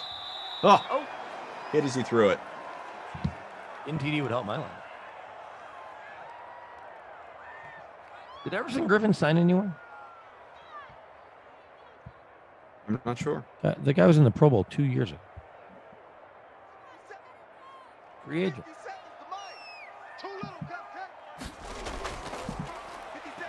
2nd and 10. Mitch completes it. First down. There's your guy. Ginn. He went to Agua Fria High School, which means cold water.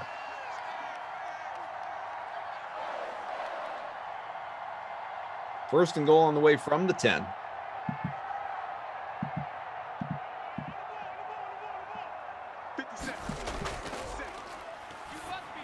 Trubisky. Ugh.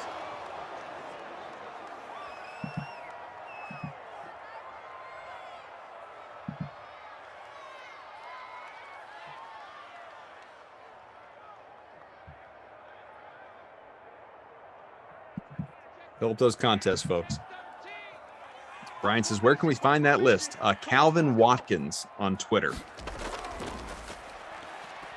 And Jeanette, how do I enter your league games, Koff? By being part of the DK SimFam Friends League.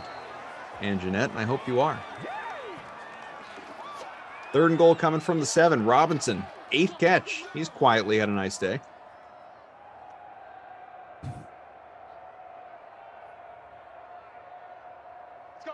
Coming up after us, a couple more Sims. Just the 2 more today because we're not going opposite football tonight. Incomplete in the end zone. Well, hopefully they'll go for it since a field goal does nothing other than get BK and Pinheiro owners points. 4th and goal from the 7 coming. You will have Glash, Brendan Glasheen, and Zach Thompson for Washington at Tennessee. A little more than an hour from now. Vikings Steelers, Glash and Matt LaMarca when he intends to unveil his power rankings for our fantasy league. Touchdown, Chicago! There's Robinson finishing a banner day.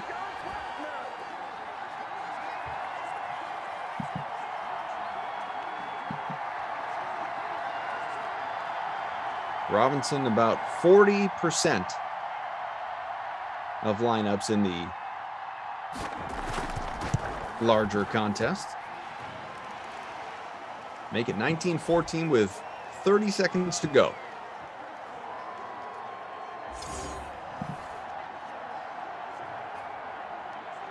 Drop me out of the top 20 right there. Bummer. Yeah, me too. Me too.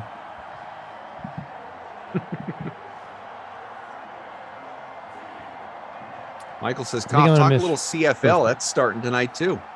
Oh, yeah. We can see Shane Ray's in the CFL. Paxton Lynch is in the Where's CFL. Moose? Moose going to be on today? Maybe Moose Reed. I'll be on the slate later after the 4 o'clock sim with Moose Reed is going to see for our all sports talk. Maybe Reed will bring some hot CFL takes. Comes the onside kick. Dallas has it. Moose is going to be at the Calgary Stampeders game, probably. Could be. Calgary.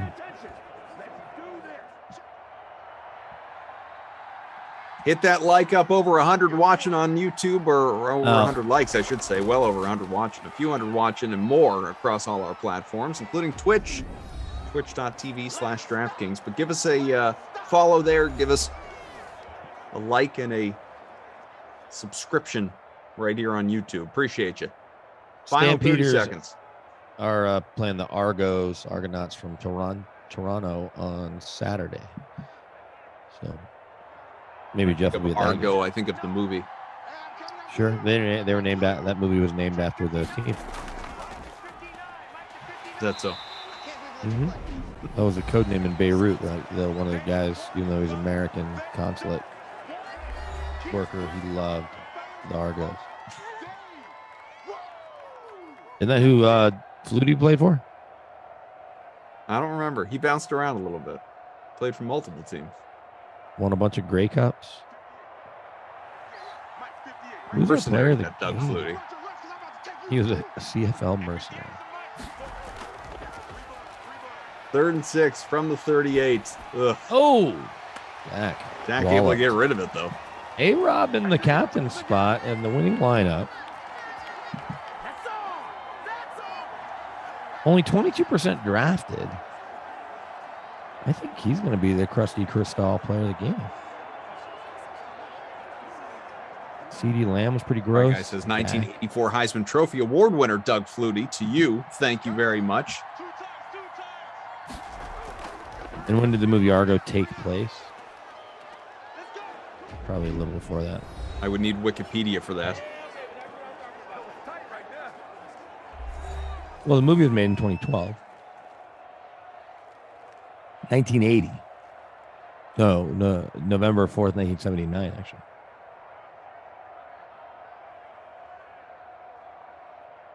Drew angrily, passionately reacting to the game. Canadian ambassador. They were finding refuge with the Canadian ambassador. That's probably why it was called Argo then. That'll do it. Came up with Chicago can't stop the clock. So, yeah, what are your awards, my friend? Hand them out. Definitely A-Rob with that late touchdown that meant nothing, but got you 36.3 in the captain spot.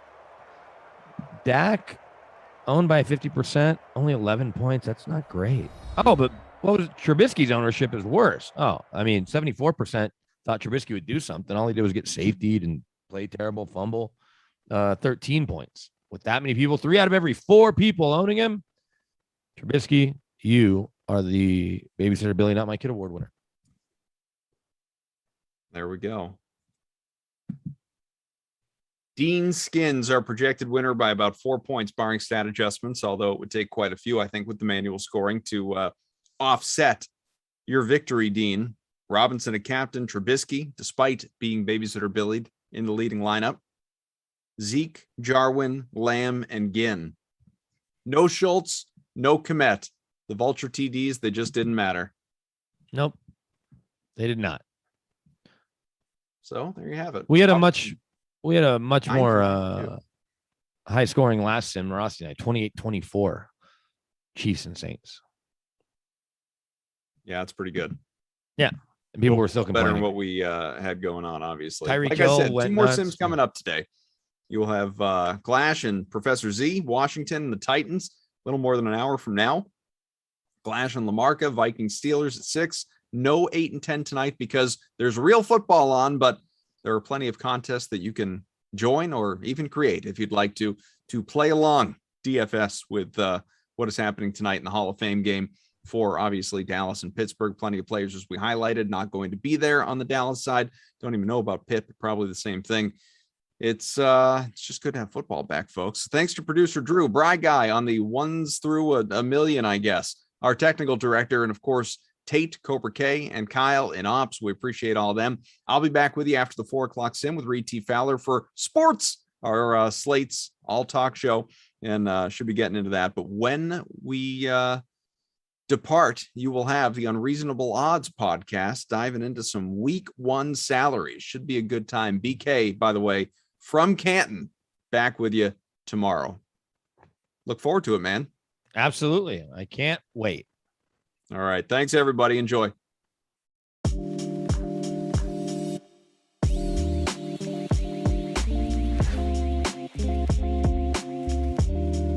Hey, everybody, welcome back to another edition of the Unreasonable Odds podcast. We are getting ready for week 1 of the NFL season. Yeah, you might be looking at this and be like, it's August. There's still a lot of time to be had before the slate locks, but there's nothing better than some early NFL talk, some way too early salary analysis, and that is what myself, my co-host Julian Edlow, will be doing the next 30 minutes or so as we dive into the salaries that were released last week over on DraftKings. If you're watching this now, we're recording this on August 2nd. So obviously there's going to be some shelf life to this. Things may change, but as we look at things right now, this is what we're seeing here on DraftKings as we get ready to make our lineups. Julian, let's just get right into it. Couple of things to note before we start getting into this. I just want to point out some of the highest projected games on this slate, because obviously that's going to be into a factor in building some of your lineups. Cardinals and Titans, over under that one of 51. We have 3 games on this slate as we record with an over under in the 50s. Browns at Chiefs, 52.5 for that baby right there. Packers at Saints is the other game on the slate with an over-under of 50. Obviously, the news that Aaron Rodgers is back in the mix obviously made some changes there. But let's get right into the positional breakdown of this slate. So right off the bat, the three most expensive quarterback options on this slate: Patrick Mahomes, 8,100, Kyler Murray, 7,600, Josh Allen, 7,400. I think what is really going to be the story at this position, and probably a lot of positions, because this is a very highly coveted rookie class that's entering here, but a lot of guys are going to feel like they are mispriced. And when I look at this slate here, the first one that kind of jumped out at me was Jalen Hurts at 6,400, going up against what is going to be most likely one of the worst secondaries in the league once again with the Atlanta Falcons. There is so much to like, I think, about Jalen Hurts going into this matchup at just 6,400. When he had a clean pocket last year, 67.7% adjusting completion percentage. Obviously, it was not a secret that the Eagles had one of the worst offensive lines in the league, but had a lot of injuries that they were dealing with too.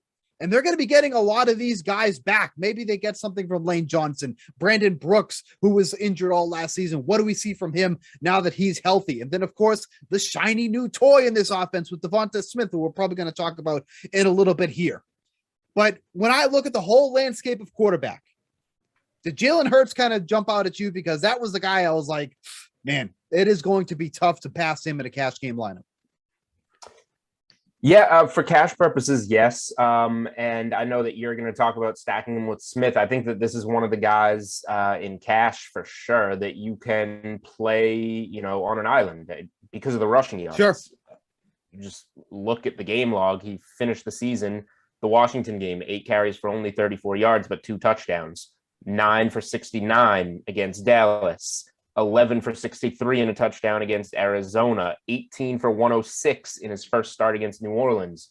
You're going to get points running the ball, and you're going to get them cheap. So this isn't a guy like Lamar Jackson, who's not on this slate. He's got the Monday night opener in Vegas without the hype, without the inflated salary. So Jalen Hurts is definitely a guy at 6,400. And then it's against Atlanta, who should score some points against Philly's defense, make Hurts have to keep his foot on the gas, and just never has a good defense. And what do they do with their 4th overall pick again? They use it on a pass catcher. So same old from Atlanta, who allowed the second most DraftKings fantasy points to quarterback last year. So yeah, I'm with you on Hurts. He's one of the guys I had written down. And before we go to the top of the board, I guess, which we should talk about, another guy I had written down, pivot playoff Hurts, 6,500, $100 more. You mentioned the totals, highest week 1 total. Arizona has a bad defense. Tennessee, despite the Mike Vrabel reputation, bad defense. They get a lot out of, and then here's the thing about Tennessee, and I'll say his name, Ryan Tannehill, $6,500. They have the defensive reputation. They have the running the ball reputation. Derrick Henry's legit, but they sling it with Tannehill, right? Who has Brown and adds Julio. They're going to pass the ball a lot against Arizona at home. I think that Ryan Tannehill's in a really great spot. Maybe Julio gets a little bit of the hype as the new guy, and you just bring it back with the guy Brown that's been there and been putting up the numbers and has a higher season-long prop for receiving yards. Brown is above Julio. I kind of like that for week 1. And then to the top of the board, you got Kyler Murray on the other side of that matchup at 7,600, $500 cheaper than Mahomes, the most expensive guy hosting Cleveland. You can give me your thoughts on Tannehill and this one other guy that I have circled at the same time. Deshaun Watson is $6,900 hosting Jacksonville. Yep. The narrative could not be, or the public perception on Deshaun Watson could not be any lower right now. And who knows what he has going on personally. But if he's able to be on the field, if he's cleared to be on the field week 1, hosting the Jacksonville Jaguars, that's a bad defense at home, a guy that can sling it, that has okay receivers. Cooks is a guy that can run it. Deshaun Watson at 6,900 is going to be a guy, maybe at least from an ownership perspective, people are going to go, I'm not playing that guy. And then you play him in a GPP and cash. I really worry about Watson. Like you say, like he has some okay receivers. Like I think that's honestly just being generous. Like there is no more Will Fuller. You know, obviously when he was on the field, which was not much, not something you could bank on. That was kind of his security blanket. Sans DeAndre Hopkins doesn't have that anymore either. I mean, Brandon Cooks obviously is a great downfield threat when he's healthy. He is dynamic, but I don't know how much I'm going to trust him against a fully rebuilt Jacksonville Jaguars team. I think the Tannehill call is interesting. I mean, that Arizona secondary is going to be bad. They are going to be a problem. They had a upgraded at safety, so obviously that's fine. But you look at the cast of characters that they have at cornerback, and they added Malcolm Butler like that. I don't know how much of an upgrade that really is. I mean, no team in the NFL ran more cover one than the Cardinals last season. Puts a lot of pressure on the team's quarterbacks. And now we have the Titans coming in with Julio Jones, with A.J. Brown, with Derrick Henry on the ground. There's a lot that you have to worry about on this Tennessee team. So with the lack of depth, really, and the lack of talent on that Cardinals corner, you know, with their cornerbacks, it's going to be an issue. So I would much rather play Tannehill. The ownership is by far going to be on Tannehill compared between Deshaun Watson. You know, maybe Deshaun Watson is more of a tournament play. Maybe Deshaun Watson is that guy you look at in large field GPPs. But in the grand scheme of things, when I look at some of these guys who are vastly, you know, feel underpriced, like, you know, Jalen Hurts, like a returning Joe Burrow at 5,700 going up against the Vikings, you know, there's just so many other options that I would rather go to, safer options, I should say, than what really might end up being an overpriced Deshaun Watson. He's only $100 more than Aaron Rodgers. Like, are you really going to pay up the $100 more to play Deshaun Watson, or are you just going to go down and play Aaron Rodgers, or go down 200 and play Justin Herbert against the Washington football team? You know, 6 weeks before the NFL season starts right now. I'm calling it on the Unreasonable Odds podcast, and I'm sticking to it the whole time. I'm not going to change my mind until Deshaun Watson is ruled out week one. Deshaun Watson outscores Aaron Rodgers week one. Wow. Okay. Mark that down. You have a little notepad there. Scribble it down, the timestamp and everything that you made that, so we can go back to this later. I did scribble it down. The problem is I don't know what time we started the podcast, so all the notes I'm taking for Samir are all messed up. Okay. Going down the board a little bit here. You know, there's some interesting names down in that low 5K range. I mean, Tua is 5,400 going against the Patriots. Tua at 5,400 really? I have not him at on the all. fade list. Well, please explain. I'd love to hear this. What do you like about Tua? Well, the salary. I think I'm probably of the popular opinion here. I mean, the salary is just too low. At 5,400, I think that's just too low. He ended last season 5,100. That was one of the lowest that we saw him since he took over that starting role. So really only a 300 difference from where he was to end last season. But I mean, you can't say that he didn't have some good games against the Patriots last year. You know, you look at that game in week 15, 20 for 26 for 145 yards, didn't throw a touchdown in that one, but ran in for 2 touchdowns. And that's the upside with that's Tua. why, you're not going to get 3 carries for 9 yards and 2 touchdowns again. You take the 2 rushing touchdowns out, you're at 7.7 DraftKings points. Well, I understand that, you know, it's obviously if you take that part of it out, but would you say that play week 1 against them? So these good games against the Patriots last year are a dud saved by 2 rushing touchdowns. But how good do you think the Patriots secondary is going to be this year? Do you really think that they are going to be at that elite level once again? I think that has to be a question. I think the Patriots are going to have a very good defense. And I think Tua definitely got help. He had decent receivers there in place already, and you add Will Fuller and you draft Jalen Waddle, who Tua is already familiar with from Alabama, and plays to Tua's strengths. Forget that they've played together. Waddle's a deep ball receiver and Tua's a deep ball thrower. So I think that's going to help him a lot. I think Tua's going to have a better year. I'm not looking week 1 at New England to necessarily go after him. A few places I would rather go in the neighborhood. I would rather just go in the same game and pay the same price for Cam Newton, who ran all over the Dolphins last year and should be running again and has better pass catchers, the 2 tight ends, whatever at receiver, but you got the tight ends. And then here's the price range that I really have circled. There's only 2 guys in the 57 to 5,900 range and that is Baker Mayfield for 5,900 at the Chiefs. Gonna have to keep up. And OBJ is back. You got the talent. The Browns are going to be good this year. Good running backs, but I think Baker Mayfield just has to keep up in that game and plays pretty well. And 5,700, if Joe Burrow's fully healthy, which we're hearing he is, at home against Minnesota, one of the most pass-happy offenses in the league when Burrow was in the lineup last year. I think the Bengals in general are underpriced on this slate. Mayfield and Burrow are kind of my favorite price point right there to get below 6K on two guys that could have elite week 1 games. Not only that, but especially with Burrow, if you stack him with any of his receivers, they're all just too cheap. They're all way too cheap. Tyler Boyd, 5,200. Chase, 4,800. T. Higgins, 4,700. Like you could. That's what we were gonna get to. I was like kind of saving them because we're gonna go position by position. But okay, tease. Yeah, that was a tease. Those receivers are so underpriced. Okay, so to wrap up, now you just got to pick the right one, which is the hard part because I'll pick the wrong one. So to put a bow on the quarterback section here, I am going with Jalen Hurts. Who's your guy at quarterback? Who is your top guy at quarterback for this slate? Oh man, I'm gonna say that I'm still a coin flip between Burrow and Mayfield, but it won't affect our build too much because we're spending the same price essentially. So I'm gonna go in there. But one thing before we move on, really quick. Yep. A lot of news out of San Francisco that Trey Lance might just straight up beat Jimmy Garoppolo out of the gates, even though this was a placeholder. Garoppolo's got the job. Trey Lance, so young, went to an unknown college, hasn't played enough games. He'll get there.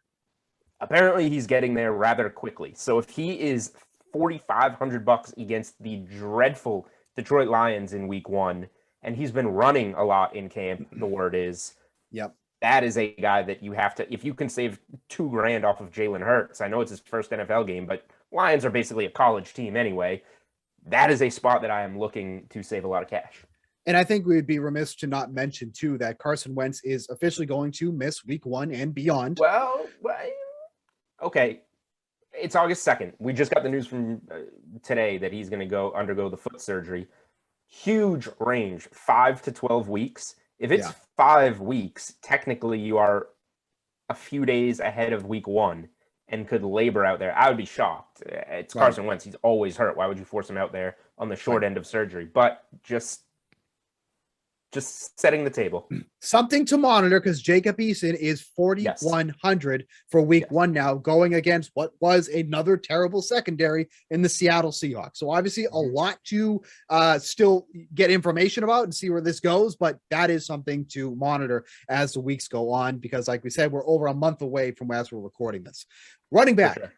Sure. 2 running backs over the 9K range. Christian McCaffrey going up against the Jets, 9,500. Dalvin Cook going up against the Cincinnati Bengals. He is at 9,100, and then it's just kind of a big cluster after that between the 8 and 7K range, between some of the, more dynamic names in here. A lot of pass catchers in that range too as well. Alvin Kamara's in that range. Jonathan Taylor, Nick Chubb, Austin Eckler, all in that 7 to 8K range. Where are you kind of looking at here? We talked about how, the Browns may have to, obviously, I'm going to have to keep up against the Chiefs, but if there was one way to get to the Chiefs last year, it was on the ground. And Nick Chubb, who just signed that big contract with the Browns earlier this offseason, obviously he's going to catch out of the backfield. He is going to be that guy for the Browns moving forward, even though Kareem Hunt is still in the mix. But Chubb was that guy, even with these guys splitting reps essentially all throughout the year. This is somebody who averaged just under 19 DraftKings fantasy points per game, 13 touchdowns. I think Nick Chubb's going to be the way I'm going to go to start my build at running back in week 1. I don't hate it. I don't totally disagree with you. And all your points are valid. I just get afraid of, I think the Browns are going to be good. I think this is going to be a shootout. I think this is going to be a good matchup. You look at the playoff game, only 13 carries for 69 yards, only the 9.3 DraftKings points in Kansas City. Yep. But that was a weird game. There's certainly a path for Chubb. I just might save more because there's different ways that Chubb could not be involved if Kansas City comes out hot, if Kareem Hunt poaches a touchdown or 2 or whatever, or if he just doesn't have a good game. And I don't know if I want to spend 7,200 on that, especially when the guys above him, I'm not playing Barkley at 7,800. No, I'm Probably not playing Jonathan Taylor at 8,000, regardless of who the quarterback is. If it's not Wentz, then maybe you go down early and the path just isn't there for Taylor. But wouldn't if Eason playing, wouldn't that make you like Jonathan Taylor more if Eason is the starter? Like that's again, where obviously where you have to keep an eye on this, but that would make me like Jonathan Taylor more if it is Eason. That's one argument. And like, yeah, the first 2 drives of the game, yeah, Jonathan Taylor gets like 12 touches, right, and then you're down 14-0, and it's like, well, we got to start slinging it. So I don't know. I'm not sure, but it's a good offensive line. It's a good, like, Taylor, you can talk me into. Kamara, I have no interest in with the quarterback change, because those swing passes from Breeze, like, you're talking about like 9 receptions for 75 yards and maybe a receiving touchdown every game. I don't know what we're going to get from another quarterback position we got to throw up in the air. Winston, I assume it's going to be Winston, right, or Taysom Hill.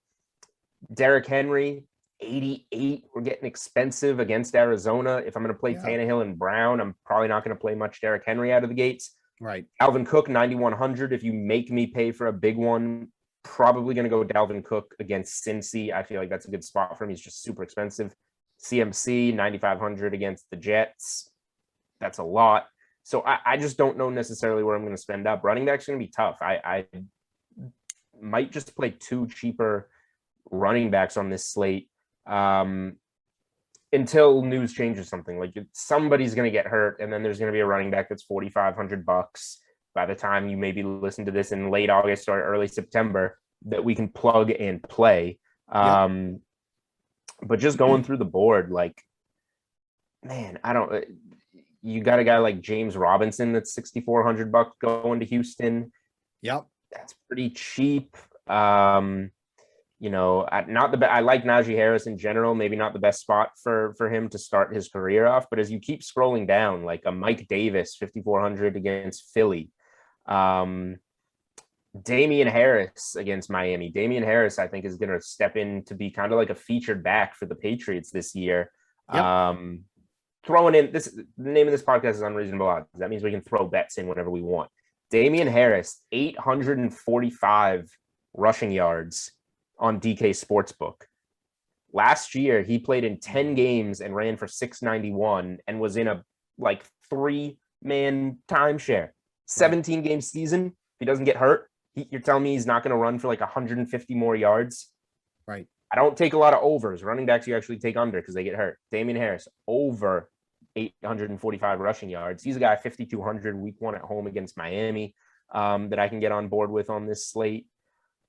Man, running back is, if you can't tell as I ramble, running back is really hard on this slate. I said maybe Houston surprises people and you have a guy like David Johnson, and then you scroll down the slate and I completely forget Phillip Lindsay has a Houston next to him. Mark Ingram has a Houston next to him. Those guys apparently are in the backfield now too.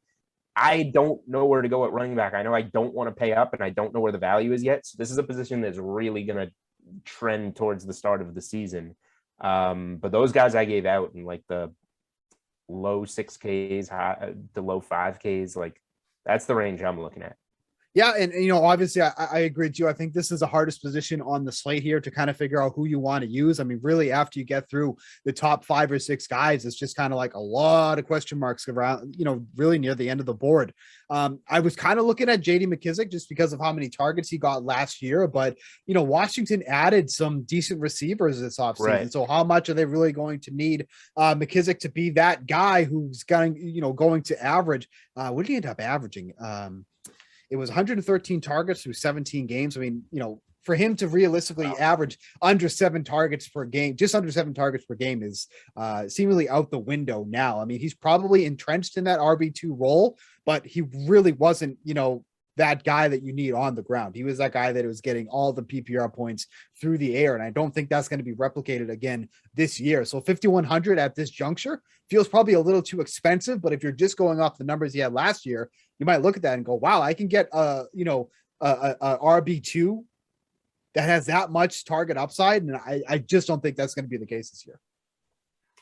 Yeah, I don't have much to add. Running back is really tough. And as you scroll through the bottom, give me a name that got minimum priced that we can throw in there. I don't know yet in the early look, and we are on the early look. it's not necessarily there. You want to switch over to wide receiver? You good? Yeah, we can keep it moving. So this is what I actually think makes running back so much harder. Is that you look at the top 5 wide receivers that are priced here. We got Devontae Adams, Tyreek Hill, Calvin Ridley, DeAndre Hopkins, and Justin Jefferson. I would fair to say that all 5 of these guys are in like good to borderline like elite matchups. And that's what makes this tough.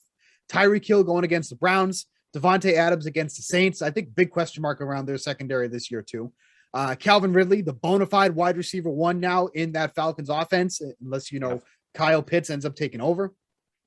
DeAndre Hopkins, what should end up being a shootout against the Titans, and Justin Jefferson going against the Bengals. So if I'm going to be allocating my money here, my salary, it's not going to be at the running back position. It's going to be a wide receiver. And there's so many guys that you want to pay up for. Yeah, we just talked about, all of our troubles paying up at running back. And then you look at the top of the board here and it's like, perfect. If I'm going to play if I'm going to pay $5,200 and $5,400 for my running backs, I'm paying, $8,200 for Tyreek Hill and $7,900 for Calvin Ridley. No problem. Yep. I don't really, and like you said, I guess my eyes go to Hill and Ridley, because those are the 2 guys I mentioned. But yeah, I mean, if you're building multiple lineups, like you probably want all 5 of those guys sprinkled in, having like 2 of them in different lineups. Yep. And the interesting part is, if we feel this way, that all these guys are in, somewhat elite matchups and, this is where we want to be going, where does the value come into play? Because that is going to be pivotal, that we're going to need some of that value there. So people are going to be paying for Adams and Hill and Ridley and Hopkins and Jefferson. But if we go down the board here, where do we get some of that value? And that's kind of where we were going at with those Cincinnati receivers. They are so goddamn cheap. Like, there's no reason why Tyler Boyd should be 5,200. Chase, I'm okay with at 4,800 because obviously the rookie coming in, but he already has that rapport with Joe Burrow. That was one of the big reasons why they drafted him. So I feel like, you don't need that, the preseason to kind of build that up and get used to each other. They're already there. They had a couple year layoff because of Burrow being in the league first, but like Chase should be one of those instant impact guys. So to get him at 4,800, feels like a no brainer. But Tyler Boyd, obviously, the production fell off at the end of the year once Burrow got hurt. Obviously that was expected, but when he was with Burrow, I mean, that was his guy. That was Burrow's guy, Tyler Boyd. So you're getting. Oh, sorry. You're saying, sorry, go ahead. So to get that wide receiver, I stopped listening to you a little bit and got confused when I started re-listening. Oh, okay. Well, thanks for being honest, at least. But getting that wide receiver 1 with Tyler Boyd back with his quarterback and Joe Burrow at 5,200 feels like an absolute steal. So if you need that value here, but like you said, it's picking the right guy. Which of these 3 guys, and by far the lowest owned guy is definitely going to be Higgins. But of these 3 guys, where are you kind of putting your attention at? Yeah, I'm kind of ready to write off Higgins, and I know it was going to be the popular decision, even though you can still get some of them. You can play 2 of these guys, just make combinations of Burrow with each of the 2. But yeah, it's a great spot to look on this slate. I think Higgins is the easiest to write off because Chase is just kind of the guy that he was with at LSU that put up those big numbers that they can just come right back in and get on the same page. And they have the chemistry. They have the deep ball. Chase is super talented. Like I like Chase a lot, and he's so cheap on this slate. I think he makes a ton of sense. And then Boyd can be that slot guy possession receiver that Burrow has the chemistry with, like you said, from the previous season. So I think that he makes a ton of sense as well. And like you put all those guys together and you're still under $16,000 of salary invested in a quarterback and 2 wide receivers. Then you can easily, like you have those guys going, then you can easily have Tyreek Hill in the last wide receiver spot and Calvin Ridley in your flex, and you got plenty left over. Like we're starting to get somewhere here. Yep. One thing I would point out, just like my, I don't know, maybe contrarian thinking on Deshaun Watson. If you go to Brandon Cooks at $5,300, Just look at his game log last year. Yep. Terrible start to the year. From week 5 on, he scored double-digit DraftKings points in all but one game. The one game he didn't, he scored 9.9 against Cleveland. Got 6 of 8 targets for 39 yards. That streak in week 5 started with, oh, look, Jacksonville at home.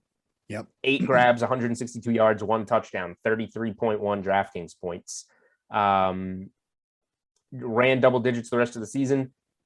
Had a double digits again, 17.3 against Jacksonville, 83 yards and a touchdown in the road matchup in week 9. Finished the season, week 16, 30 DraftKings points against the Bengals at home. This game's in Houston. 42.6 DraftKings points, 166 yards and 2 touchdowns in week 17 at home against Tennessee. Give me some Deshaun Watson and Brandon Cooks. Everybody else get lost. Save your takes. That stack is going to do something in week 1. I think one name just to kind of keep an eye on too as well is the Jets' new receiver in Corey Davis. Going up against a Panther secondary that has struggled all season long. They are going to continue to struggle. Obviously, they saw something good in Jeremy Chin last year. He's, just an absolute, he can run, man, but sometimes he gets a little too overly aggressive. And I think Corey Davis is in a really good spot here. He is definitely going to be the wide receiver 1 here with rookie Zach Wilson. But I think those two are just going to connect a lot this season. So I think at 4,900, that's going to be a really low price for him, because if he does end up being that wide receiver 1 role, this might be one of the cheapest you're going to get him at any point, because obviously he was overshadowed with Tennessee behind AJ Brown. But when AJ Brown was off the field, it was always Corey Davis that was shining through. And you just look at, you can almost always point out the games where AJ Brown was out, because Corey Davis just sees a massive uptick in his production. So if he's going to get those kind of looks in New York, and specifically here in week 1, I think he's a great value at 4,900. I don't hate it. I'll just I'll close this out on the wide receiver position, I guess, with a pivot play here. I think Tyreek Hill is going to be super popular. I think Travis Kelce. Did you see this in the offseason? I did. Okay, so we're going to call Travis Kelce by his real name, which is Travis Kelce. We at the Unreasonable Odds podcast will start that trend while everybody else calls him by the wrong name. Travis Kelce is going to be very popular on this slate. If you're looking for somebody else to throw in there with Patrick Mahomes and spend down, and then you pivot onto those other high-priced receivers or tight ends, Mecole Hardman for $4,800. The general perception on him is down because he's never quite put it all together. But now you finally get rid of Sammy Watkins, who we know is always good for 50 DraftKings points in week 1. And now that spot is filled by Mecole Hardman, who is going to get a lot of targets, I know everybody plays really well in camp, but is playing well in camp. And it's just, it's time, he's a young receiver that's going to plug into the number 2 wide receiver spot in an explosive offense with the best quarterback, with all the attention on Hill, on Kelce. Right. Mecole Hardman's going to have some games this season, and I don't see why at 4,800 in week 1 he couldn't have it. Moving over to tight end, it is not a secret that Kyle Pitts is probably going to be the most owned tight end on this slate. The scouting report has him as more of a wide receiver than a tight end. The Falcons obviously invested their top pick in him. And once Julio Jones was out of town, all the talk has been about Kyle Pitts. Kyle Pitts this, Kyle Pitts that. At 4,400 on this slate, it is going to probably be feel like a free square, because it's obviously not expensive. And if he starts to get the amount of production that everybody is talking about, then why wouldn't you not? But for me, that means I probably want to be looking elsewhere if that's the case. Kyle Pitts is probably going to be one of the most popular cash game plays on the slate, bar none, because it's, like I said, it's basically a free square at the tight end position. Are you interested in Kyle Pitts, or will you be looking elsewhere? I am interested. It's hard not to be, especially with how interested everybody's also going to be in Ridley. So if they'll both be popular, but there's still something to having a lineup with Pitts and not Ridley in there. So I don't think it's it looks like he's the cash play. First game tight end. We don't do this often, but no, he's a legit receiving weapon. But if you can get any kind of pivot, like off of a guy like Ridley being popular, I don't think he's unplayable in a tournament. Especially if maybe you want to go 2 tight ends, maybe you want to make him your flex, like be a little different. Who knows? It's tough to see exactly where to go. Like Kels is super expensive. I'm not doing this. I'm not doing it. You can do it. I'm not doing it. Travis Kels is $8,300, super expensive. Save $2,000 on Kittle. Sure, it's a good matchup. It's a guy you can look at. It's tough to see where to go. On the flip side, the Falcons are always awful defending tight end. Yes. So Dallas Goedert. Dallas Goedert's in a decent position. I'm trying to see if he played Atlanta last year. He didn't. He had a good season. He's obviously in a good spot. I don't know if I want to go with the New England double dip tight ends. You got Hunter Henry at 4,700 against Miami. You got Jonnu Smith at 4,100 against Miami. Meh. Robert Tonyan ended the year on a pretty strong run with Aaron Rodgers. Yep. He scored 9.8 or more DraftKings points in every game but one since week 11. Yep. It's a strong finish. And Rodgers obviously back. Austin Hooper, $4,000 against Kansas City. The Baker Mayfield offense, good spot. Kansas City struggles against tight ends. I don't know how much further down I can look than that. Mo Alley Cox, 2,900. We don't know who the quarterback for Indy is going to be, but Mo Alley Cox had some flashes for very cheap, 2,900 against Seattle. A team that I think historically is meh against tight ends. I guess that's as far as my eye goes down here. Yeah, I mean, I love punting tight ends. It's always a position most likely that I punt when it ends up making these football lineups here. Obviously, no real value really comes out to me as of yet. I was kind of sort of inclined to look at Jared Cook just because Justin Herbert loved going to the tight end position during the season when he had Hunter Henry. Hunter Henry obviously no longer with the Chargers. He's now with the Patriots. But, Jared Cook's a decent red zone threat. It's just a problem that Washington was very good against the tight end position last year. So I might want to wait on that a little bit. He's only 3,800 with his new team. Early report says that he's already have a quote unquote solid rapport with Justin Herbert already. So if that is going to be an area that he's going to be going after, might be something to consider as the slate gets a little bit closer.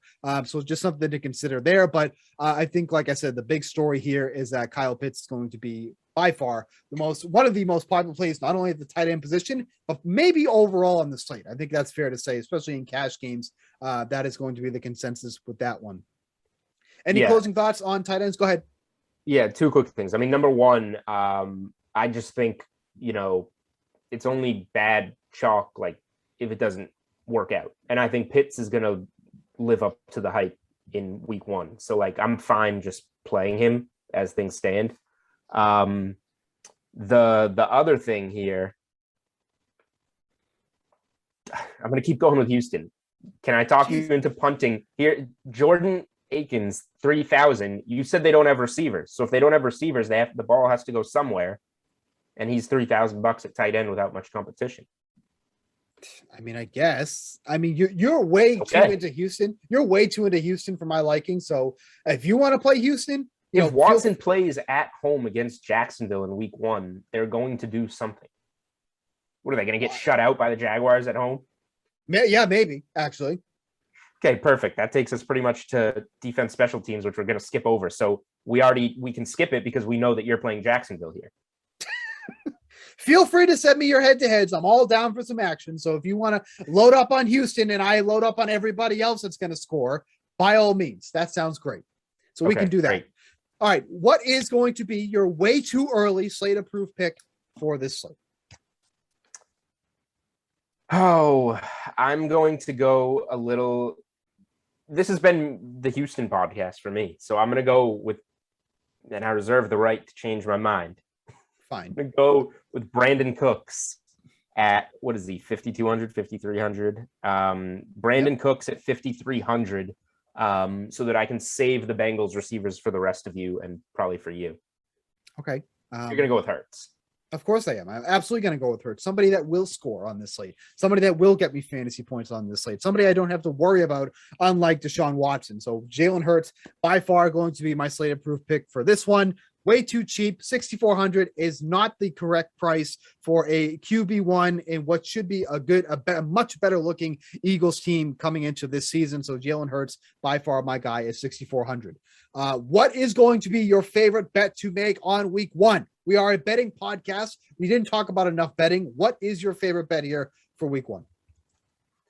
Yeah, my way too early bet, and I'm going to have NFL best bets articles throughout the season, kind of rolling out throughout the weeks and just kind of add to them. So you kind of make the plays as we make them.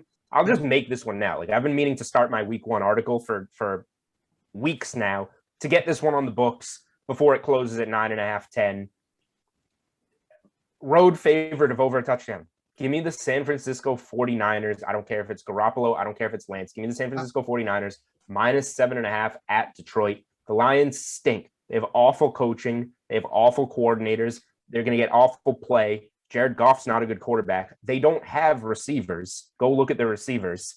Yep. And then you have San Francisco in a bounce back year. Go look at the injuries the 49ers had, and you'll see why they had the year they had. Those guys are coming back. They have an elite defense. They have a very strong offense. They can run the ball down your throat, which is just going to preserve that lead that they get off to against the Lions. 49ers minus 7.5 on the road. I will lay it all week 1. They are covering that in Detroit. Miami +2 on the spread against the Patriots. They absolutely dominated on the spread last year as underdogs. 7-2 against the spread last season as underdogs, covering by an average margin. That clearly means they're gonna do it again. Covering by an average of 9.8 points as road underdogs last year against the spread. 3-1. Give me them +2 against Cam Newton, who's going to last 2 weeks as a New England Patriots starter. This is the beginning of the disaster. They finally have enough of it in week 2. Mac Jones is in by week 3. Give me Miami +2. Just don't think that they should be underdogs in this one. I get it. New England totally revamped the offense with all the weapons that they have now. Not enough when Cam Newton's throwing the ball. Miami +2 against the Patriots in New England, by the way. That's mine. I love that one. And that'll probably be something that we'll talk about all the way through. And let's not forget, we got a lot of 6-point teasers to talk about as the week comes through. So don't worry. We're going to talk about those because those are like literally my favorite thing to do ever. I have a 6-point teaser. I'll save that one for one of our future podcasts. I've already bet it. I also already bet the Niners. I got them at 7 because it was earlier, but I have a 6-point teaser that we'll do. Man, that was a weird pick from you. Patriots over 9 wins. You don't like +2 from Miami at all? No. Really? You're just, I'm not going to bet I'm not going to bet the Patriots, but I think they win the game, and I think they go over 9 wins this season. I think they're 10-7. I mean, that's fine, but is that with Cam Newton or with Mac Jones? Cam Newton at least until week 5. Wow, week 5. Probably longer. So I have week 3. You have week 5. Are we going to make that official? Mac Jones? No, I think Cam will last past week 5. Mac Jones isn't starting against Tampa.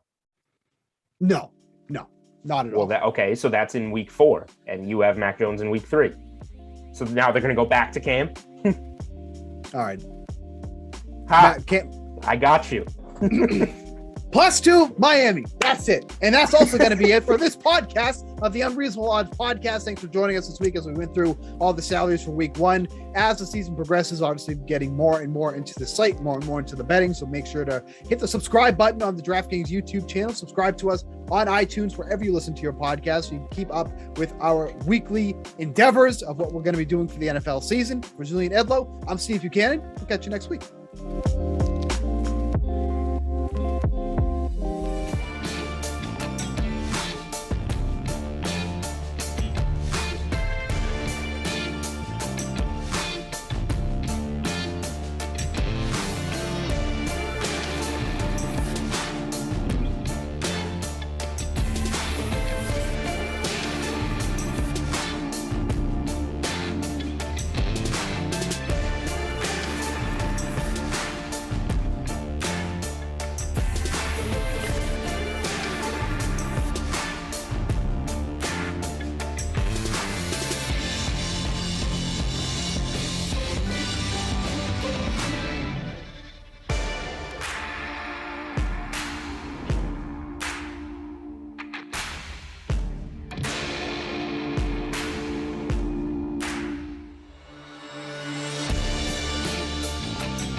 Good afternoon. Welcome in. It's the 4 o'clock Eastern Time Madden Sim, the final sim of the early classic here on the DraftKings Dream Stream. It's Glash. It's ZT. Drew's here. Bry Guy's here. Frangelico. Zach as well from the Game Ops team. ZT, we're the ones with the microphones. We speak. So how are you? I'm very good. How are you? I'm good. Feeling a little bit better than yesterday. If you're wondering about the pre-roll, I got something going on with my nose. It's extremely painful. I initially thought it was a pimple. Put a little makeup on it because, TV guys, we have access to makeup now. But it's pretty red. It's pretty disgusting. It kind of hurts if I touch it. So I'm doing okay. That is Other than that, outside of my nose, everything else feels good. I'm glad to hear it. Sorry about that. Hopefully it clears up quickly. Yeah, hopefully it clears up quickly. We do have a sim. We do. Washington football team and the Tennessee Titans. What's the strategy? Give it to me. The strategy for this matchup. Yeah, so for me, looking at past matchups and kind of seeing who I thought had a nice ceiling, Derrick Henry's obviously the obvious play, but decided to do something a little bit different with my lineup and went with a captain of Terry McLaurin. McLaurin's done really well in the past against the Titans secondary, which has given up some big plays to speedy wide receivers, which is why I went with, although today, because it is Throwback Thursday, it looks like we've got the Houston Oilers in the house. It is Tennessee. I'll try not to call them the Oilers, but Washington, Terry McLaurin as my captain. The rest of my lineup, real quick, Derrick Henry is there as a flex play, Jonnu Smith, Dontrell Inman, the football team defense, and Dwayne Haskins. All right. So you played Dwayne Haskins. I did, and here's my thinking. If I'm playing McLaurin as my captain and he has a big game, then Haskins has to have a big game too. It's something I don't normally do, but I did go ahead and do the Haskins. It also feels like it kind of makes sense with the Steelers playing tonight, but I don't know. It's weird. I feel like unless it's a mobile quarterback that has rushing capability, and there are plenty of those in Madden, real life, I feel like you have to play, unless you're playing all skill players. If you want to put a receiver in the captain, you should play the quarterback with him. Usually. And that was right. That was my thinking. That's why I did it. We'll see if it pays off or not, but that was why I did it. And Haskins is expected to play tonight. He's expected to finish the first half coming in after Mason Rudolph. There is real football tonight. Yeah. So there are only 4 sims today. The 4 p.m. Then we have the 6 o'clock. Down goes Haskins. Denver Dunbar is in the YouTube chat. Thank you all for being here, by the way, on the DraftKings Dream Stream. Every player available for Pittsburgh and Dallas for tonight's Hall of Fame game is the same price in showdown mode. That's how the preseason works. Yes. PT, what quarterbacks do you think get the biggest workload tonight? Yeah, I mean, it's expected to be Josh Dobbs, probably. He's expected to play most of the second half for the Steelers. And then on the other side for the Cowboys, I mean, Garrett Gilbert's supposed to start, and then probably DiNucci and Rush. I don't think we'll see much of Gilbert or Mason Rudolph as the 2 starters. They're probably a series or 2. I think it's probably Cooper Rush and Josh Dobbs. As exciting or unexciting as that may be for you, that's probably who gets the most work under center. Whether they're productive or not, maybe a whole different story. I actually do think Haskins could have a strong showing. They'll probably take a long look at him. And if he faces the second-tier Dallas defense, there could be some potential there. If I had to pick somebody, if I was playing tonight and wanted to go to quarterback, that's probably where I would look. I'm most excited to see Najee Harris, but we'll see how long he actually plays. Yeah, that's the story of the night, right? Like how much we know Dak's not playing, no Big Ben, no Amari Cooper. How much do we get to see? More so, as you pointed out, the younger players, the higher drafted young players. Right. How much? And I mean, in this one, we've got Harris versus Parsons, right? That should be a literally head-to-head matchup. If Harris runs up the middle and Parsons is there trying to stop him for the Cowboys, we would assume that both of them would start, but not play a ton. But that's definitely what I'll be looking for early on. is that head-to-head rookie matchup, and which, how good is Najee Harris really going to be? Because he's going to get a lot of work. We all assume could be the offensive rookie of the year. He's getting some early buzz for that, just because the Steelers have said, at least publicly, that they're going to commit to running the ball. Could be the way to go there with Harris long term. I don't think tonight he's a good play, because I don't think he'll play a lot tonight. It's probably just a few early carries for him before he does take the rest of the night off, and they go to some of the other running backs on their depth chart. There is a big contest available for tonight's game, the NFL Showdown 200K enshrinement ceremony, $50K to first place. It's $10 to enter. As we mentioned in the pregame, everyone is worth the same price. Everyone is the same $11,400 in the captain, $7,600 in the flex. Yeah, lots and lots of strategy and trying to figure out who's going to play and who's not. You definitely want to keep your lineup fluid right up until you get the pregame reports. Usually they kind of give you an idea. Sometimes it becomes super clear who's going to play a lot and who's not, who's in and out. Sometimes you get that right before the game. Sometimes you don't find out until it actually happens, but it's definitely worth keeping your eye on breaking news right up until kickoff. And I mean, it's just good to have real football back, right? It'll be fun. I'll watch at least the beginning of it just to see the rookie matchup there that I mentioned. Noah Moon, sometimes I can't take your whining, but generally you're a nice guy and you watch The Sims. So therefore, I think you're a good person because you come here and watch. So I will tell you about CeeDee Lamb's status for tonight. The latest coming from DallasCowboys.com. CeeDee Lamb may not play in Thursday's Hall of Fame game. Okay. He is healthy, but that is the latest coming from David Hellman, who reports to the Cowboys official site. So we might not see CeeDee. And he is expected to make the trip, but that doesn't mean that he will actually play.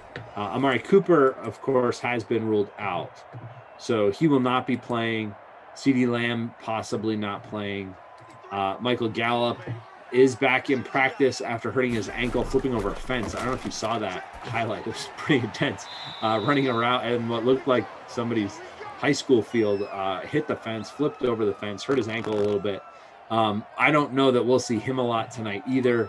But yeah, just be careful and make sure, like I said, you follow the breaking news right up until kickoff to see who's going to be on the field and who's not.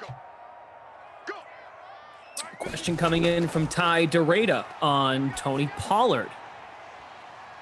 I don't see anything to report on Tony Pollard. I can dig something up. I would assume he'll get a nice workload to start the day. I would think he'd probably get some early work. I don't see anything specifically reported related to him. So let's see. I have the list of those not traveling to Canton, and Pollard is not on that list, so he's at least there. The list of those not traveling, probably worth writing down just because you don't want to play these guys. They're not there. Amari Cooper's on that list. Blake Jarwin, Dak Prescott, who we already talked about, Greg Zuerlein. We know he's out. There was some question as to who would be kicking that was talked about earlier on The Sims. Hunter Nieswander is actually place kicking, while Brian Anger, who is signed to compete with Nieswander at punter, is going to be punting. The punter, Nieswander, is going to be doing the kicking. Neither one, though, is available in the DraftKings contest. The only kicker available for the Cowboys is Zuerlein, and he has been ruled out. So if you want to stack them kickers, you have to, I guess, stack both from Pittsburgh, which would seem to be weird, but go for it. Ken says, Deet Henry, I need you. Talking about the Sim, of course. Yes. Yep. Henry's been good in these Sims. Today's classic slate, there was a lot of really strong running backs. Henry was out there. We had Alvin Kamara earlier today. Dalvin Cook as well. Some really very nice options on that classic slate, which is, of course, a 4-game classic slate today. Again, 4-game classic slate tomorrow. because of the Ultimate Disc League in the evening. So there's again a 4-game classic slate. So the extra game added to the classic slate. Yeah, producer Drew noting Kamara was not good today. That is correct. Zeke did have a touchdown. Got about 220 of you now watching. Hit the like for us if you don't mind. If you enjoy the Madden Sims. Once again, just 4 today, just 4 because of the NFL game tonight. Yep. It's flattering. This is Some of 3 you. of the 4. It's flattering that some of you say, "Well, we wish you had a sim still going, because tonight's game will be garbage, in your opinion, because of the lack of star power and the lack of first stringers playing." But it's a little thing called oversaturation. We know you're going to watch the game. Even if you say you don't want to, you're going to check it out, I'd like to think. And if you don't, then I'm wrong. What do you think of preseason football? I mean, we didn't have it last year. Do you watch a lot of it? Do you watch any of it? Do you put any stock in it at all as you think about fantasy for the upcoming season? Having considered that the amount of people, especially the teams and certain players, Cam Newton, everyone kept telling me that, he didn't have a preseason, didn't have a training camp. So, we have to give them the benefit of the doubt, Zach. So now everyone gets to see training camp and preseason. So I am someone who just likes to consume something and have it up on the TV. But I would like to think most people are happy that there are some preseason games to consume this year to fill the month of August. Last year, a little different, of course, because they didn't have one. Right. And we had NBA Finals or NBA season. Never mind the finals. The NBA season came back in the beginning of August. We had the Stanley Cup playoffs as well. So based on all the things everyone told me about how certain players didn't have a preseason last year, well, here you go. Consume it. Yeah, it'll be interesting to see how it does affect things as we go into the season, right? Like how the players, maybe we don't have quite as rough of a week one, whether the offenses are more in gear or not. And whether the players that have changed teams, and obviously it's been a very busy offseason with quarterback movement and those kind of things, whether those quarterbacks are able to come out of the gate a little bit more comfortable after preseason. I mean, we won't really know that until we get to week one, but you would think that that would be the case.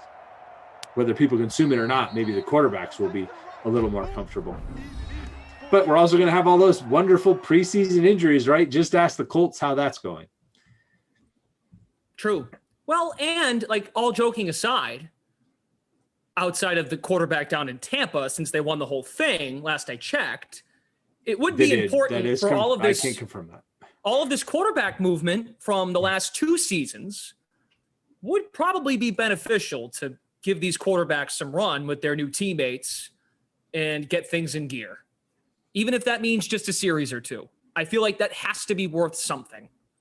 Right, because not only do you have that, you also do have that time in practice and the lessons learned from those few series, and they can take that back in practice and work on stuff. So hopefully that helps everybody. It should, in theory, help everybody the same amount, but it hopefully will result in more offense early in the season and more rapport between the quarterbacks and their receivers. Speaking of receivers, my captain hasn't caught a pass. How about you? How are you doing? I did not ask you your lineup. It's okay. What is your lineup?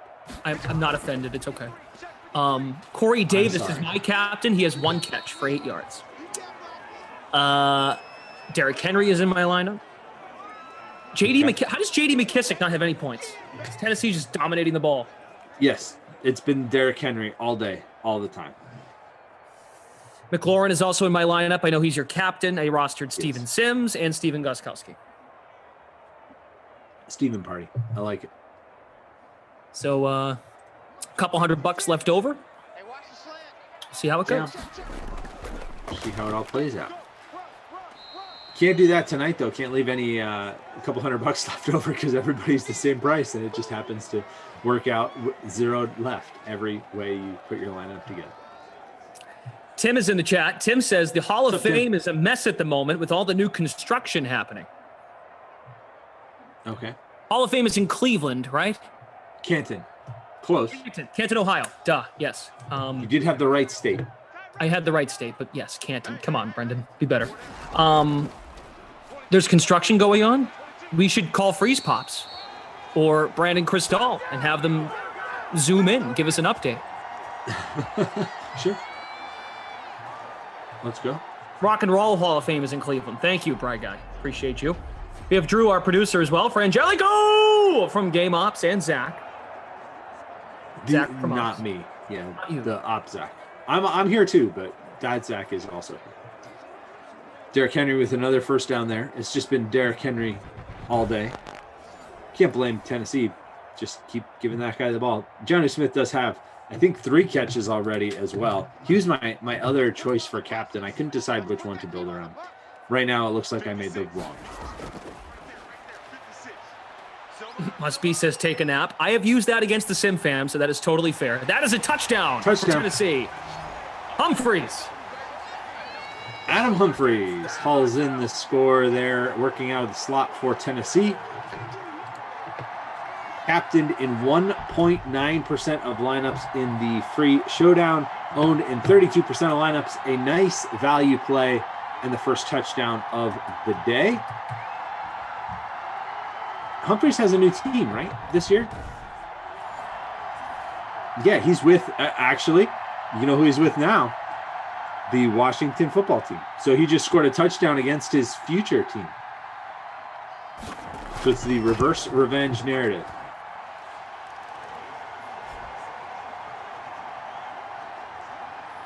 Yeah, he signed a 1-year contract with the Washington football team. Expected to be the team's 3rd receiver behind Terry McLaurin, obviously, and Curtis Samuel, who they brought in as a free agent as well. So did he end up not finishing that contract with Tennessee? Did he get released? I'm not sure if he got released or if it was just time. Oh, yeah, he was released. Yep. Because it was a 4-year deal. It was a 4-year deal 2 years ago. You are 100% correct, sir. And he pretty much had a lost season last year. Just 23 catches, was limited to 7 games due to a positive COVID test and a concussion that kind of limited his availability. Only played in those 7 contests. Did have a touchdown, though, from what I remember. But, yeah, so he is now with Washington, hoping for a bounce-back year. Wide receiver 3 actually could be somewhat involved there. Somebody to keep an eye on in Fitzpatrick's new look Washington offense. Taking over, of course, for Dwayne Haskins, who we get to watch in the Sims for just a little bit longer. I mean, we might not have that many more Dwayne Haskins Sims, so make sure you don't miss it. No kidding. So J.D. McKissick finally gets a touch in the running game, 1 for -2.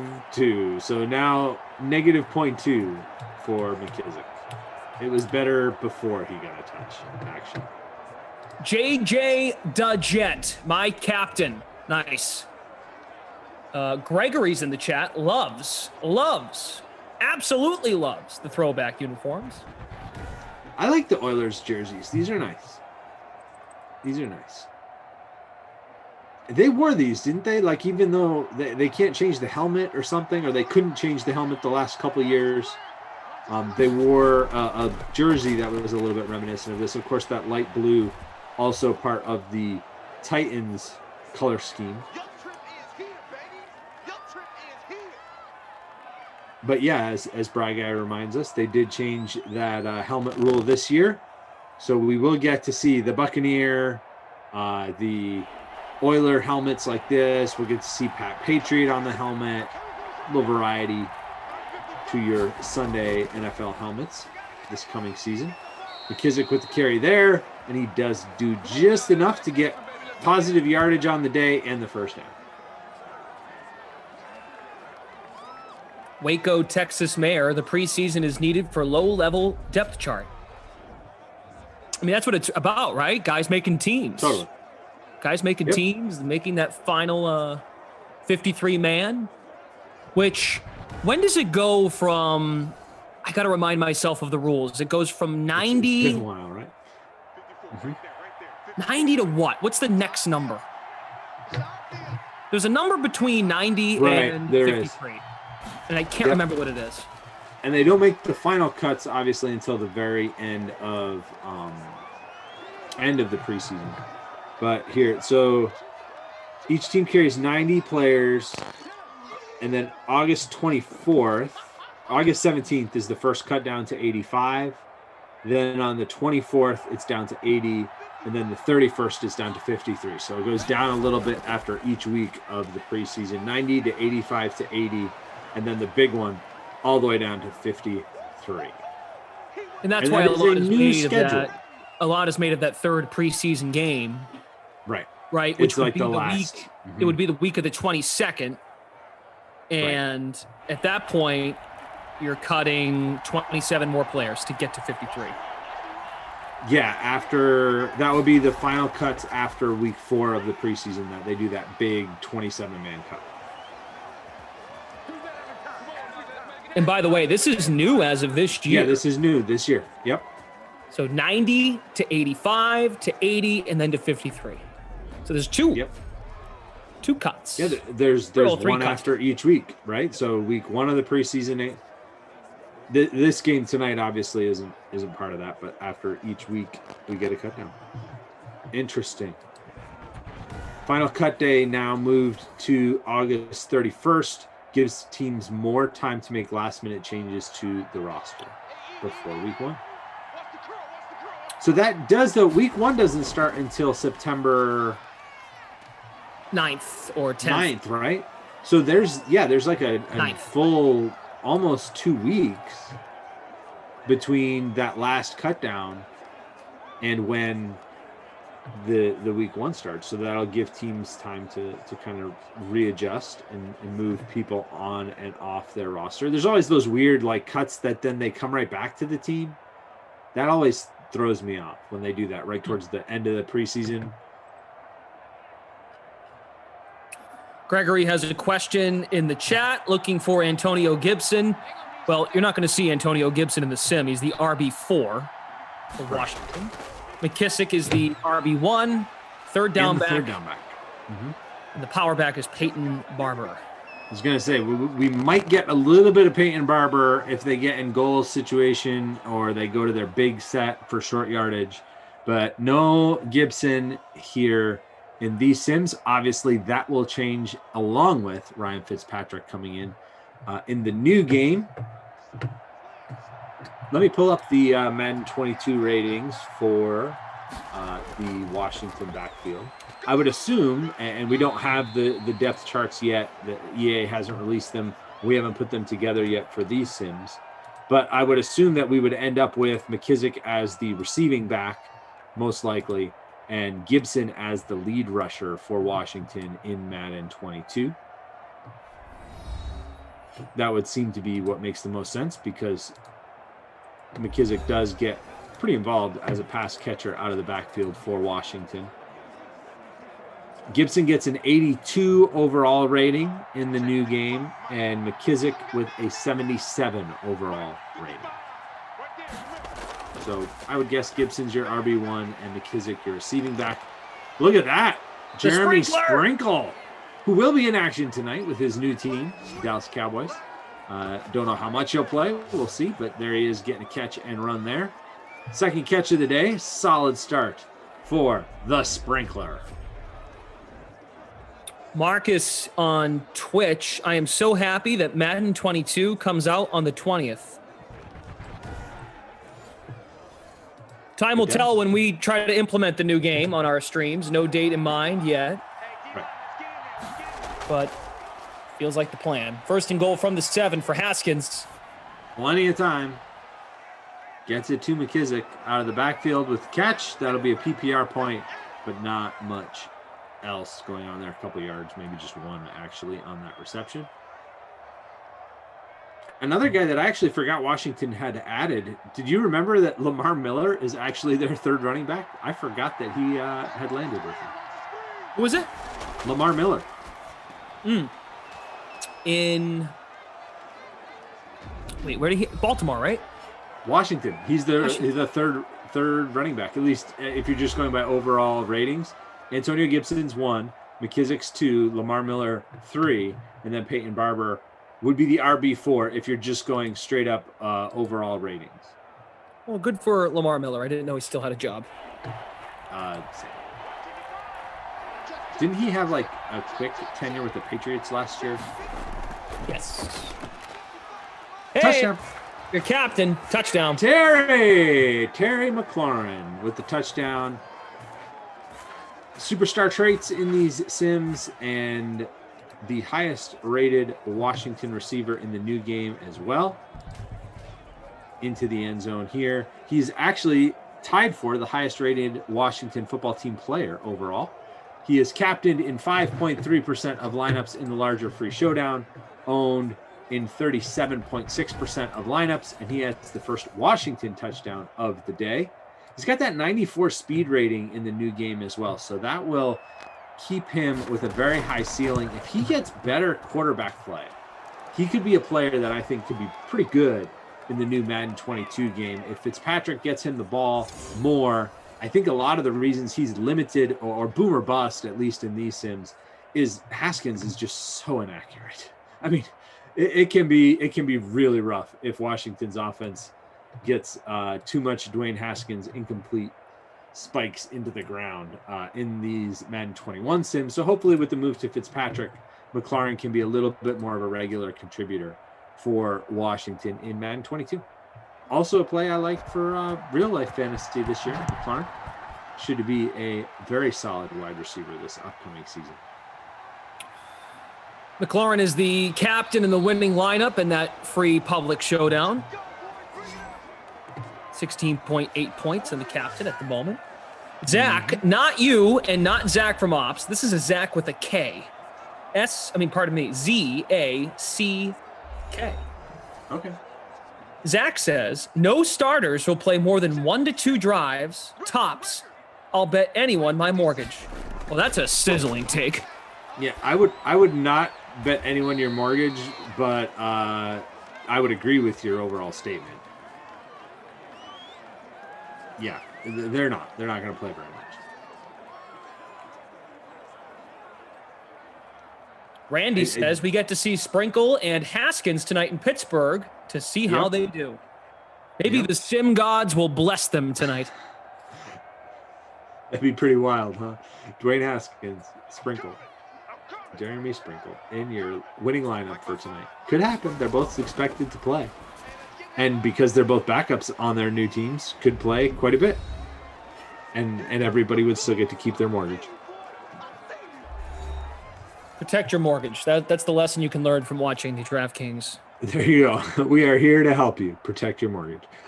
First and second string is probably not going to play a whole lot, though. I think it'll really end up being a lot of what we would call garbage time. But to those players, again, as we've talked about, it's very important for them to make their case, whether it be for these teams or for other teams, to kind of put some tape, some game film out there and show that they can belong in the NFL. That second half can be entertaining, and there's a lot of stories to watch, right? Like you get the receivers that you might know from these sims or from college trying to catch on. Watch them, see if they can put up a big second half. See if you can find some sleepers maybe for late in your draft. That seems to be a little bit later in the preseason, though. Not this first game tends to be a real dive down the depth charts, but we'll see what we get tonight. Tannehill going to throw this one, looking downfield, got a man. Oh! To the one. AJ Brown. AJ Brown.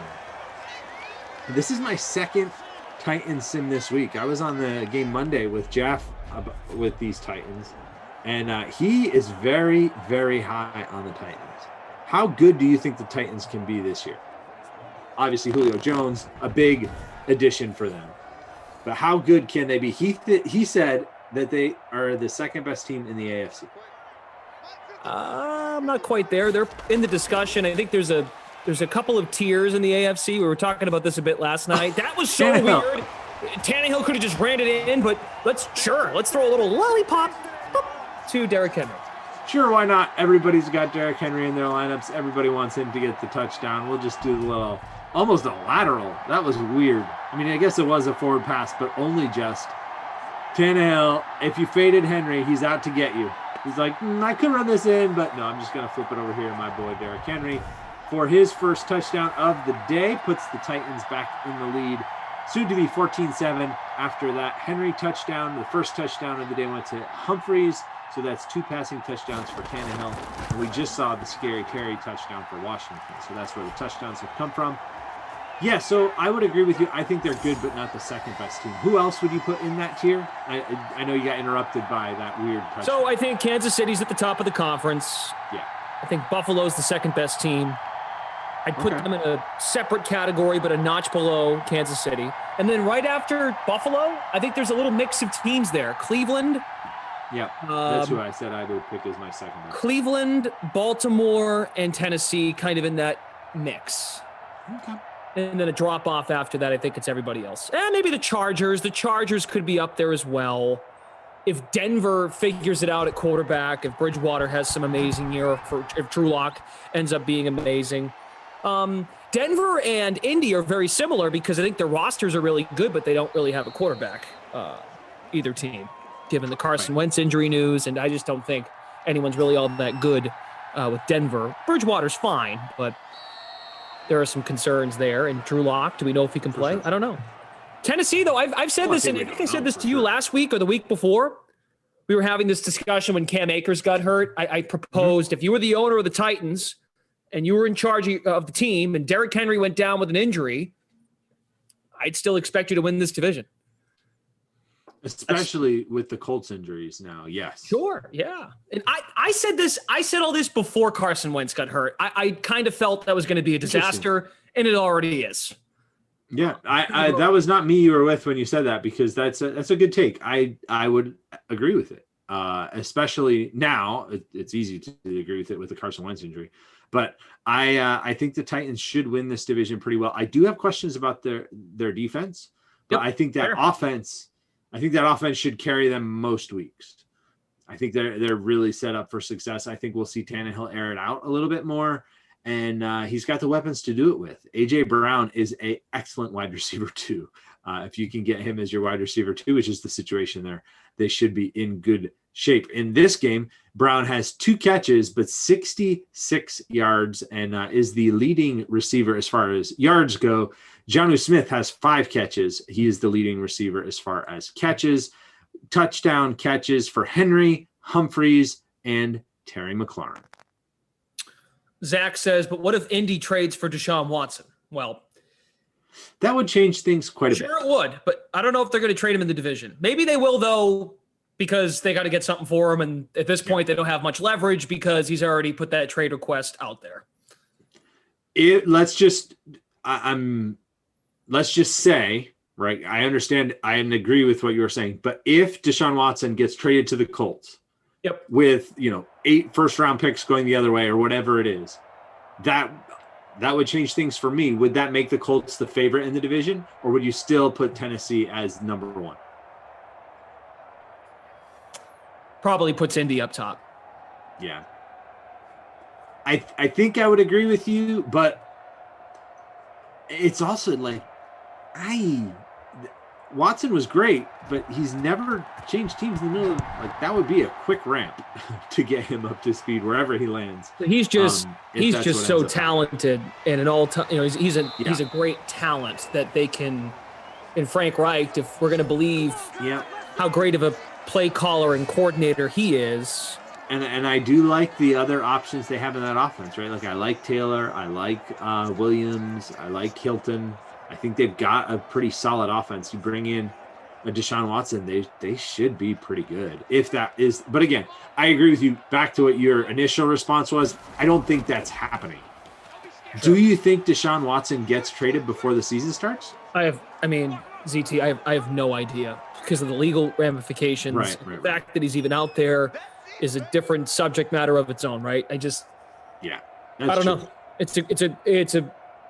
It's of course a story we have to monitor. Who knows if he plays a game who knows if he even plays a game this year? That's all true. else, I don't at this point, how do we even know?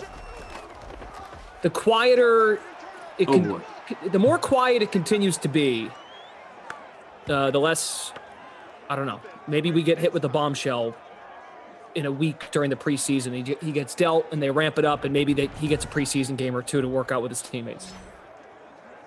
You would hope that if they move him, he does get that time, as we see Chase Young with a huge sack there on Tannehill. Chase Young's so much fun to watch in real life. I love watching this Washington defense. But yeah, we'll see where he ends up. I think that the Texans are waiting to see how preseason plays out. And if somebody gets injured, then maybe you get a new suitor. But we will see. Let's see what Tannehill does here. Going to take off and run. Convert a wide receiver out there, picking up 9, setting up 4th and inches. Last thing I'll say on that division in Tennessee, a couple things. They've steadily improved each of the last couple years. Mike Vrabel, I think, has proven he is a worthy coach in the NFL. They paid Ryan Tannehill a lot of money. I think Derrick Henry, as much as it annoys me, running backs and their contracts, it's not because I'm not happy for the running backs. It's more so because I think financially it's not a great decision. Especially by the end of that deal. Yeah. Right. In terms of spending on your roster, running back is typically a position you shouldn't spend a lot of money on to spread the wealth across your roster. You have questions Especially about their when defense. you have a quarterback that's that expensive. Sure. Yeah. Look what's going on, and you can name several examples. Dallas is one that comes to mind with Zeke and Dak now. Yep. My point is this: given what's going on in Indy, there's a rebuild going on in Jacksonville. I know Trevor Lawrence is supposed to be this next best thing since Andrew Luck, but it's still a rebuild. Houston's a mess. If you're telling me that folks believe Tennessee's the second best team in the conference, that might be because they should win their division rather handedly. They could rack up some wins, and based on seeding, if we presume the Chiefs get the 1 and maybe Tennessee's the 2, and you're in a home field advantage situation with fans back in the stands, well, I can understand that, right? Because in theory, I would argue Buffalo with New England improved, I think, with the roster. Miami should be improved. I think Buffalo, with this Carson Wentz news, Buffalo has more competition in the AFC East than Tennessee does in the AFC South. Yes, I would 100% agree with that, because you've got to throw in Miami too. Miami was on the verge of being a playoff team last year. I know they didn't quite make it. I know there's questions around Tua, but if you say, okay, even if you say the Colts are still better than the Patriots, there's no way there's a third team that's as good as the Dolphins. So I would agree that the division should be easier wins for Tennessee. And then maybe they even host that second round, right? Like they host and then win, and then you get the second playoff round. You're hosting, whether that is Buffalo or whatever. And that would be Music City Miracle 2. I mean, I don't know what that would be. That'd be crazy. Buffalo going to Tennessee that second week would be great. I would love to see that game. And we'll see. I mean, it's a long way out, obviously, but as we look at the preseason, I think that makes sense to be, that would be my prediction anyway, is that Tennessee should walk through this division, and barring injuries, they should have a fairly smooth ride to the playoffs, but we will see, obviously, once the action gets underway. Did want to just mention this, dropped in the chat, producer Drew said it in there for us, that the Eagles and Texans are, the talks are heating up, according to a tweet that went out last night from Chris Trapasso, I think is how you say his last name, of the NFL Network, saying that the trade talks between those two teams are heating up. That would be an interesting one, because if you're Philadelphia, what happened to Jalen Hurts? Like, you just giving up on that? Like that? Yeah, we decided that wasn't going to. I kind of don't blame him. And looking at it from the Houston perspective, it's the best thing you can get right now. Take a chance on Jalen Hurts. If you're Houston and you can get Hurts back, it's better than anything you have right now. Oh yeah. If you can get Hurts back in the deal, which would make sense, if you're sending Deshaun Watson, that you get back Jalen Hurts, then I think that's the best situation for Houston for sure. It gives you a quarterback to build around, at least to see this year, right? I mean, would you rather play a year with Jalen Hurts as your quarterback, or would you rather play a year with Tyrod Taylor? And I like Taylor. I hope he gets a shot after what happened to him last year, but I mean, he's not a future solution. He's not. He's just not. He's not at that point of his career where Hurts could be. I think you do it if they can. If the draft capital. I mean, of course, the Eagles at that stage would be going for it. Right. And I mean, the Eagles have the picks, even though they may not get as good a pick as they were hoping for in this Carson Wentz trade. That's another piece that's kind of a sneaky big story, is that if Wentz doesn't play, I think it's 75% of the snaps, or the Colts don't make the playoffs, the Eagles don't get a first-round pick back for him. I think it becomes a second-round pick. So maybe they don't have quite as much draft capital as they were hoping, but they should still have the picks to go ahead and make that acquisition if they decide to go for it now. Like you said, that is, I believe, your boy Steven Sims with the catch there. Or is that Cam Sims? I always get them confused. No, that's Steven Sims. 3 catches now for him. John Chaney. I think John's talking about the Washington football team. I think we can make the playoffs, giving all the weapons, yes, to Fitz. Not Larry Fitz, Ryan Fitzpatrick, yep. I think Washington should make the playoffs. Yes, I think they should win the division. That defense is really, really good. Well, it feels like that's their only way in. If we believe, I don't think there's a wild card coming from. We the believe NFC the NFC West is so good. I do. And a team like Washington better take care of business in the division. Yep. Same thing with the NFC North. I don't think they're probably not going to be the wild cards coming from the East or the North. I think you've probably got 2 coming from the West and 1 from the South. I don't know though. The South's pretty bad too. Yeah, do you think after Tampa, who do you have confidence in? Yeah, nobody. So maybe. I mean, where do you have the wild cards coming from? I mean, even if you give the West 2, right? Like, okay, so second and third best teams from the West get in. Do the Vikings steal one in the North, or the Bears? I mean, they did last year. But really, is that where we think it's going to come from? I have my doubts about Ryan Fitzpatrick for a full 17-game season. Yeah. Can he give you a good stretch? Sure.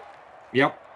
Now, to be fair, he lost his job last year because Miami had to figure out, do we have the next guy? Right.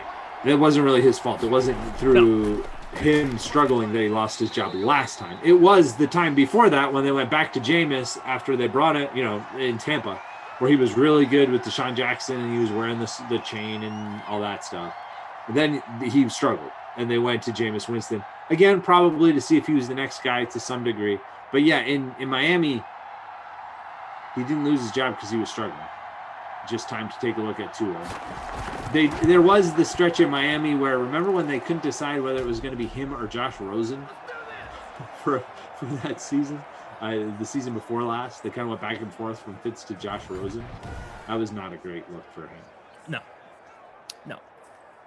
Zach from the chat, Zach with a K, says, thanks for the talk, commentators. Well, thank you for being here, everybody. 300 of you watching on YouTube. Hit that like button, if you don't mind, for us. Hit subscribe as well on the YouTube page. Twitch, there's about 40 of you watching. Mm-hmm. Rajay says, the Cowboys win. They definitely are the better team on paper. Well, that doesn't mean everything. In the NFC East, I think that the Cowboys have a few players that I would definitely take over anybody on Washington. But I don't like the Cowboys' depth at all.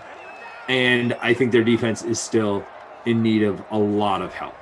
And while Washington has some offensive challenges, mainly they didn't have a quarterback last year, I trust that defense more than I trust any other single offense or defense in the entire division, which is why I would pick them to win the NFC East. I agree the Cowboys better be a lot better than they were last year with Dak back, but that defense, I can't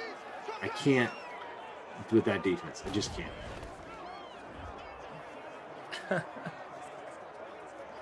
I mean, Micah Parsons is going to help. I like Micah Parsons. I'm not saying I don't, but how much difference can he make? That defense was pretty awful. And then they were awful some more. Even when Dak was there, remember, they were losing games because the defense couldn't stop anybody. Right. And the only game they won was the Falcons didn't know how to cover an onside kick. Our man Brian C is in the chat. Brian is asking, isn't Washington the favorite? That was a hell of a catch. That was crazy. It was a throw on the run, back across his body, and they didn't quite get the first down. That was Darrington Evans, just in case you're wondering, the backup running back who made that catch. Wow. They go with a 2-back formation there. That's why he's on the field. They go with a 2-back formation, him and Derrick Henry next to Tannehill, and Evans ran the little wheel route, and Tannehill threw back across his body and connected with him for the first, or not quite the first down, 3rd and inches. Tannehill's only got 1 incomplete pass. He's thrown for 132 yards and 2 touchdowns, 1 to Derrick Henry on that little flip sideways play, which was weird because he could just run for the score, but he didn't. Derrick Henry also has 60 yards rushing to go with that catch for the touchdown. J.D. McKissick has 39 yards on the ground through 3 quarters. Not really much else going on there. I mean, Tannehill's got 9 yards scrambling. Terry McLaurin, my captain, does have 5 yards on a wide receiver sweep, because why not? And we'll look at the receivers. Jonnu Smith, leader in the clubhouse for receptions with 5 for 28. McLaurin, 4 for 46 and a touchdown. Mm-hmm. A.J. Brown, 2 for 66. None in that 3rd quarter. Sprinkler, 2 for 38. Evans, 20 yards. Yeah, on that last catch. I wonder what Evans' ownership was. Is probably super low. I mean, he doesn't get involved that much. It's just that one formation that they've got the 2 running backs in on. Brian C. from our friends at the DraftKings Sportsbook. Dallas is the favorite to win the NFC East at plus 130. The football team files in at plus 230. Giants at plus 450. Eagles at plus 550. So every team is in a good spot as far as plus money. So and Evans, just to wrap that up, Evans is owned in 0.57% of lineups. That's basically 0.5% of lineups in the free showdown. So there you go. If you took a flyer on Darrington Evans, he's already delivered with that 1 catch. Okay, 4th quarter. Here we go.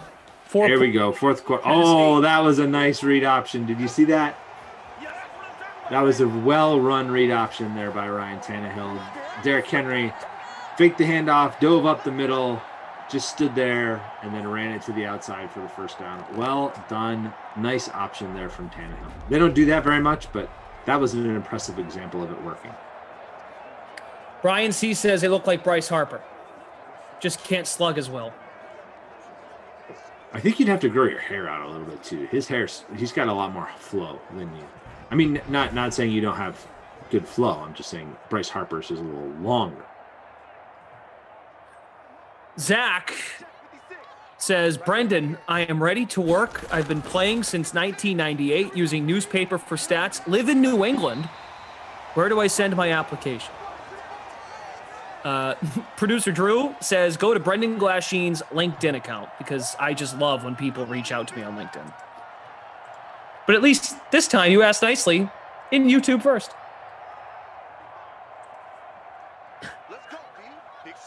Oh, the good old LinkedIn day. That still bugs me.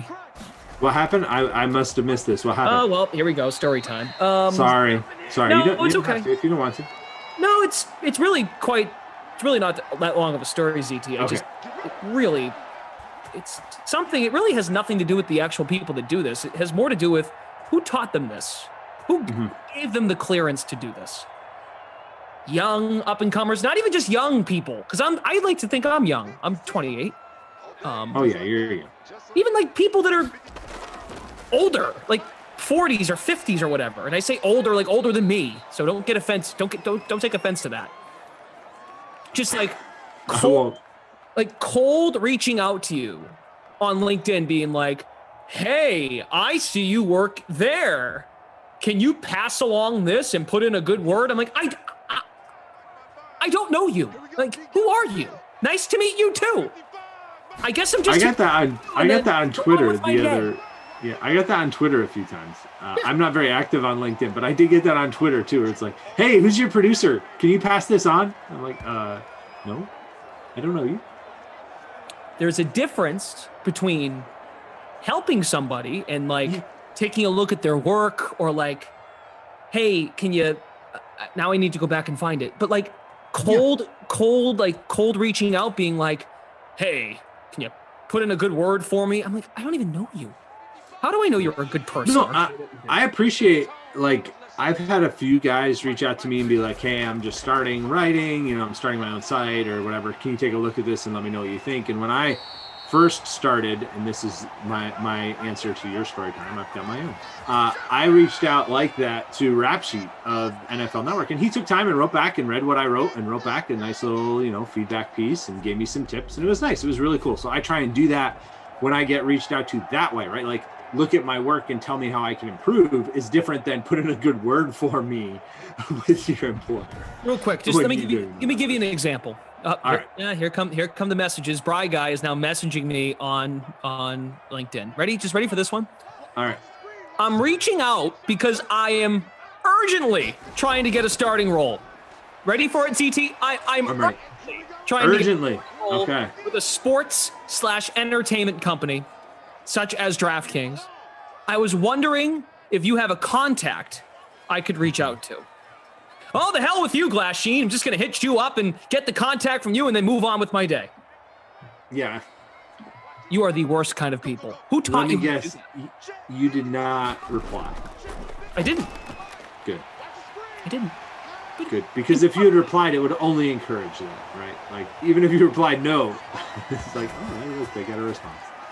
Humphreys with another catch. Just his second of the day. He had a touchdown on the first one.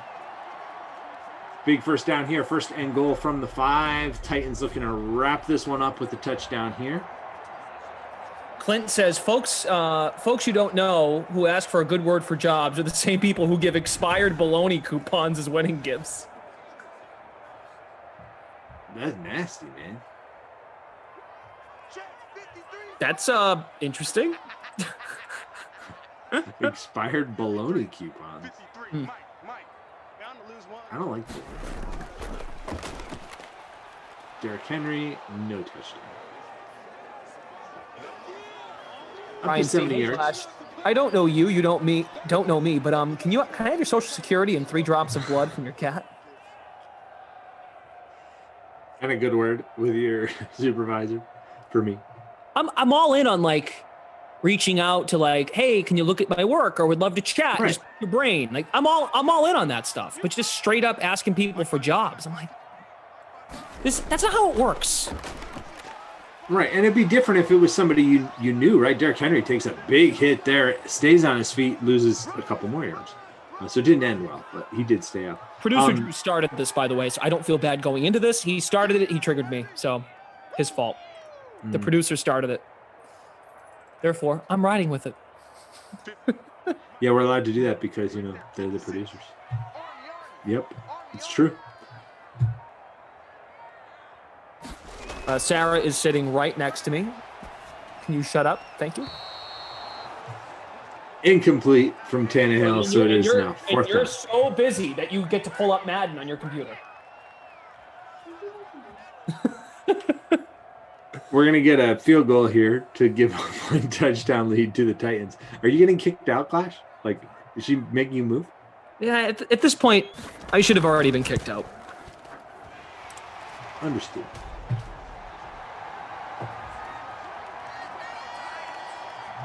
Gostkowski. No, not Gostkowski. Yeah, Gostkowski, right? With the field goal. He's on your team, right? He's in your lineup. I had your lineup here a moment ago. Where are you at? Yes, he is.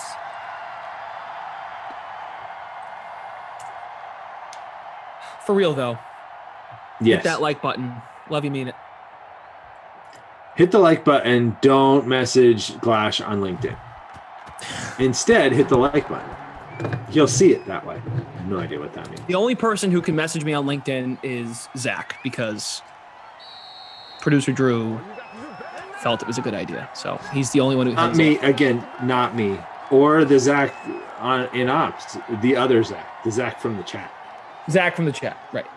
Right. Yeah. I don't want to message you on LinkedIn if that's okay with you. I'm good. I don't use LinkedIn very much. It's not really my scene. I think I do have an account.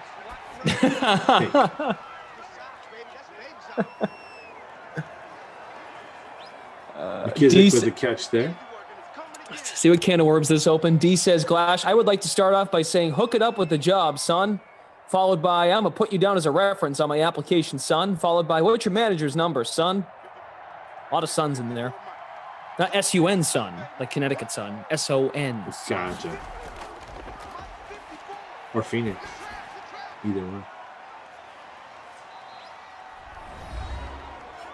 Zach says, don't have it anyway, clowns. Oh, Zach, jeez. I mean, it was... Yeah, just LinkedIn. I mean, blame producer Drew, not me. I'm just the messenger.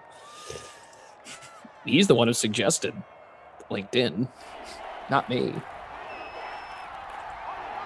Zach has a job. That's good. Cool. Congratulations. Incomplete from Haskins. Haskins does have a job as well. It's back up now for the Yes. What kind of contract is he on again? Not a very lucrative one. You know if what he I'm doesn't talking make about, the though? team. It's got a special name to it. Yeah, is it developmental? Is it a developmental deal? Is that what they What the call hell's the that? name of that contract he's on?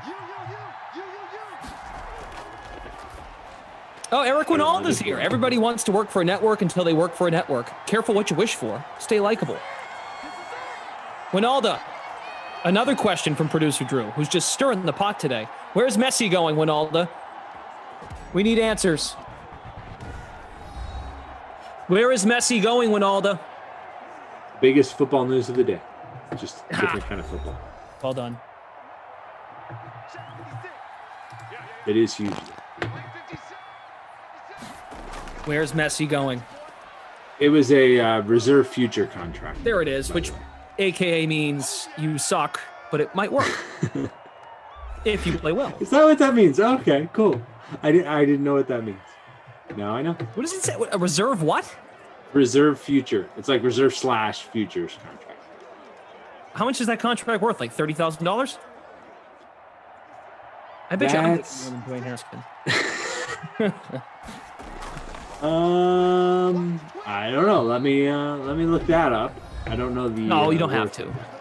No, I gotta know now. Now I'm curious. Minimum salary deals with little or no signing bonus. Most players who sign this are fighting for a roster spot. Well, duh. 850,000 base salary. Oh, okay. Maybe not. Maybe I don't make. So I mean, I think it's relative, right? Like it's a minimum contract, but okay, that's not a bad minimum. Derrick Henry, run here. He's got to be closing in on the bonus. Maybe he's a little short, but with those 2 carries, probably up to 80 plus yards anyway. What's he at? Let's see if we get an update here at the top of the screen. Nope, just tackles, because everybody needed to know how many tackles Foster had. 10 more yards. He's at 90. Thank you, Frangelico. But not going to get it. They're just going to kneel it down.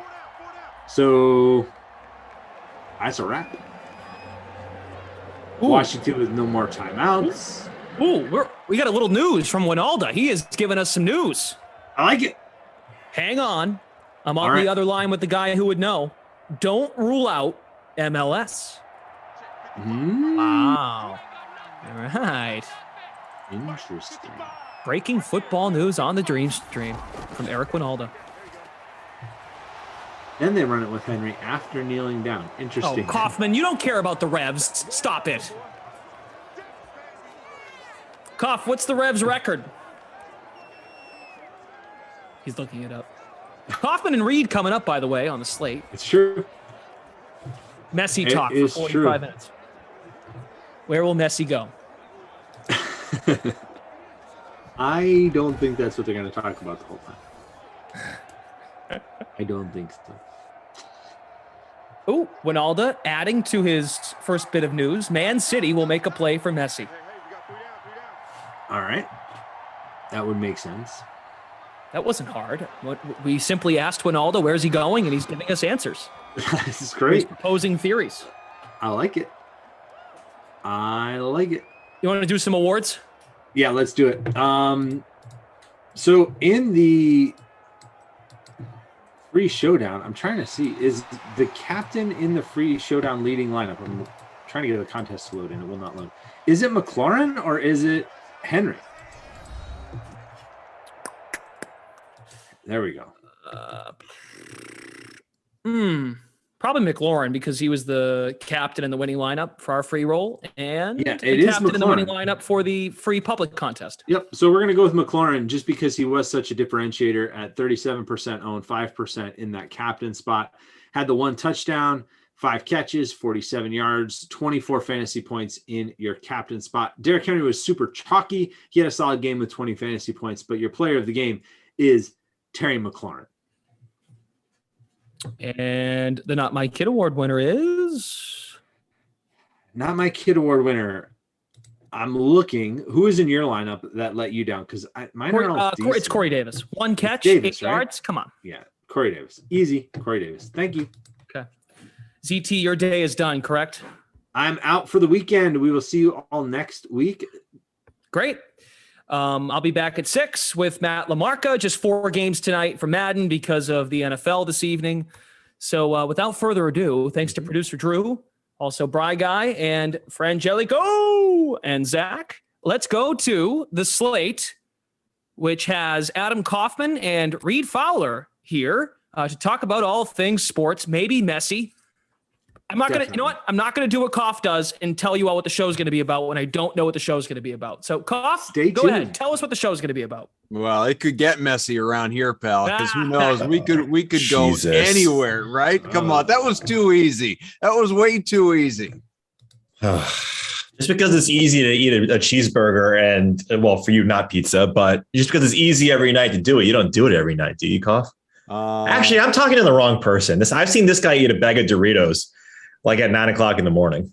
Oh yeah, there's no, please. I'll have a Coke at 4 in the morning. There's no, there are no rules here. Thanks to Glash, thanks to ZT. And I don't know if this is, I should ask Glash, I guess, before he left. I don't know if this is the thing where now at this point, it's, me and you on Thursdays and it's him and somebody else on Wednesdays. We might be falling into a little bit of a rhythm as we get close to NFL season. It's exciting. Very exciting. Yeah. Does that please you, Kaufman? The more time that I can spend with you, the better. There it is. And actually, look, 5 o'clock. We have 5 o'clock here as we look at what you got here. Let's see what Slack you got going on here. The desktops. Let's see what icons, the folders you got. Nice to see a headshot. There we go. Welcome back. Thank you. Getting our window to go here for us. We'll see at the DK Sportsbook so the people can see. We can get into week 1. We can talk preseason tonight. We can do a whole lot of good stuff available to us during the sports hour that we've got going on here, or however long we're going to be with you. I guess probably about 45 minutes or so. Yeah, it's an exciting time that I get to be here with you. I see everybody in the chat. The Claw, not where I was going with that, but respect. I mean, it did occur to me as the words came out of my mouth. You might go in that direction. Ito, pleasure. Always good to see you, my friend. Obi-Wan reincarnated, I suppose. Sweet Tea, how are you, man? I mean, how excited just that football is back. I know we've been talking training camp and looking ahead to week 1 salaries on the Sweat and everywhere else, but there's a football game tonight, my friend. True. And if you live in New England, it feels like it's fall right now, right? Like it's like in the 60s, it's raining, it's beautiful outside. It's right. It's football weather. Yeah, look, it's great, right? I mean, the Hall of Fame game, it is, it is what it is. It's not, don't get too excited, but Kaufman, if you go over to DraftKings.com, I believe on the websites that they call the worldwide internets. Yeah. You'll see a contest. Worldwide internets. Do you think anyone has ever used that phrase before? Do you think you coined that? No, of course. It's people over 75 have used that. But yeah, there's a contest. There's a contest for this game, and it's similar to preseason in a sense that this is what we're going to get of players that are going to try and make the team. We're going to go really deep into the rosters, the depth chart, so to speak, and they're all the same price. So I think that's a good place to start. Is how is this going to be different than what's your strategy going to be for this game if you want to play? Because hey, you can win some money. You can win some money tonight. I think it's a great idea. And I'm just taking a little look here. I want to go into the DK lobby, of course, so that I can pull up salaries and those available. We can talk about some of the guys that are not going to play. Is Pittsburgh's travel list out yet? I saw Dallas's earlier today that obviously Dak and Zerline, Amari Cooper, and a host of others are not participating in this game. Do we know definitively who is not going to play for Pittsburgh? Guys that, you'd actually care about, that you'd want to roster? I can't imagine. So I don't have an official report, but I can't imagine that any of the starters are playing. So Ben, Juju, right? Chase Claypool, Deontay Johnson. I don't think they're playing. Dak Prescott is not. I don't believe so, right? I think Correct. No, Dak is not playing. Yeah. And so that would be my guess. And that's how I'm approaching. I don't think Ezekiel Elliott's going to play. I do think Najee Harris, though. I do think he does, right? Because he's a rookie, even though he's going to be the starter. I don't think that's a debate. I do think he's going to get run. We'll see how much he's going to get. And that might be a spot, but there are some guys that are on both sides of the ball, and I feel a little bit more confident, maybe a little bit contrarian, maybe a little different here, Koff, in the captain spot on some of these guys that I do think are going to show up. Yes, they're going to show up, but are going to play, like project playing time. Showing up is an entirely different story in terms of showing up for our lineups. But I do think there are some strategies to implement, to deploy for this type of game, and then for the preseason for 3 games instead of 4 as we get closer to that. I have all sorts of questions along those lines, so we will dive into that. Obviously, if anybody has any questions for us, YouTube or Twitch, get them in by all means, because we are here with you for, like I said, about 45 more minutes or so. Lisa Robinson, by the way, says, Koff, I don't think breakfast foods are filling. This goes back to what you were talking about there. Sip of coffee. I don't know. Says, I'm the same way. I'd take a Pepsi and Doritos over eggs and coffee. You know what, Lisa? Lisa. Built tough over there. I like it. Lisa, I mean, you must be in college, Lisa, because if I do that at 8 o'clock in the morning, this is green tea, Koff, little kombucha green tea. You just feel like hell by 11 is what you're saying. Oh yeah. And look, I don't drink coffee anymore, so I get that. But it's talk about filling. Give me a nice, strips of bacon, some eggs. Get me, some good So in Hawaii, we eat everything with rice. Get some rice, bacon, eggs, and rice. Oh, it's fantastic. You can eat I can eat breakfast for dinner. I don't think you can eat dinner for breakfast. I don't think it goes that way.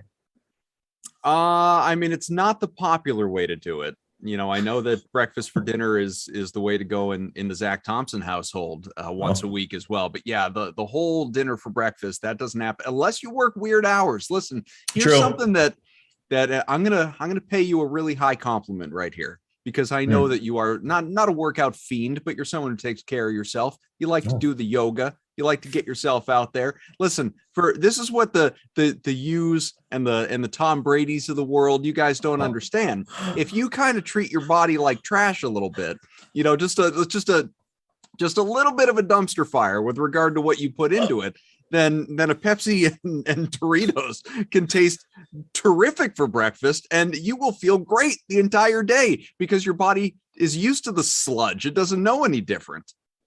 I might have a little Debbie Brownie for a snack at 10 a.m. And you know what? I'm great. All I heard was that myself and Tom Brady said, doesn't matter. Doesn't matter what you said. That's all I heard. I will say this much, though. There was a time in my life, and I'm at least a decade beyond it, where I could just I could wake up in the morning, not even stretch, and run 5 miles. Now, I'm not saying I'm not saying I'm out there winning races. I'm just saying physically I could just get up, roll out of bed, run 5 miles, and no big deal. I mean, that's a memory at best. It's a faint memory. It's so far in the distance, the far reaches of my brain. At this point, it's man, I could maybe walk a mile and a half. I could peel an orange. Yeah, maybe that's about it. Shout out Kevin James for that joke. But no, I know we're deviating a little bit off of the sports show, but it's still relevant. It's still relevant because we're talking about fitness. The consummate professional he is, he brings it back to running or lack thereof in the Kaufman household. But let's get back to this contest here. Koff, okay, so what would be your strategy if you're setting up a lineup for this? You've done Madden Sims, you've played obviously DFS. Yep. What would be your strategy? I don't know if you've played preseason ball, but it's a little bit different. So what would be your strategy here? So I'm glad you brought that up because I have not made lineups for preseason football in the past. So this is, I'm a novice. I would not be the one giving the advice. I would be the one, much like many in our chat, potentially soliciting advice, wanting to know what the experts, people like you, obviously, here's the most obvious thing that I can say. Make sure you are aware of who is not going to play. Okay. Right. So be aware of the actives and inactives, whatever is coming out of the coach's mouths pregame, who traveled, didn't travel, who's only going to be out there for a series versus, playing, let's say a full quarter or half, whatever it may be, be knowledgeable, because otherwise you really are just throwing darts. If you were to say to me, somebody like, like going down the list, like your Pitt. Okay. Like, am I going to be inclined to roster a, like a Roethlisberger? No. A Juju? No. Deontay? No. Like James Washington to me could be a good captain. You know what I mean? Like a guy like that who maybe could be out there for a decent amount of time. When I say decent, I mean 3 series, quarter and a half, something like maybe. that. Yeah, exactly. Not an extended run by any stretch, but enough time to get some catches, maybe score a touchdown, and you go from there. It really is. And again, I defer to you. I want your strategy. And let's not even get into the teams that are only playing 3 games this year. Let's just start with these 2 teams tonight. When you're looking at it, what beyond, again, the obvious of who's in, who's out, what is your approach? How do you align that with respect to not knowing how often a guy's going to play? Well, you're right. I think first and foremost, know the guys that aren't going to play, right? And so you go to Twitter and you can easily type in their name. That's how you do it. You just say, you type in, Mason Rudolph. We know that he's going to start, right? Because reports have come out from Steelers, their own Twitter account, that he's going to start. Now, how much of gameplay is he going to have? And then of that gameplay, how much is going to be successful? I'd argue not so much, right? I'd argue not a ton. So I would stay away from that. And so, yes, you're right. The first thing is make sure the guys that you're rostering are going to play. And then the second level of that is how much can we project or predict the amount of gameplay? And so to that point, I think James Washington, there's been reports that James Washington is going to get more run. He is theoretically the 4th receiver on this team, right? You got Chase Claypool, Juju, Deontay Johnson out as the first 3, clear-cut 3 guys. That is what you want to project. Is James Washington is a guy that's got playing time before, has played in the regular season, has shown that he has continuity, and he has that narrative of playing with Mason Rudolph in college. And so, I think he is viable. I also think he's going to be chalk, right? I think he's going to be a chalky play because of all of those things. So where do you go then, Koff? Then you think, okay, well, Mason Rudolph, if he's not going to play, like Dwayne Haskins. What about Dwayne Haskins, right? He was brought on to the Steelers last year, right? And they didn't really get a chance to see what he was able to do. Well, now here's your shot. Here's your chance. He was drafted in the 1st round, didn't work out in Washington, and they want to see what they got. They already know essentially what they have with Mason Rudolph, right? You kind of know what you got with him. You don't know what you got with Dwayne Haskins, if he's going to be a viable option in this offense. So I do think he's someone that you got to take a look at. We talked about Najee Harris. Clearly, you can project maybe 2 series from him, 3, if that. Who knows? Because they want to make sure that he's able to weather a potential 3-down role. But I would argue on the Pittsburgh side, those are the 2 guys, and especially Dwayne Haskins, that I'm very interested in, just because he's someone that I do think is going to project to play more than even a guy like Mason Rudolph. Is it safe, for lack of a better term, or smart, especially looking at the salary structure tonight? And again, everyone basically being the same salary, regardless of position. And this includes DSTs, by the way, and that's where I'm going. Right. At least, you may not know how much a Mason Rudolph is going to play. You may not know how much a James Washington or Tony Pollard or you name it is going to play. But you know what? As a unit, DSTs are going to be out there the entire time. Right. So does it make sense to roster one, even both DSTs, just because at least there is I hesitate to use the word reliable, but you have a consistent option for points coming out of both those units. Whereas at a certain point in time, after one quarter, one half, three quarters, some guy who you rostered could get you a goose egg because he's off the field. Yeah, that was going to be my next point. That the two like quote unquote positions or players that I'd be most confident in is the DSC because of what you just mentioned, right? And we have backup quarterbacks and the offensive coordinator saying, okay, let's see what works and what doesn't. So they might be more apt to make that throw, to call that play.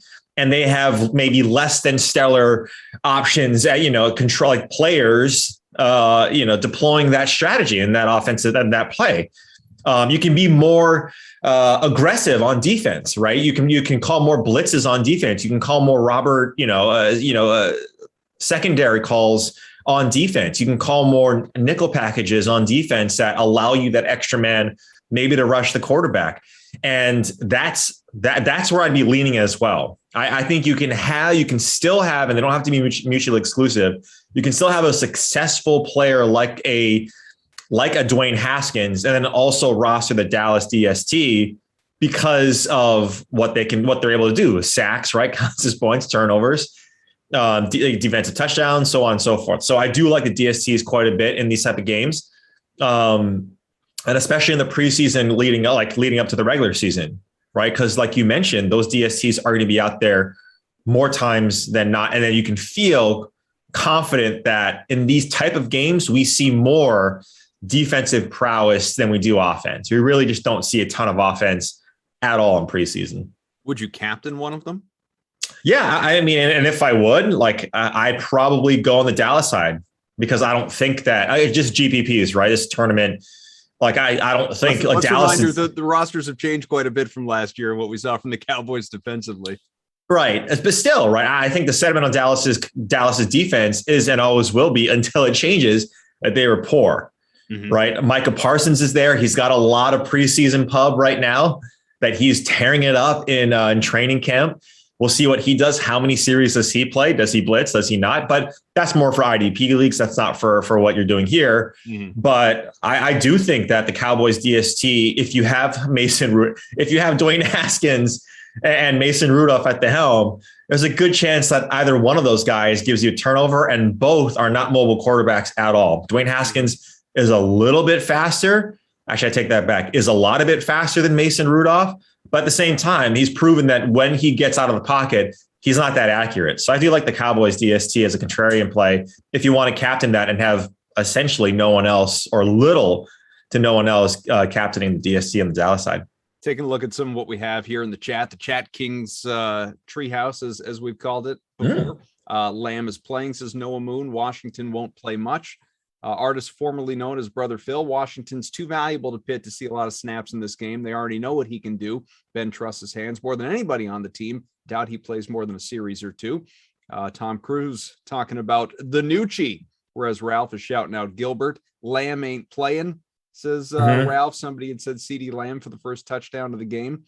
Prescott too cheap playing McCaptain. Yeah, he's not playing. Don't do that. Are there guys based on, whatever intel you've received, what you've read to this point? Maybe it's a little bit too early because we're still a few hours away just about from game time, but have you gleaned anything in terms of how much you should expect some of these guys that we're all familiar with to be out there on the field, specifically beyond just what your own intellect and common sense would tell you? Yeah, I think some of the beat reporters, and I see the chat on YouTube saying that James Washington, I forget who it was, that they know what they have with James Washington. And I get that. But also you need to have players out there, right? You can't go out with, no receivers. So even if he does play for a series or two, and he is that guy, you would argue that if you're a quarterback like a Dwayne Haskins that's maybe fighting for his job or for that second spot, and Mason Rudolph as well, is you want to throw it to a guy that you can be fairly confident in that's going to catch the ball. So I get the logic that, yes, they don't need to see what he does or what he can do because we know what he can do. And so do the Steelers. The Steelers know what he can do more than we do. But I do think that he does play because of what the beat reporters are saying, is that he's going to be out there more than I think initially anticipated. But to your point, Koff, I don't really think I don't really think you can prognosticate with any confidence how much these starters are going to play, if any, because again, we also have one less preseason game, too, right? So there's that in the fold. So you might say the argument might be, okay, well, there's one less game, therefore one less game to prepare if you're a starter. But these guys, like especially Juju, and Ben and Kenny's boy Eric Ebron, they're like they don't need the preseason. They really don't. They have had a full off season right now. It's very different than last year where there was no off season, there was no OTAs, there was no preseason, and it was the first game they all went into it. So we saw a ton of injuries. So like they have all of that stuff ready. I don't think any of these main starters are going to play that much. And even if they do, it's a series where like Ben hands the ball off to Najee Harris. And then if you roster Ben, he gets a big 0. If hypothetically speaking, right? If you want to win, you got to get those guys that are going to play, and you got to take some chances because again, like this is preseason, this is Hall of Fame game. We're trying to grasp at straws and data that's rarely out there. So you got to do some guesswork, but at the same time, there are some educated guesses that you can take based off of what we've seen in the past. Let's take a look at what we have on the DK Sportsbook for this game. Again, some of it is guesswork, obviously not knowing how long some of the more prolific rostered players on these two teams are going to play, obviously how seriously they take it. But first and foremost, it is just important to know that teams are out there working on things, specific things, offensively, defensively. They could not care less whether they win or lose. There's no even element of pride about it from a team standpoint. 0-1, 1-0 at this point does not matter.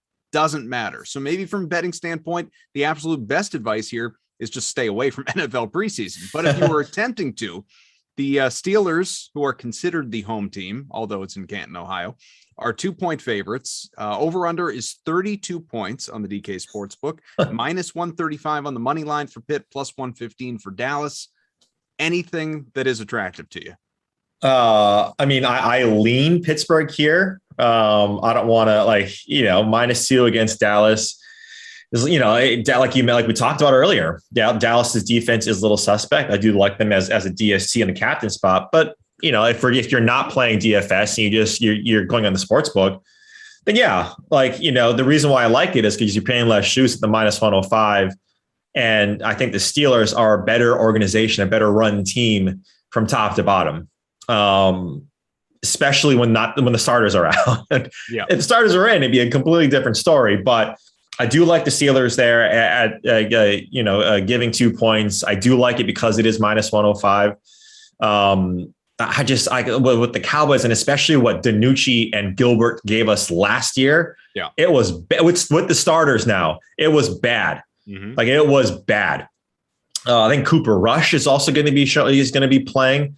Who knows what good old Coop's going to do? We have no idea. So I do like the Steelers area. Backup on this team, man. Could be, but like I said, this is why. Who knows? From an organizational standpoint, I guess I just feel more inclined to lean with the Steelers. And then the under there, you see it at -115 of 32. Yeah, of course. I think it's easy for us to give reasons why the under is going to feel more comfortable. I would just stay away because I don't want to lay for the same reasons. I don't want to lay 115 juice on the under. Who knows if both of these defenses are hot garbage and we just see a shootout back and forth, especially at the end of the game where you see a backdoor cover and it goes over 32. It'd be the worst because you're forced to watch the entire Hall of Fame game.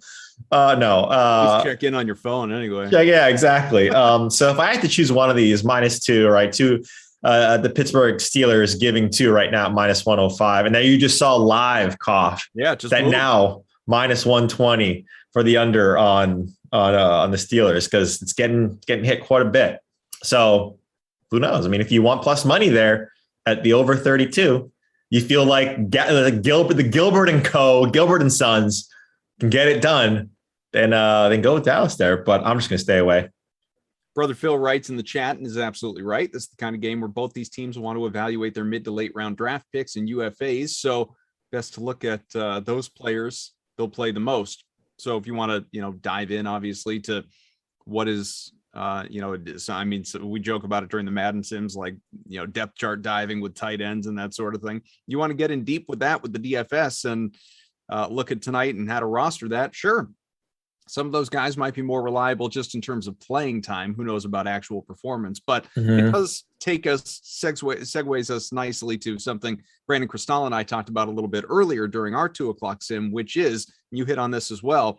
There are 3 exhibitions, 3 preseason games for most teams, other than these 2, down from the normal 4 that we've, come to be used to. And just as football fans, we've seen the pattern over the years, and most teams handle it the same in terms of how much they're going to play their starters, their reliable guys. Game 1, game 2, game 3, obviously 3 being the real dress rehearsal game. Everyone plays more. Game 4, you don't see anybody. That's typically the way it goes. But now that we have 3 preseason games, if you are just thinking ahead, whether it's DFS or just in general, quite frankly, as a fan, your favorite team, whomever it may be, for you, obviously the Raiders, but if you're just taking a broad outlook at what 3 preseason games versus 4 looks like, what does it look like? I mean, I don't think you can put too much stock into the extra game of the season or one less game of the preseason for what we do from the analytics standpoint, right? I think from an organizational standpoint, it speeds up the process. Like the evaluation process has to start earlier of the guys who are going to make the roster, the active roster. I do know there's an increase, right? The active roster increased from 53. I can't remember the number to the game day line. The active roster is how much you're allowed with the extra game. I want to say 56, but I think that's wrong. That's the number I was going to say too, but we could be off. But I do think that it doesn't necessarily do much for us, because here's one thing that I think a lot of us get caught up in, right? Is you look at a preseason game and maybe we see in week 3 of before, we see one of these guys go absolutely bonkers. We see a guy that's usually going in the 4th or 5th round of drafts go absolutely bonkers. And then his ADP increases up to the 3rd or 4th round. And that's sort of a red herring, right? We just don't know. The guys that are going to rise up rosters are these guys who are 6th string, 5th string running backs, maybe, wide receivers, tight ends that are probably going to play special teams for the most part. The first rounders, they're probably going to get a series, but that's just more get the jitters out now type of thing. So I'm not looking too much into it. I know the NFL likes the NFL in totality, especially the owners like the extra regular season game. And one less preseason game, I don't think does much for these guys, especially the vets that aren't going to do anything. For the rookies, yeah, of course it matters, because that's a time that they get to play. Everyone here, for the most part, I would argue, watches Hard Knocks. For those fringe guys, it's great, right? The preseason is their regular season to make a roster. So what we see is not necessarily what is the true. It's like the duck. It's like, a duck swimming underwater. Like all the busy stuff and all the important stuff is happening behind closed doors in the preseason. Nothing that we see. So we could obviously look at a whole bunch of stuff as offered on the DK Sportsbook, whether it's, favorites to win the Super Bowl, obviously, odds to win the division, the conference, whatever it may be. You can go total wins. We can go in any direction that people want us to go in if anyone has any specific questions. But what I think is interesting for what we do here, whether it's DFS season long or just thinking about how your team is ultimately going to perform, we don't get wrapped up in camp competitions for really any position other than quarterback. We're not too concerned with who's the number 1 wideout, who's the top running back. Is there a bell carrier? Sure, obviously you get later into drafts season long and you're concerned about that sort of thing, but bigger picture stuff, it's all about who is going to be the number 1 quarterback. And there really are, Reed, I guess it shouldn't come as a huge shock given all the movement in the offseason. We forecasted all of that. There are a lot of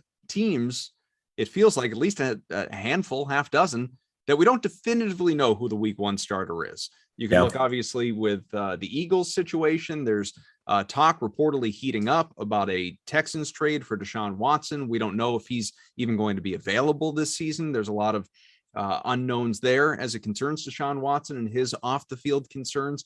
Jalen Hurts, Yeah, Nick Sirianni, the new head coach there, has been just taking a look at this article from Pro Football Talk, has not referred to him as the QB1. He said they are in no rush to name him the starter for this team.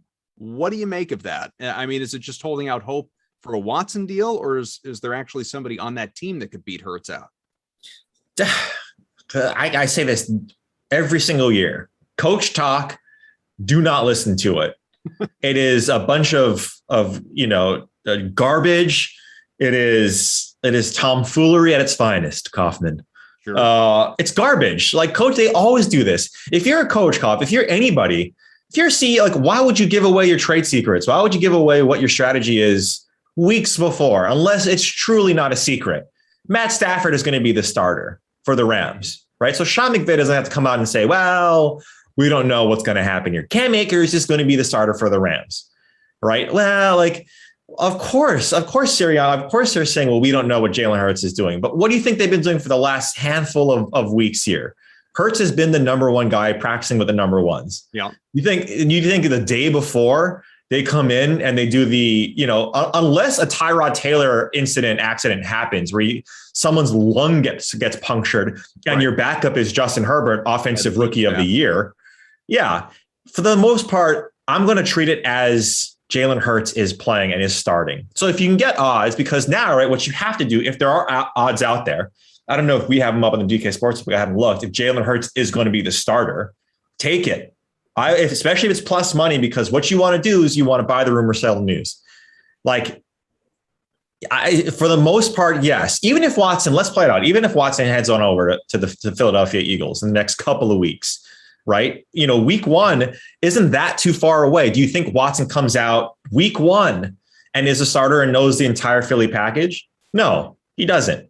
So even if he's on that team and it doesn't involve Hurts going to Houston, which I would imagine it would, but let's just say it doesn't, then yeah, I do think that Hurts is going to be the week one starter. I don't think that you have to play that game, with what it is right now. If there's odds out there. Now, I do think that other guys like Justin Fields, right, as you see right there, that's a little bit different, right? Jameis Winston, that's a little bit different. Yeah, I think there's more speculation there. Yeah. The DK Sportsbook, obviously. So I don't see Jalen Hurts here, but like you were just saying, Justin Fields, Jameis Winston, Mac Jones, Ryan Fitzpatrick, Trey Lance, and then a multitude of options for the Broncos, for the Texans, for the Colts, especially with that situation there with Carson Wentz.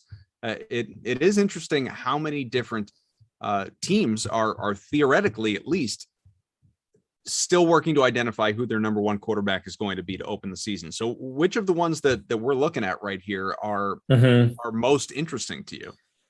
I think Trey Lance is quite interesting. Again, this could be fodder, like beat reporter fodder, where they need to write about something. And Trey Lance, right? You see that, Jimmy G doesn't have control of this offense. Trey Lance, you saw what he did when he ran, I forget what beat report it was, like threw for a touchdown and then ran a bootleg with George Kittle as blocker, and he scored 2 touchdowns in his 2 goal line. Right. So I do think that Trey Lance is quite interesting, because why do you give up a bounty to sit him behind Jimmy G? I really don't think you do. So that's interesting. He's not ready yet. I mean, again, coach speak, executive speak, but wasn't that what everybody was saying at the time was, this is the guy that, this is deliberately why we're keeping Jimmy Garoppolo, is because he's more of a project. He's not quite ready. He's going to take, whether it's a year or just much of the year, to learn behind Garoppolo. Yeah. But in terms of like odds and value to potential scenario of it happening, right? That intersection is, for me, Trey Lance. Because we can go down and we can say, okay, yeah, Drew Lock plus 100, Teddy Bridgewater plus 120. Sure, you're getting plus money for Denver, but I really have no idea who's going to start. I have no idea who's going to start for that team, right? I think it's like the natural reaction is to say, okay, yeah, Drew Lock, because he's been there for so long, right? He knows the offense, but does it give this offense the best chance to win? Right? Maybe. Right. So if you do like that, if you feel a little bit more confident in Drew Lock being the first week starter, plus 100, even money, perfect. But if you want to shoot a little bit higher, I do think that Trey Lance, because you're going to see more and more, right? Especially as the preseason goes on. And let's say Trey Lance goes out and he throws 2 touchdowns in 4 attempts. Let's just say that happens potentially. Justin Fields, it could happen to him as well. It could happen to anybody, like any rookie, right? I think the one team that I wouldn't worry about is the Patriots. I do think that Cam Newton's going to be the week 1 starter. Same. Unless he gets hurt, right? But I do think minus 350 to take the first snap for the Pats, by the way. Yeah, I don't believe it. I just Bill Belichick sort of that old adage, right? That if you have 2 quarterbacks, you don't have one. That's sort of what we're trying to evaluate with whether it's New England, whether it's the Saints, whether it you name it, Denver, obviously, like you said, pretty much any team that has a quote unquote competition. If you genuinely have a competition, it's almost more concerning because it's typically a competition because neither guy is running away with it. It's not, they're both playing so well. How do we choose? Yeah, exactly. And look, I mean, like I said, you have to find the intersection of where you think the best value is and where do you how can we predict right now? I do think that there is still a lot of news to happen coming down the pike until we get a week 1 starter. But at the same time, I do think that someone like a Trey Lance at plus 300 is interesting. I wouldn't the Colts. Let me look how many names are there. I wouldn't touch that with a 10-foot pole, but at the same time too, right? Respect on Phillip Rivers being plus 500, by the way. Yeah. He didn't rule out a return, but let's come on. I don't think we're seeing Phillip Rivers there anytime soon. No. Well, and for him too, and maybe I'm wrong about this because I read the story very quickly, but wasn't it for him more of a after his high school football season situation? It wasn't. Late season. Yeah, it coming in for whatever, mid-season, something like that. There was never any talk of week 1. Right. So I really don't. I don't think he. Yeah. Don't bet Phillip Rivers to be the week 1 starter. Tell you what, Gardner Minshew at plus 1,600 is kind of interesting, though. Sure, of course it is. But again, we have no idea. He's not even on the team. He's not even close to being on the team. No, there's not been any reports that he's been they've been trying to get Gardner Minshew. It's only been the media saying, "Oh, he's a viable option." Yeah, he's Nick Foles is a viable option. Nick Foles is just plain comical with regard to Carson Wentz's history with him, obviously. Yeah. Can we put to rest that Nick Foles is a good quarterback? Can we put that to rest finally? He's not a good quarterback. Why don't we just call him a Super Bowl winning quarterback and feel good about that? That's fine. So is Trent Dilfer. And I don't think Trent Dilfer is a good quarterback. There's a lot of winning Super Bowl winning quarterbacks that aren't good quarterbacks. Nick Foles had a great game. But you're not. He isn't a good quarterback. Nick Foles has never been a good quarterback. No. I think you're in the Lord's year of 2021, he is not a good quarterback. I even think that when he was at his highest valuation, he wasn't a good quarterback. Okay. I think he had great games. I think Philadelphia is always going to be a stud in Philly, always, and rightfully so. He had a great game, but he's not a good quarterback. He's been on the couple of years before that, didn't he have a 25-2 touchdown to interception ratio? Sure, but if he's a good quarterback, why has he been on 3 different teams in 3 years? His contract in part, health. Well, but that's also involved in being a good quarterback, right? I'm not even disagreeing with you. I don't think he's a good quarterback today. Right. I don't think he has been in a few years. I think that in Philadelphia, he was a pretty good quarterback, but he hasn't been in Philly in a while. But that's what I mean, though. If he was a good quarterback in Philly, why is he not still there? I would have kept Nick Foles over Carson Wentz way back when. Right. So again, if he's then this is a question I truly want, you guys in the chat and Newcoff, if he was a great quarterback in Philly, why is he no longer there? Well, it's like you said, he's not good anymore. Well, but that's what I mean, though, right? I've never thought that he was a guy they chose the guy they felt had the higher ceiling. Which I don't think anyone talent-wise would disagree with. Clearly Carson Wentz was the better option in terms of ability. It's just there was at the time this Nick Foles magic about him. It just guys played better, the team won when he was in there. Whether you want to directly credit him for that or say he was a beneficiary of those around him, whatever the case, it was things went well with Foles. They went to, poop emojis for Wentz. And that's just kind of the reality. But obviously, like you said, then he gets the big deal from Jacksonville and he's bounced around since. Yeah. So I'm just looking at his like season logs. He's never played a full season for any team. Right. Like never. Mm-hmm. So again, that bakes into you being a good quarterback. If you're always getting hurt, could be offensive line, could be scheme, whatever it may be, fine. But still, you have yet to do a full, and after that 27-2 season where you say 27 touchdowns and 2 interceptions, his second year in Philadelphia in 2013, he has yet to eclipse 13 touchdowns. He's thrown 10 interceptions, 8 interceptions. Like he has yet to eclipse 13 touchdowns. And again, in those games that he started, right? Like you could argue that the ratio was maybe okay, but the rating was maybe okay, but like he's got seasons with the Rams in 2015 where he played the most since 2013, 11 games. His QBR was 69. So the most games that he's played, his QBR was the worst it's been his entire career. So what does that mean to me? That the more he's on the field, the worse he gets for your team.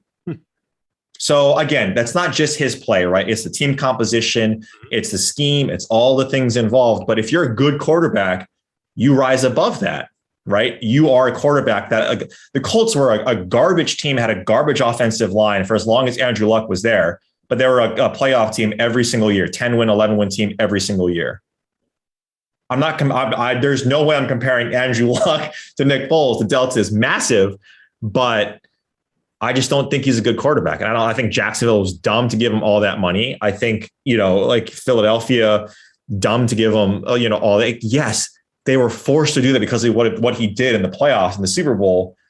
But Chicago, the whole idea that like he's a good quarterback, get him on the field, I don't believe it.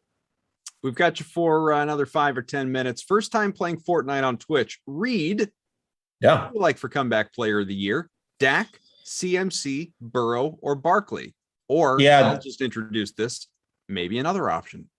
Whenever these awards come out, like usually they're popularity awards, right? Like who's the most popular, who's going to get the most clout, and who's going to work best for the NFL. Even though we potentially don't believe like they're pulling the strings. Yeah, of course they are. This is a quarterback league.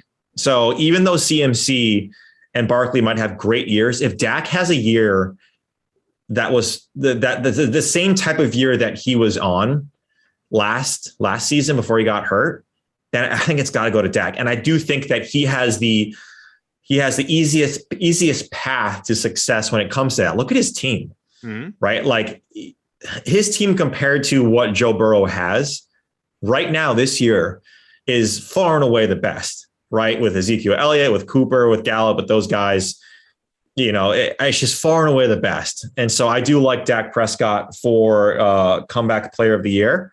But I mean, if too, that this is largely, if I'm not mistaken, maybe you disagree, this is largely an individual award. And what I mean by that is even if the Cowboys stink, if Dak has just a great statistical year like last year, he was pacing that first month before he got hurt. God, he have a record-setting statistical year, even though the defense was so bad that Dallas was probably going to miss the playoffs and be a bad team. So even if Dak is great, but the team's not, doesn't matter. He'll still win the award. Yeah.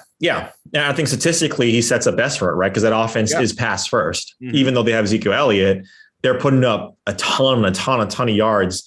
And I don't think their defense is materially better. Like I think they've increased, like they've bettered some of their positions, but I don't think that they are going to be that, like they're going to do a whole 180 and this defense is going to be strong. It's still going to be a defense that's going to give up a lot of points.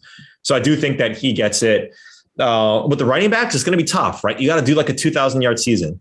You got to do like what Derrick Henry numbers to be considered for that, at least in my mind. And Joe Burrow, right? He's still got an offensive line that has gotten better, and Jamar Chase, yes, but it's still the Cincinnati Bengals in a top division. So I like Dak for this at plus 210. I think that's still a solid number. Obviously, you haven't finalized, not even close, your ADP rankings for the season. Maybe you haven't even compiled them yet. I'm not sure. But obviously, we got a few weeks before people really need to worry about average draft position for a lot of leagues. As far as I'm concerned, you're all insane if you've already had your drafts. Like, do it the night before kickoff of week 1. That's what I'm looking for. That's my kind of league. That's what we're going to do, Reed. But for you, CMC, there are a lot of people, Christian McCaffrey, remembering what he did a couple of years ago when he was the top fantasy player, at least in DraftKings eyes. He was our fantasy football player of the year, fantasy football MVP. Last year, the injuries in and out of the lineup, a lot of Mike Davis time. Now he's back. He's healthy. He's got a new quarterback. Sam Darnold is obviously the projected guy there right now. Is CMC, though, so back in your eyes that he should be going number 1 in drafts as a lot of people have him? Yeah, I think he is. I don't think he's a clear-cut number 1 as much as he was, before the Michael Thomas news. I do think that Alvin Kamara, there is an argument that he can go number 1 overall. And I'd be like, okay, I would have taken CMC, but Alvin Kamara, he's someone that is going to get almost every single target. Can a guy get 20 targets a game, Koff? Because that's what Alvin Kamara, not 20, obviously, but who else is going to be the guy there? And even if it's Taysom Hill, right? You got even though we didn't see Kamara get that much usage when Taysom Hill was under center, you got to believe Sean Payton is saying, hey, here are our options, Taysom, if you're the starter. Your best option is number 41. So as much as possible, get him the ball. Mm-hmm. We need to get him the ball. And we saw when he was that guy for those first handful of weeks. What was it, maybe 2 years ago? Latavius Murray was hurt. I forget what it was, where he was Mark Ingram, excuse me. When he was the guy when Ingram was hurt, he was putting up monstrous games, monstrous games. And so I do think that there is a case for Alvin Kamara to go number 1, but CMC, Dalvin Cook, I would say CMC, Alvin Kamara, Dalvin Cook are my first 3. What kind of year do you think Barkley's going to have coming back? Yeah, I think he's going to have a good one. I think you still have to have him. I don't necessarily think that he's a top 5 pick overall, just because I think the Giants defense is actually going to be pretty good too. So that helps him. That helps, in his department. But man, he's gotten dinged up a little bit over the past couple of years. He's coming off a pretty gruesome injury. He's an absolute stud. We know that he's excited to get back, obviously, because he's that type of player. But at the same time, who knows, right? Who knows what this Giants team is going to be? I can't predict right now what the Giants team is going to be. Of course, if I'm sitting there at the 5th pick overall, I'm taking Saquon Barkley 10 times out of 10. But maybe 6th, 7th, I can see that, right? I can see maybe going Devontae Adams before him, just because I think he's going to be the first wide receiver or wide receiver 1 throughout the entire year, especially with Rodgers back. But man, it'd be tough. I wouldn't take him top 4 or 5. He'd probably fall in that 5, 6, 7, probably closer to 6, 7 for me. But I think he's gonna have a great year. I think he's gonna have a solid year. We have just a few minutes left before we turn things over, and the next sim, which starts in about 15 minutes, will be the Vikings and Steelers, Brendan Lasheen and Matt LaMarca. So here's what I'm going to do, Reed, for just a moment. I'm going to steal LaMarca's thunder. I'm going to be that guy. I'm going to be a jerk. So I don't know how much this has been talked about, but we got ourselves a league coming up, a Madden commentator league. Here are the people in this league. Okay, I'm going to tell you. Obviously, the 2 of us, Emerson, BK, Freeze Pops. He's the commish. It's his league, his idea, his baby. Tara Lynn, Bry Guy, who is our technical director right now, Christian, Rossi, Glash, Ducey, Moose, LaMarca, as mentioned, and Zach Thompson. It is a robust 14-team league. LaMarca, coming up on the next sim, plans to break down the power rankings of all of us to win this league. That's right. Even for you, this might be a sim worth tuning into. Do tell me. I'm not going to ask you to go 1 through 14, on the spot, but who do you think the favorite should be to win this league before we have even drafted? Rye guy. That's my, if it ain't me, it's gonna be Bry guy. That's my call. Rye guy was already telling everyone, just, here's my PayPal. So just send me your money in advance. Yeah, absolutely. It's gonna be a lot of fun. I think Taryn Asak's always doing auto draft. So shout out TA. If I'm before or after you in the draft, I would absolutely love it. That is one of the things, by the way. I think, I don't know if this will change, but I think Freeze Pop set it up for the draft to be after Madden After Dark, the night before. Oh, Jesus. Thursday Yeah, night. I'm not staying up. That's what how many people are going to auto draft this league? I'll be there. Tell you that. Why? I mean, like I said, we 11:30 at night. Yeah, we should do it like in the middle. That's why we only have 30 minutes to do it in between sims, so everyone can do it. That's why you can't take forever and have like 2 minutes to make a selection. You have like 30 seconds and that's it. Best of luck to everybody else. All right. Should be fun. Looking forward to it. I'm looking forward to Lamarcus. I put it up in the background here while I'm working. I want to hear what he has to say. Again, Vikings Steelers coming your way in about 10 minutes. And Glash and Lamarca, they'll evaluate all of us. What about you? Are you, I know you're not done. You have plenty of opportunity, responsibilities that go beyond the camera, but will we see you on the Dream Stream again this week? I don't think so this week, but you're going to see me on DK tomorrow. Live. I'm on the Sweat tomorrow. Oh, yeah. I always forget that's on the stream. Like the Dream Stream is a Sweat. Like we included everything. Mm-hmm. I'll be on the Sweat tomorrow. DK Live. You're going to see surf articles, football articles, golf articles all throughout the week. Excellent. Thanks to our crew, everybody. Thanks for tuning in here. Best of luck. And next sim coming your way in about 10 minutes. I'll talk to you tomorrow. Reed, see you, buddy.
Okay, good evening. Hi. The last sim on this Thursday because there is an NFL game tonight.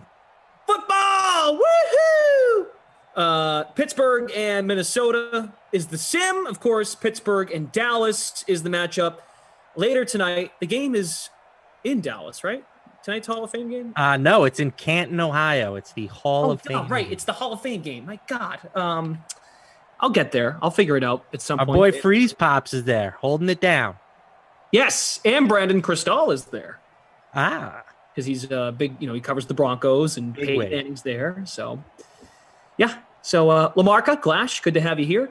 Michael, Tom is here. Frangelico and Zach. So the ops team is going four and out here. They're doing 4 sims and they're out. It's kind of a fraud shift for Michael and Tom. They're hardworking guys, and you too, Lamarca. You guys just kind of come right in and that's it. Night's over. Boom. Great for me. Great for this is like all the of us. longest. I've got a super long break for it not being like scheduled or anything. I've got just this one game tonight. I have one article that needs to be written for tomorrow, and then my next shift doesn't start till 5 p.m. It's almost like a 24-hour break, Glash. I can't believe it. Who are you, Tony Reale? It's Around wonderful. We'll be back. Or no, does PTI say that? We'll be back? That's reality. Be back 23 and a half hours. Yeah, that's good. I always like that. All right, well, you didn't get a lineup in. You admitted that. I didn't. I've been busy. I've been focusing on this first NFL contest of the season. Now, I know that some of you are going to be like, well, it's the preseason. And yeah, you're right. It is the preseason, but it's football. It's back. There's DFS. I dove in. I broke down everything. You can find it for free over at Fantasy Labs. 2,000 words on this game, guys. You might say, like, who the heck needs to write 2,000 words about the Steelers versus the Cowboys Hall of Fame game? Apparently I did. Find my dude, Matt Lamarca, at Matt Lamarca on Twitter. It's the last thing he posted. NFL DFS breakdown for the 2021 Hall of Fame game. Lock in James Washington. That's the headline. That's the headline. Love James Washington tonight. I don't think we see very much of the Steelers' top 3 receivers, be it Deontay, Chase Claypool, Juju Smith-Schuster. But the report that I saw was that James Washington is expected to play into the second half. So a player of his caliber playing more than a half of football in the first preseason game is a great play, in my opinion. Okay. Good stuff. Once again, check it out, fantasylabs.com. Matt Lamarca, the publisher, the author, breaking down tonight's Hall of Fame game. As most of you know by now, you might not, because maybe you build a lineup last second before kickoff in Canton. Everyone is priced the same for DFS in the preseason. Everyone is the same salary, $7,600 in the flex and $11,400 in the captain spot. Correct. Yes, and basically, like, my takeaways are the defenses are super viable. No position group averages more fantasy points in the first week of the preseason than defenses, which makes sense, right? When you look at the offenses, you have to guess which quarterback is going to score, which running back, which wide receiver. With the defense, you just get everybody. You don't have to worry about playing the first string defense or the second string defense. You just get all the defensive players. So they've been really good. Play both defenses. Don't play tight ends. That was another big takeaway. Do not play any tight ends. And then other than that, it's kind of just spraying and praying. You don't want to play the starters. The article's over at Fantasy Labs if you want to check out the whole thing. But James Washington, probably my favorite play. Once again, fantasylabs.com. Matt Lamarca breaking down tonight's Hall of Fame game. Adam Kaufman has joined the chat. Noah Moon is here. Tim Green, customer care needs Sharp, but it's Pittsburgh ball. James Conner loses a yard. Clint says 2,000 words. It's a very, very, very, very wild and very crazy, crazy type of Hall of Fame game. Couldn't have said it better myself. Jamal says, what about running backs and receiver? Well, Jamal, Washington's the lock. Yeah, it's hard to break it down because literally Dallas has 14 wide receivers on their depth chart right now. Pittsburgh has like 11. I go into it in detail, but the general consensus that I can see is that you want to play the Cowboys running backs, specifically the guys not named Zeke Elliott and Tony Pollard. We don't know if they're going to play at all. And if they do, I think it will be minimally. So my guy here is Rico Dowdle. Rico Dowdle, undrafted rookie in 2020. This is his first preseason action. Pretty good athleticism numbers. So Rico Dowdle, like him. And then wide receivers, you want to flip over to the Pittsburgh side because they have less guys. Again, we can scratch off their top 3 options. It doesn't leave a ton of viable players. I think Washington's a lock, but then there are some other, sort of more interesting punt plays you can look at to sort of round out your lineups. Excellent. Thank you. Good stuff. I'll read you all my lineup for the sim. Glash and Big Saxy Freak Leak Part 2? Question mark. It's a tease. It probably won't happen, but maybe it made you tune in and wonder. I'm a sucker. I put Dalvin Cook in the captain, like 34% of you did. Thielen, Ebron, Sharp, Samuels, Jefferson. So there you go. No score. 5 minutes into the first. Kaufman says, get to work on the power rankings, LaMarca. Oh, the power rankings are done.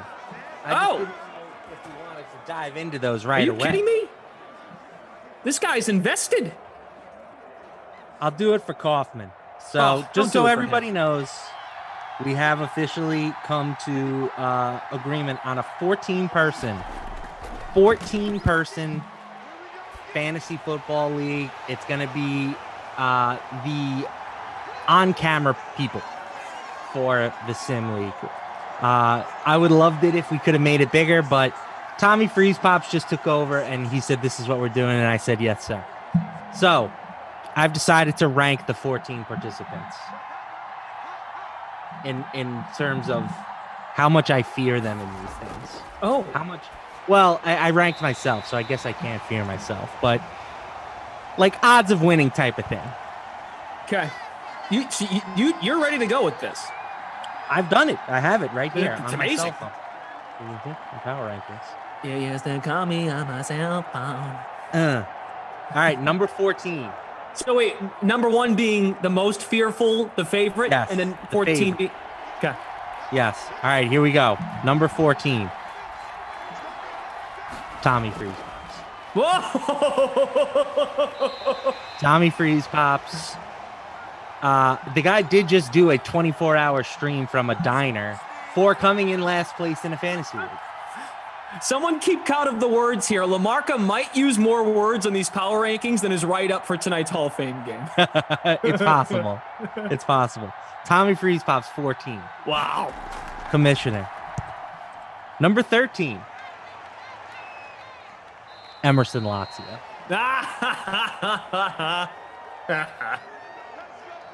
I love Emerson. He's a beautiful giraffe. If he drafts any Jaguars, his team's going to stink. That was the thought process there. What about number Chanel, 12? Number 12. Okay. Tara Lynn. Not sure Tara Lynn's fantasy experience, but let me tell you, if she's a beginner, if this is her first fantasy league, which I don't know if it is or not. It's not. It's her 3rd year playing fantasy, at least with us. Good. Then I like it. I fear beginner's luck.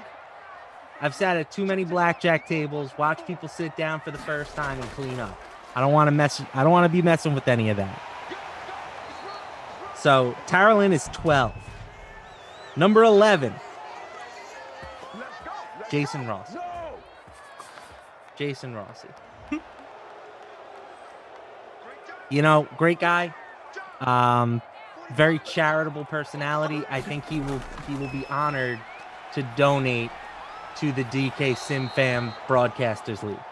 I think he can write it off as a charitable donation. We won't make him shave his head or anything like that. It's for a good cause, So I think Rossi maybe won't take it as serious. I love how each of these are going to start with Jason Rossi. Great guy. But I'm going to rip into him. Well, you have to. I agree. Yeah, it's good. All right, number 10. Brandon Glashy. Okay, there it is. Great guy. Fantastic guy. Yeah, one of the best guys I know. Wonderful guy. Thank you. Sporting some excellent chest hair today. Thank you. I'm sure it's doing wonderful for our ratings in the 30 to 59 female demographic.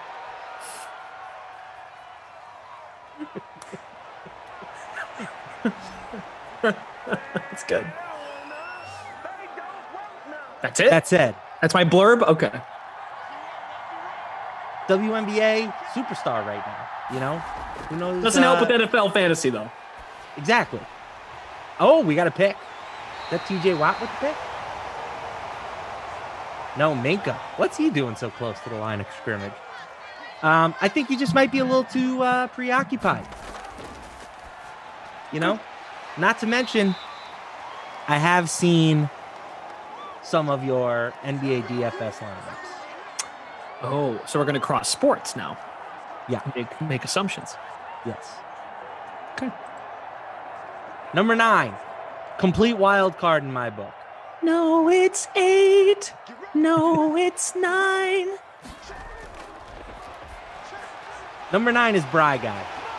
Oh, by the way, Deontay Johnson touchdown. Bry Guy was on the last couple sims. I wonder if he's still watching. But Bry Guy in at 9. Okay. Bry Guy in at 9. No idea anything about the Bry Guy. Sometimes he's behind the scenes. Sometimes he's on the camera. I don't know what he does. Complete mystery. Couldn't put him higher. Couldn't put him lower. Number 8. Adam Kaufman. Adam Kaufman. Who's that? He's in here. He's listening. He said he thought he was going to be bottom 5, so this is a win for him in his book. Oh, yay. Here's the thing. He's got some connections, right? He's got some industry hookups. To who? Alex Baker, for one. Oh, I see what you mean. Okay. Well, I'm connected to you. I think that's a win. I ain't going to help you in this league. I'm in this league. That's right. That's right. Dom says Bry Guy is his pick to win. So you put Kaufman at 8 and then completely roast him with his connection. That's right. Industry hookups. Hope Baker's listening. All right, number 7. Now we're starting to get into the people who get paid to analyze football for a living. It's true.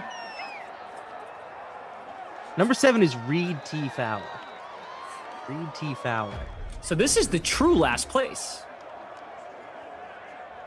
Because if you're going to say now we're transitioning into people to get paid to be a fantasy analyst, you just put Reed at the bottom of the list. I love it.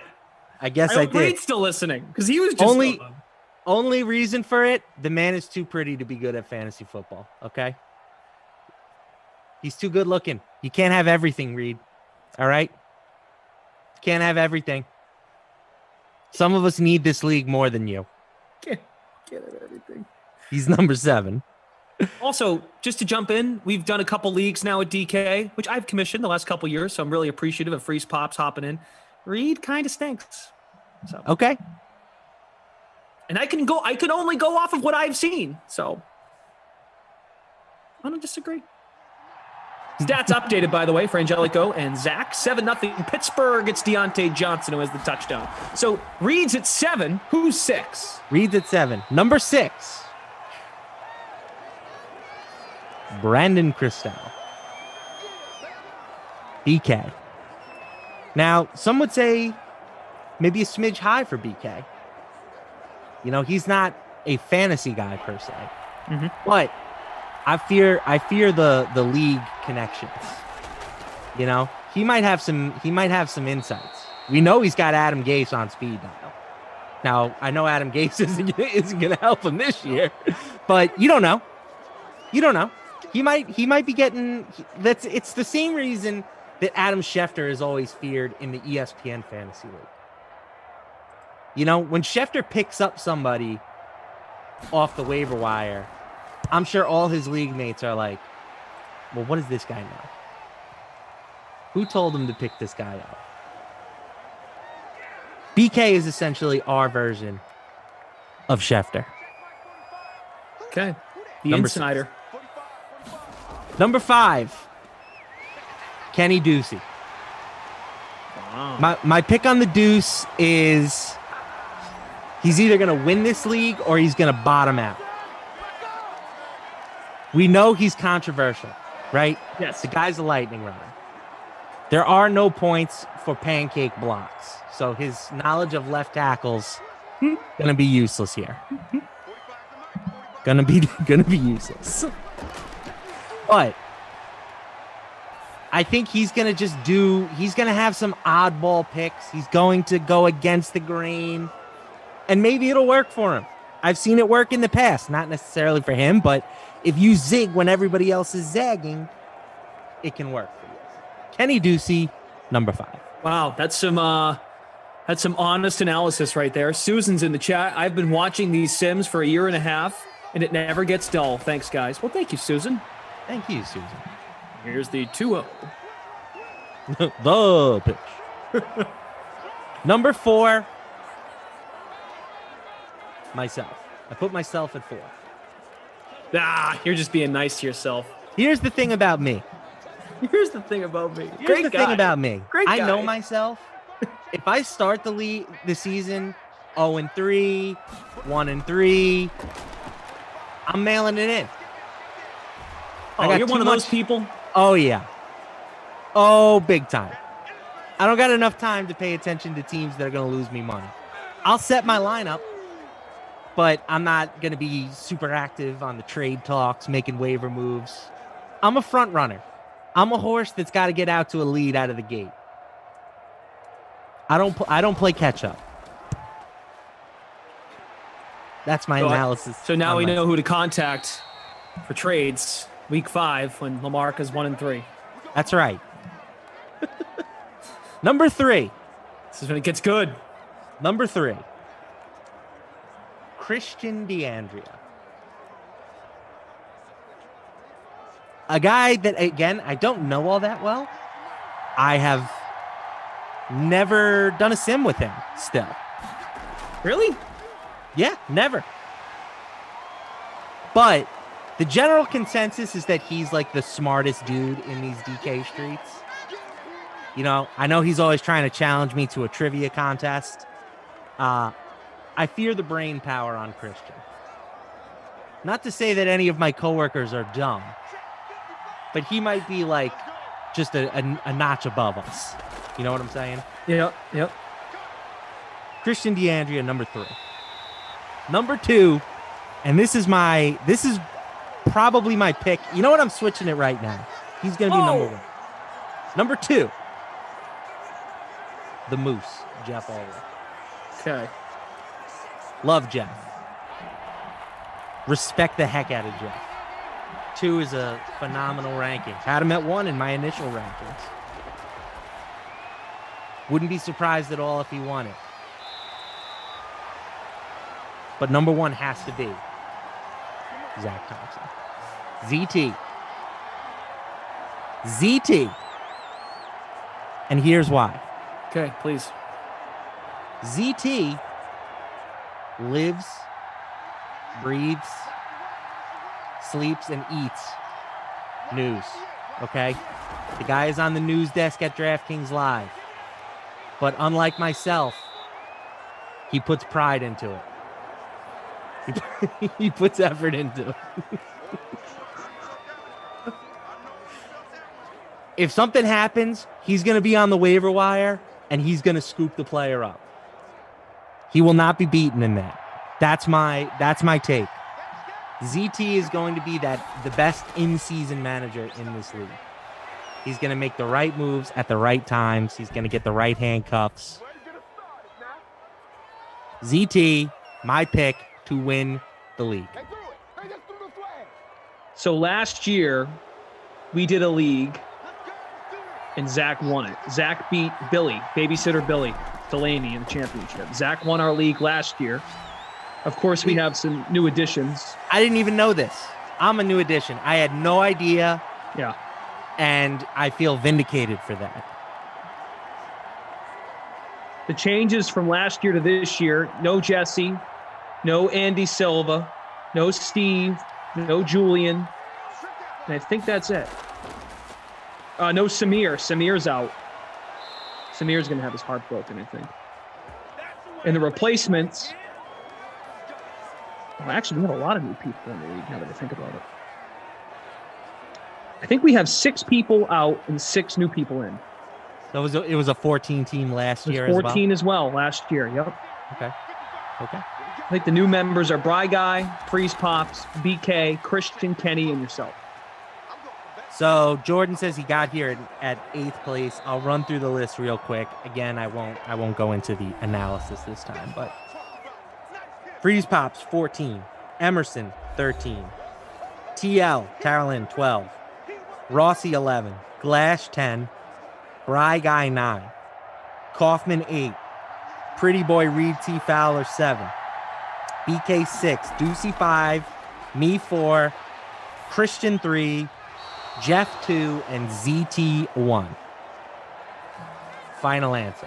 Okay.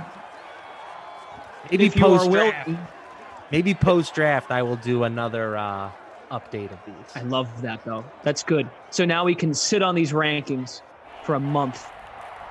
It's great. Marinate. Let them marinate. Let them marinate. Yep. Marinate the power rankings. Fantastic. All right, discuss. Anyone have thoughts? Please. We're curious.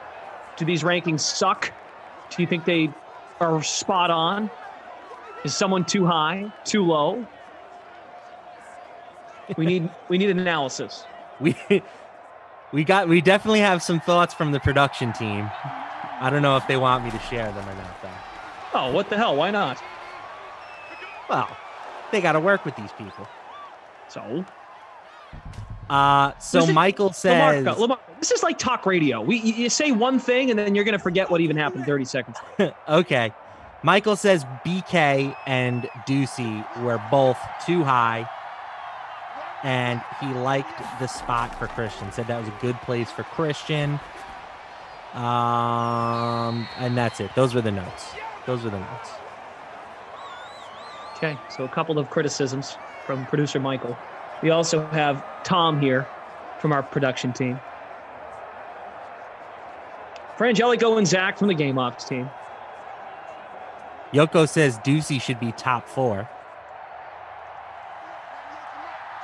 Jermol says great rankings. How much run do you think Haskins gets tonight? Luckily, we have a general idea of what, as Kirk Cousins get absolutely blasted, we have an idea of what Pittsburgh's quarterback rotation is going to look like. We will have Mason Rudolph starting, and Haskins will take over at some point in the second quarter. I would say earlier second quarter as opposed to later second quarter. He will play through most of the third. Oh, go get it, Adam Thielen. Nice catch. There you go. And then Josh Dobbs will come in at the end of the third quarter and take it home. So I would say Haskins gets the most playing time out of the Steelers quarterbacks. Rudolph and Dobbs pretty similar. Thielen is 41.8% owned in the DraftKings free contest, the $100 free showdown, 6.9% the captain. Deontay Johnson has the Pittsburgh touchdown. He is owned in 5.8% of lineups in the captain spot and 43.7% owned overall. Everybody seems to think the rankings were spot on. Clint says Kaufman is the most likely in that league to emphasize. Smash that like button. Captain Blood. Tara Lynn should be ahead of Kaufman because she'll draft some backup quarterback, which will hit, and then she'll take the bozo out of the playoffs. Good take. TL was a tough rank for me. I mean, come on, let's avoid the elephant in the room. She's the only female in our league. Fair. Not to make a big deal about that, but it's true. But I will tell you, has been in fantasy leagues with us on air. I mean, if there is someone who is in this league, and she'll be the first to tell you, Jessie. Jessie has a hard time staying on top of it, like keeping interest in the fantasy. Tara Lynn, however, after her first year, pretty invested, was in the mix.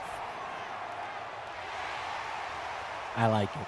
Like a fringe, last year and the year before, fringe playoff team, if I remember correctly. Like in the hunt, not out of it, invested, making waiver wire pickups. And as we know, like the draft is super important.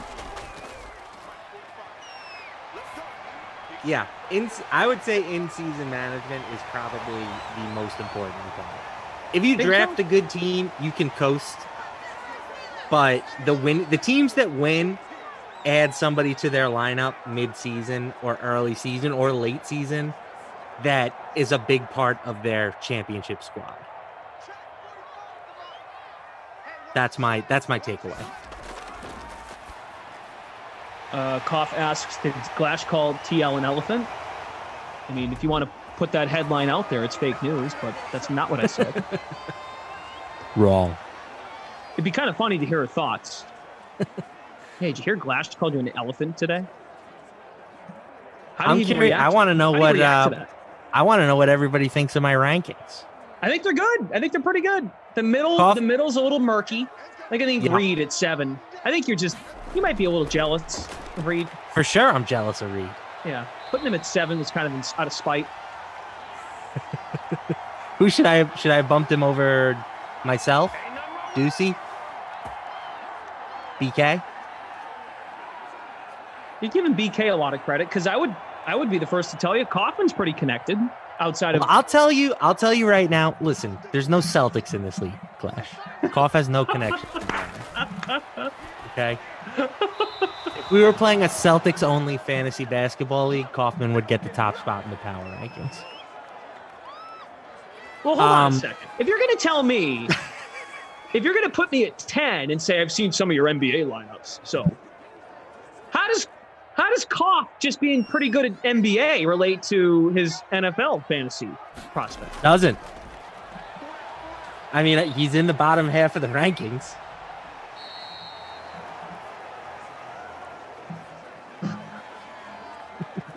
Poppy says Moose and Ducey way overrated.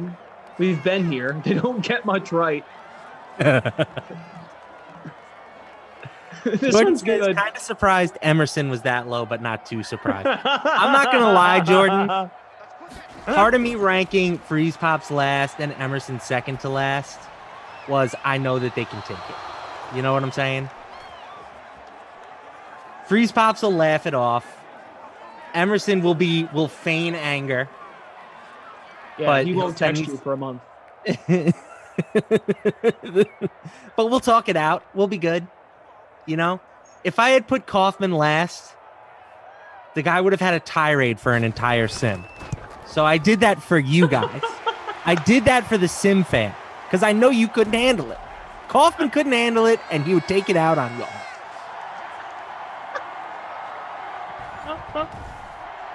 I actually like being 10. Perfect 10, right in the middle. Kind of. Not exactly the middle. Oh, that's great. That's analysis right there. That's like Lamarca giving you this info. He could have just put 1 through 14. This is like by paying the subscription for ESPN, the magazine, or ESPN Insider. He's giving you the behind the paywall information. It's Lamarca Plus. Lamarca, yeah, there you go. Lamarca Plus. Free preview. You know, peek behind the curtain. This is what a monthly subscription to LaMarca Plus looks like.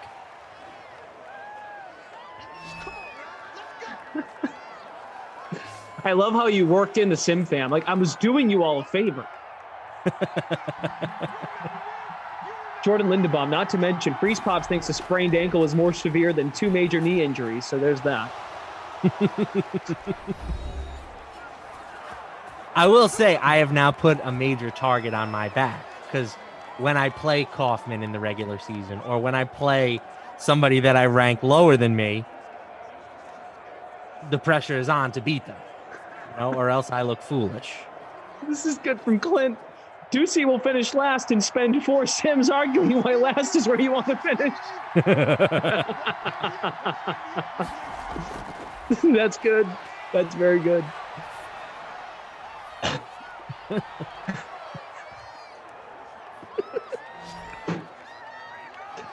Oh my God, that's so true.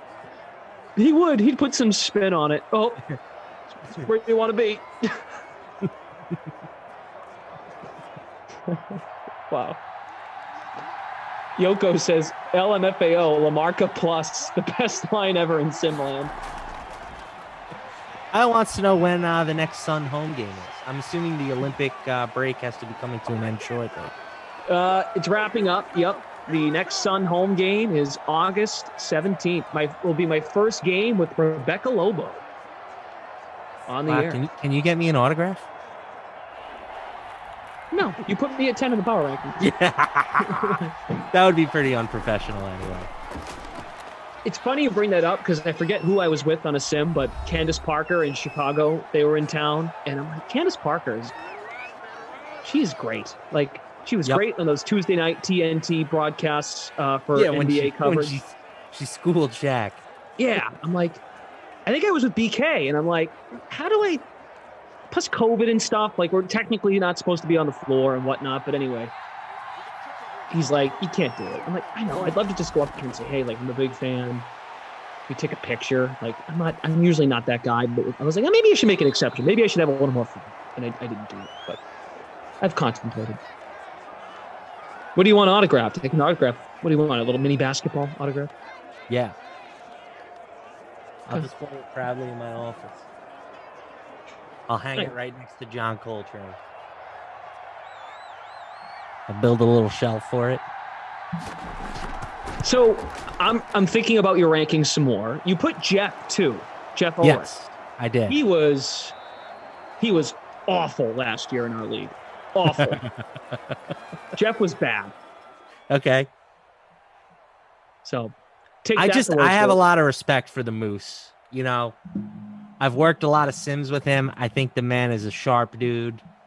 So I have a feeling he will bounce back. So we will have our draft very soon. And I wonder who might be the first DK commentator to reach and take a tight end first in our drafts. Kenny Ducey and Reed Fowler, 2 members of our league. They were on the sweat today. They debated rostering Kyle Pitts in week 1, talking DFS. But here's a look at the top tight ends as far as salaries for week 1. The week 1 DraftKings main slate, week 1 in the NFL. Kyle Pitts, kind of cheap. Let's hear what Ducey and Reed think when the Falcons play the Eagles. Kyle Pitts, is he worth rostering in week 1? Reed, selfishly, I'm most interested in what all of you have to say to this next one, because we have Kyle Pitts here, who of course comes in. He was the highest drafted tight end in the draft. He was regarded as the best pass catcher in the draft. He's really in many ways more of a receiver than a tight end. He's going up in week 1 for Atlanta against just a team that was miserable last year defensively, especially against that position in Philadelphia. So what do you think as far as right out of the gate rostering Pitts, or is it more of a wait and see with the rookie? I think you can. I'm still trying to figure out what the roster percentage, what the sentiment is going to be on Pitts. And I think it's going to be high, Koff. I mean, his price tag really, you kind of feel like it should have been in the 5K range, but now you see it at 4.4, and he's right above guys like your boy Jonnu Smith and some other guys that you don't really necessarily think, should warrant a Kyle Pitts. And I get it. He's a rookie. It's a wait and see. We haven't seen anything yet. But I don't think Russell Gage is going to be the number 2 guy here. I think it's going to be Kyle Pitts. I think the target share, if you can get him at a 18% target share outside of Calvin Ridley, I think that's screaming value at $4,400. I'd play him in cash and GPPs. I don't mind it at all. Kenny, is Pitts too cheap to ignore? I'm ignoring him. Look, here's the thing. You have to be really, really special to stand out, especially week 1 as a rookie receiver, rookie running back. We've seen this so many times, so many people getting excited about CeeDee Lamb, Jerry Jeudy last year, Christian McCaffrey when he was a rookie, Josh Jacobs when he was a rookie. It sometimes takes a year to settle into the NFL. I'm fading Kyle Pitts' high price in season-long leagues, drafting him very high. And I don't really think that I can pay this much money when there's plenty of guys around this price that are great, as we'll talk about. That you don't need to spend $4,400 on a tight end if you're not going to draft. If you're not going to take Travis Kelce, you'd go all the way down to like in the $2,000 range. I like some options. Kyle Pitts has Russell Gage to compete with. He's got Calvin Ridley to compete with. It's the opposite of what Reed was talking about with TJ Hawkinson. There's plenty of competition for targets, and we're just not sure what Kyle Pitts' role in this offense is going to be yet. He could be a Hall of Famer one day, but that doesn't mean that he's going to have like the best rookie season ever. So be sure to watch The Sweat weekdays on the DraftKings stream starting at 11 a.m. Eastern Time. We're cycling through these week 1 salaries. It won't be the first of you hearing about the tight ends, and pretty much every other position we have time to really kill here until week 1, which is 5 weeks from tonight when Tampa takes on Dallas. The Hall of Fame game is coming up, of course, this evening. That's why there's only 4 sims on the slate. We thank you all for being here to wrap up the night in Simland. Glash and Lamarca. We've got Michael and Tom from the production team, Frangelico and Zach from Game Ops. Hit that like button for us if you don't mind. We appreciate you. Somebody did say smash the like button would be the name of Koff's fantasy team, and I thought that was funny. That's good. Thielen and Deontay Johnson, the touchdowns in the sim. A couple of field goals as well. It's Jalen Samuels. Let's look at our free roll here. I know you didn't get a lineup then. Real quick, just to update. 130 entries. I am in 34th. First place is Pfeiffer 9. D-Rod says, Kenny said no Pitts. I'm going Pitts. Kenny said no Pitts? No Pitts. He's not in on the Pitts. All right.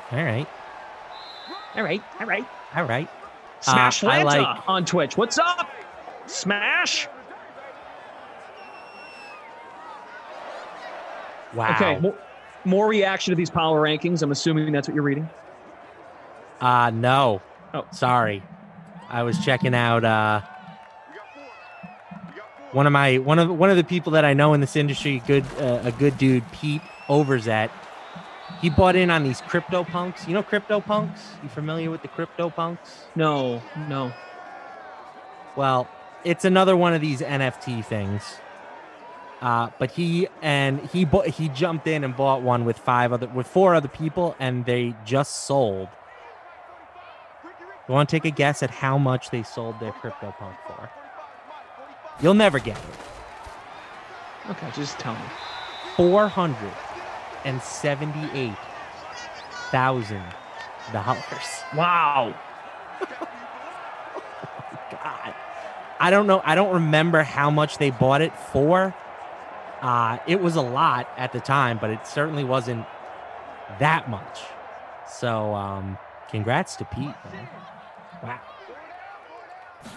What's his last name again? Overzet. I think I know who he is. Yeah, he's kind of like a comedy DFS guy. Well, good for him. That's excellent. What's next for him?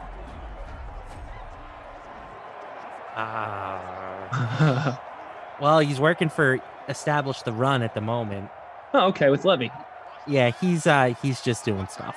He's plenty busy, but now he's got a nice little nest egg there for NFL season. Might be a good time to take some of his money in week 1.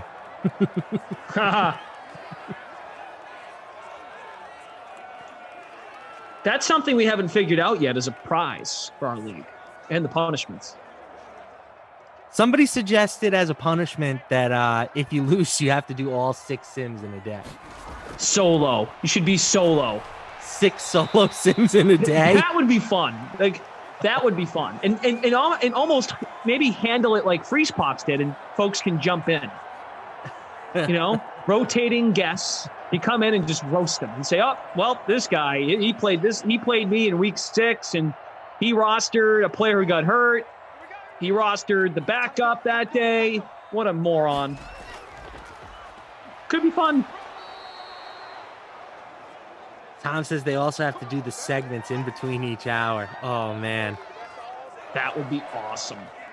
I mean, I don't plan on losing, so I would certainly agree to it, but that's something to avoid. I've never finished dead last in a fantasy league. It's never happened. I mean, there are times, though, you can care and manage and be invested, managing your roster during the season, but you get some injuries to your draft, you're in trouble. Like, some of those things are out of your control. I came in last once, and my punishment was I had to take a teddy bear on a date. I had to book a reservation at a restaurant, dress up, and take the teddy bear on a date. Are there photos of this? Somewhere. It was a long time ago. That's amazing. Rossi's Fat Cat, the loser has to have Kenny as their broadcast partner for the year. Oh, you guys, come on. Kenny's fine. Oh, D-Rod adds, without pay. You do all 6 sims and you don't get paid. Oof. That's tough. That's a rough day right there. It's abusive. Yeah, you're going to talk all day in between content as well, and you're not getting paid for it. I mean, we know Freeze Pops can handle it. He just did 24 hours straight at a diner. T-Pike, that's a company bet if I've ever heard one. Tom Cruise, that's so funny. Taking the teddy bear on a date. Yeah, this is my teddy bear, Ted. Touchdown, oh, there James he is. Washington, your lock for tonight. Sign of things to come, Jimmy Wash. Wow, here we go.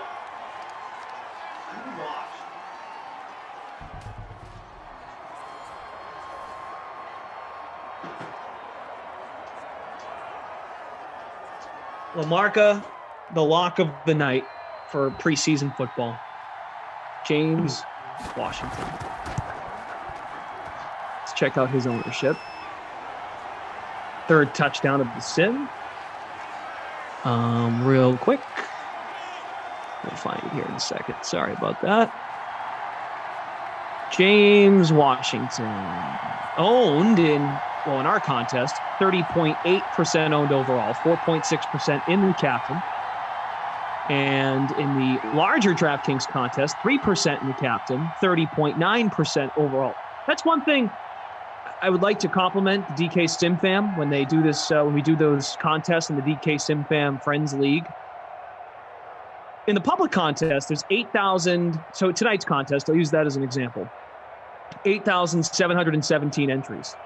Generally, the ownership in the larger contests that are available to the public, they are very similar to what we run in our 130 entry contest. So it is actually kind of a nice measuring stick to see what the public's doing versus a smaller group of people. So, the sharpest group of people. Yeah, it's good. Mary says, LaMarca, were you disappointed that Freeze Pops put Brendan and Emerson on the Sim Mount Rushmore and left you off? Wow, I didn't know there was a Sim Mount Rushmore, but no, I think that makes a lot of sense. I'm still relatively, compared to you guys, I'm newer at this. So if I was to do it, I would say you, Emerson, Koff, and I think it's Jeff. Producer Drew. Or Drew, okay. Fair enough.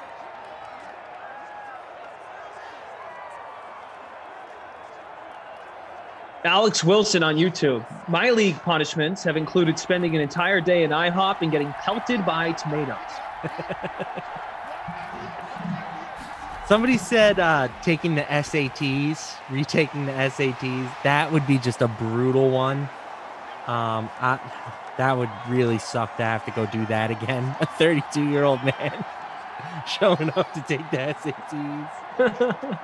I know. Can you even do that? Can you even do that? See, I wouldn't have thought so, but according to the YouTube chat, you can.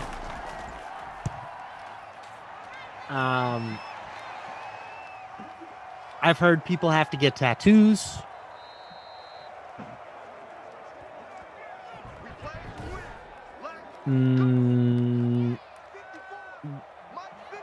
That's all I got off the top of my head.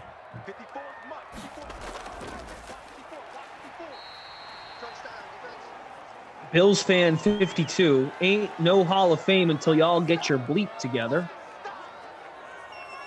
No one said Hall of Fame. There's Mount Rushmore. Mount Rushmore, a little different. I guess kind of similar. Once again, this is the final sim of the night with NFL this evening. A little thing called oversaturation. You folks are going to be focused on lineups for tonight. If you're not, I apologize. Rose on Twitch. So who are the players to watch tonight? Rose, Lamarca's got an article up on Fantasy Labs. Big fan of James Washington tonight. And baby, when I'm in that and kissed by you, Rose on you. That's all I got. Brother Phil says, unless he's competing for a roster spot, why would Washington play that much? It doesn't make a lot of sense to me either, Brother Phil. Maybe I'm being naive, but there was a report from a beat writer that said he was going to play into the second half. So 2+ quarters for James Washington would be big.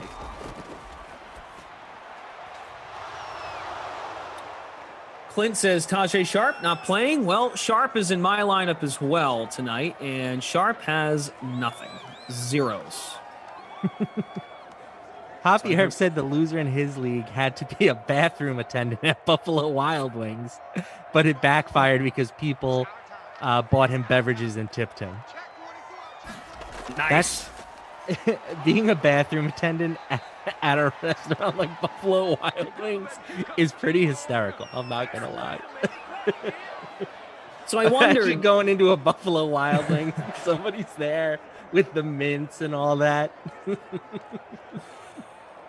That's got to be a little off the cuff, right? They just walk in and do it. They're not asking management when they walk in. No. You just go in and do it. You're just winging that. Ha! Winging. Ha! Kadoom.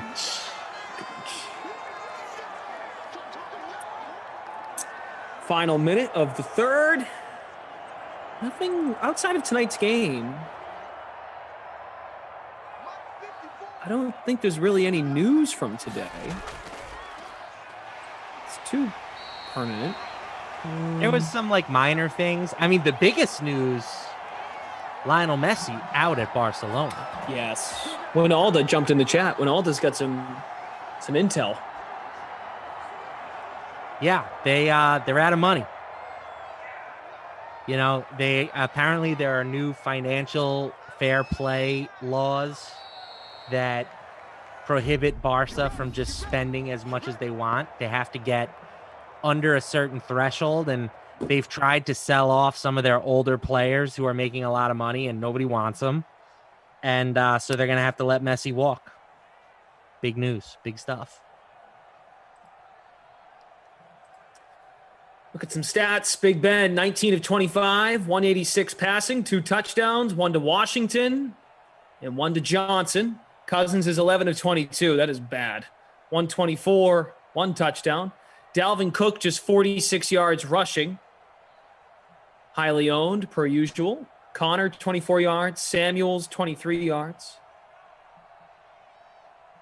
Thielen, 6 for 68 and a touchdown. Johnson, 3 for 43 and a touchdown. Juju having a decent sim as well at 5 for 48. And other than that, nothing really all that notable. Vance McDonald having 3 for 26. Dance will make them dance. That's very Dance interesting, will make actually. them dance. He's the tight end, too. Vance to make it. Yeah, I miss Madden 20 for that reason. Roger Federer re-aggravating his knee. Alex Wilson shares. Yeah, that's pretty big. I was talking just NFL, but yes, football-wise, technically, Messi is a football story. Yeah, these football. You prefer lamb and tuna fish? I saw, I guess RG3 is kind of big news. Signed a deal with ESPN. You know, people talking about that. Yeah, what do you make of that? Do you think he's going to be any good? My general philosophy is no. I think it's easy, I don't think it's easy to just step in and be a color commentator, and you know, it's unfortunate. I don't want to say unfortunate. Oh, James Conner with the power run. It's a little unfortunate that these jobs are just given away to former athletes who have already made $1 bajillion. Like, I would love to see a broadcast where it was just like, hire like a super analytics nerd. And I know what you're saying, like, oh, Lamarca wants the job himself. No, hire somebody way smarter than me to do it. Somebody who knows all the numbers and stuff. That would be that. I would totally want to watch that broadcast.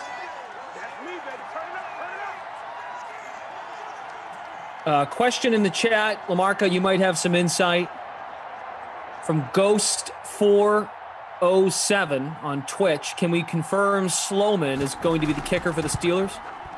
2 kickers for the Steelers. They've got Sloman and they've got Boswell. I think that they both get opportunities tonight. At least that was the last that I saw. Okay. And, you know, from time to time, we like to remind you that you should check out the contests on DraftKings outside of the Sims. There is an NFL Showdown 200K enshrinement ceremony contest available. $10 entry, $50,000 to first place. It's nearly filled. It's not quite there. Has about 500 spots left. So check it. Everyone costs the same. Yeah, I'm just taking a quick peek to see if there's been any like news updates that I might have missed. But doesn't really look like it.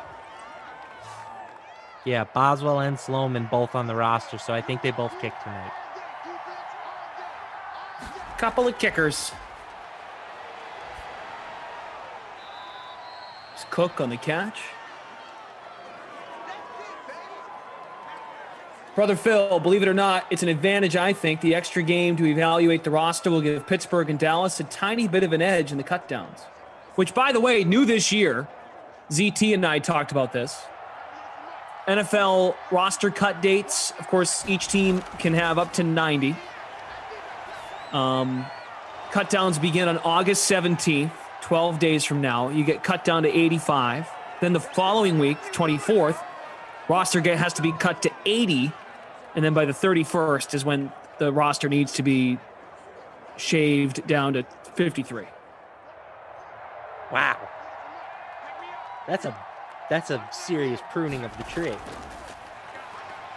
Why not go from 90 to 80 to 70 to 53? I'm with you. I mean, I guess they're just, I don't know. I don't know the exact reasoning behind it. I guess I could dig it up here. Give me a minute.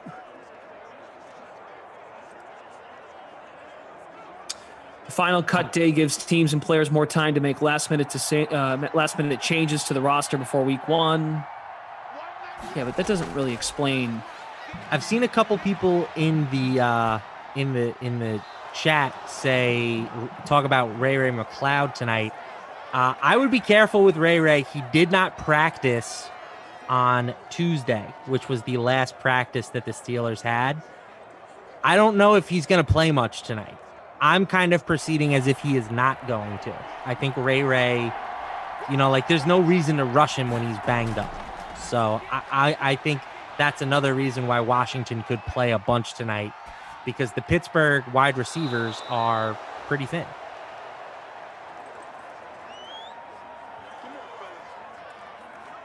And yes, I think Brother Phil brought this up as well. There will be 4 preseason games this year.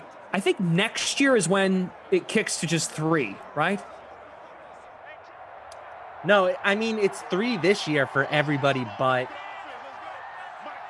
the Steelers and Cowboys. You know, they get so it is 3 this year, right? Okay, because I was going to say it's 3 this year, and then it's going to go to 2. One. This is technically week 1 of a 4-week preseason. Thank you. That helps. I apologize because I was going to say I thought it was 3. Next year, it'll be just 2 because they're going to add another game. I think that's the plan. I don't think that's official because it's not official, but that's what's been discussed. 18 games next year, 2 preseason games, as opposed to 17 games, 3 preseason. Nice move by Cook after the catch. At least that's what I remember from the offseason and the conversation the players union as well as the league had discussed. Noah Moon says, is McFarland playing today? He is expected to play, but he is also hurt at the moment. He was sporting an ice pack at Tuesday's practice. He is expected to play. I don't know how much he's going to play. I like him. I like him quite a bit, if healthy, but the health is obviously a big deal. So I think if you want to maybe take a little risk, I think McFarland might be the most talented running back who's going to see significant action in this game. But if you don't think he's going to play much, then Kalen Ballage becomes a pretty strong play. So I would give the edge to Ballage, but if McFarland plays more than expected, he could definitely do well. Sim is winding down. Pittsburgh leads by 2 touchdowns, 3 minutes left. Vikings trying to make it a 1-score game. If you could, DK Sim fam, we're at 168 on the like button. Let's try to get to 200 likes before we get out of here.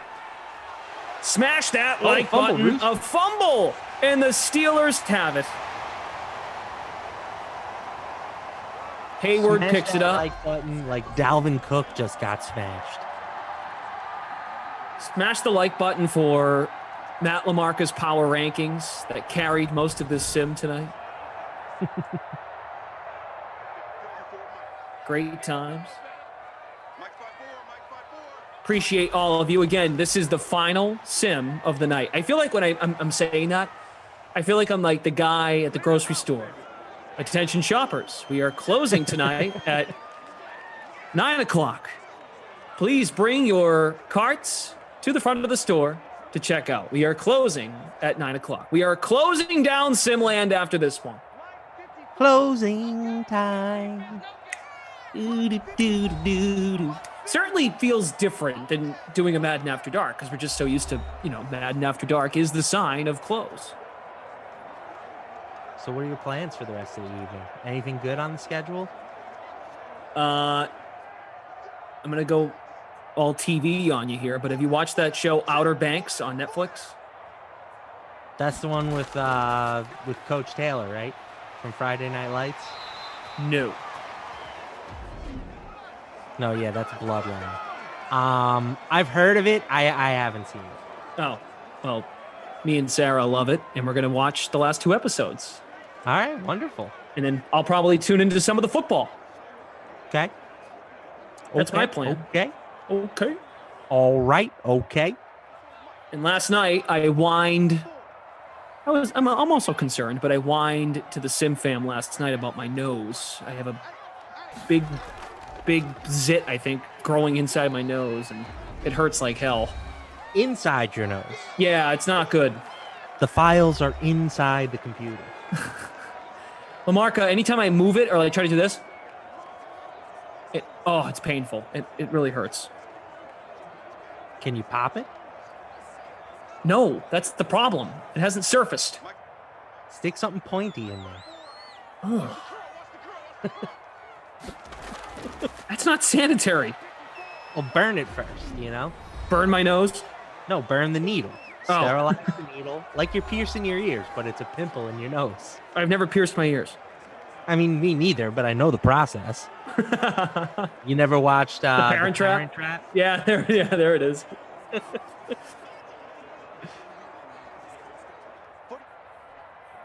You know what? Maybe that's what I'll do tonight. Pierce my nose. 3rd and 4. Pittsburgh doesn't put this one away, so they will have to punt.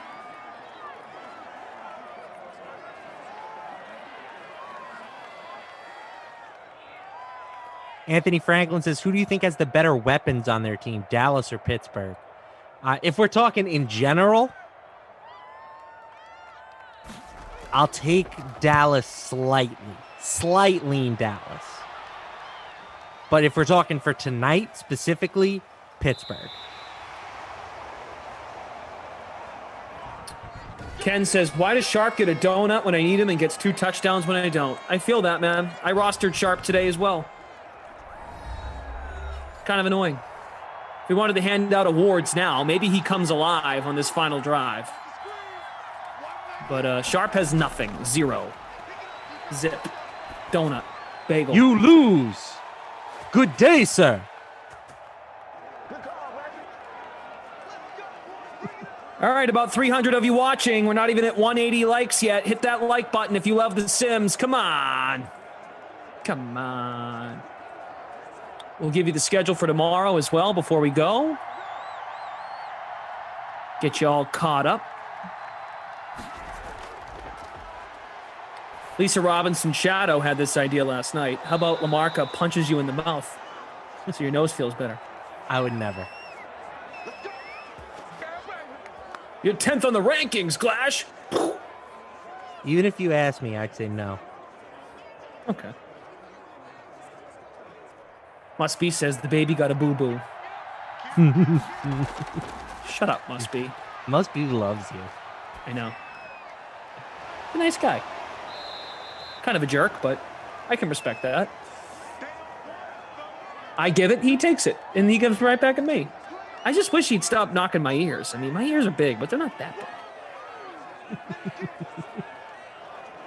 It Must Be and my 2 older cousins, the only people that have thoughts on my Dumbo ears. Feeling with the catch. That's right, BC. 2nd and 1. Probably time for one more play after this one.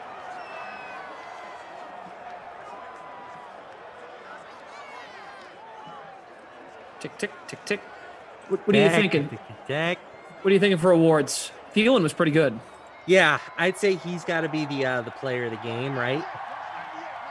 98 yards receiving, just missing out on the bonus. Unless he catches one here. Come on, Kirk. Kirk's just going to get rid of it. He did have a touchdown, too. And then I don't have the stats in front of me, but it feels like Dalvin's been pretty invisible. He had the fumble. What's he looking like?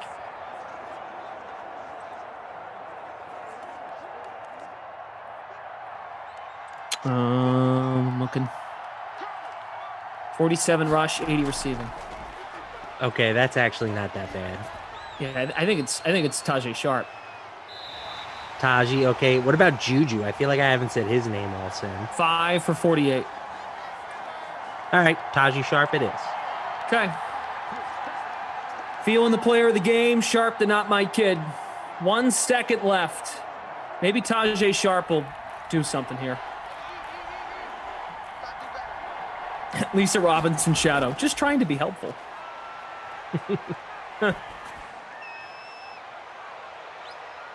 Oh, that's a catch. It's Taji. No way. It is. Because, of course, it was Tajay Sharp. That's funny. So he gets off the milk carton and makes a catch as time expires in garbage time. Wonderful. Babysitter Billy. Let's see, just to clarify how many yards that catch was for. So Cousins, 262 and a touchdown and a pick. Big Ben, 208, 2 touchdowns, no picks. Only 11 likes from 200. Hit the like button for us. This is the final sim of the night. Final sim of the night. I repeat, bring your DK dollars to the checkout. we need to go now. Shoppers, attention shoppers. That's exactly how they sound too. That's good. That's very good. Connor 70 yards and a touchdown. Cook fumbled. Yep. Dalvin though, big receiving game. Yeah, 9 for 80. 9 catches.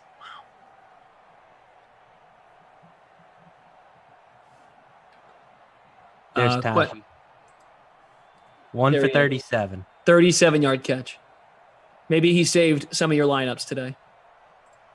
Good on you. Good on you. All right. I think that's going to do it. Thanks to producer Michael. Also to T. Pike, Frangelico, and Zach from Game Ops. Appreciate the heck out of you guys and ladies. Thanks for being here. All right. Here's the schedule for tomorrow, and then we'll go. Before we go, the last thing I'd say is read up on Lamarca's article from Fantasy Labs to get yourself ready for tonight's Hall of Fame game if you want to make a DFS lineup. And all of our great writers from DK Live and DraftKings, they have betting content up there. Check it out, DraftKings Nation. Be sure to check it out and do with it what you wish. Fade it, ride it, do whatever. But good luck with betting and or DFS tonight. The Sweat is at 11 a.m. tomorrow morning to get you going on the Dream Stream. As far as Sims are concerned, at noon Eastern, Lions Broncos with Kaufman and Kenny. So you better believe your power rankings are coming up tomorrow. You know that's happening. Love That's it. happening tomorrow. 2 p.m., Panthers Jaguars with Koff and Kenny. 4 p.m., I'll stop by with Brandon Cristal. We'll call Buccaneers and Colts. You're back tomorrow afternoon with Steve Buchanan after the 4 p.m. sim. And you'll have baseball pre-lock tomorrow on the slate. So Yes, sir. you like baseball, betting, and or DFS? Check it out. Lamarca and Steve Buchanan.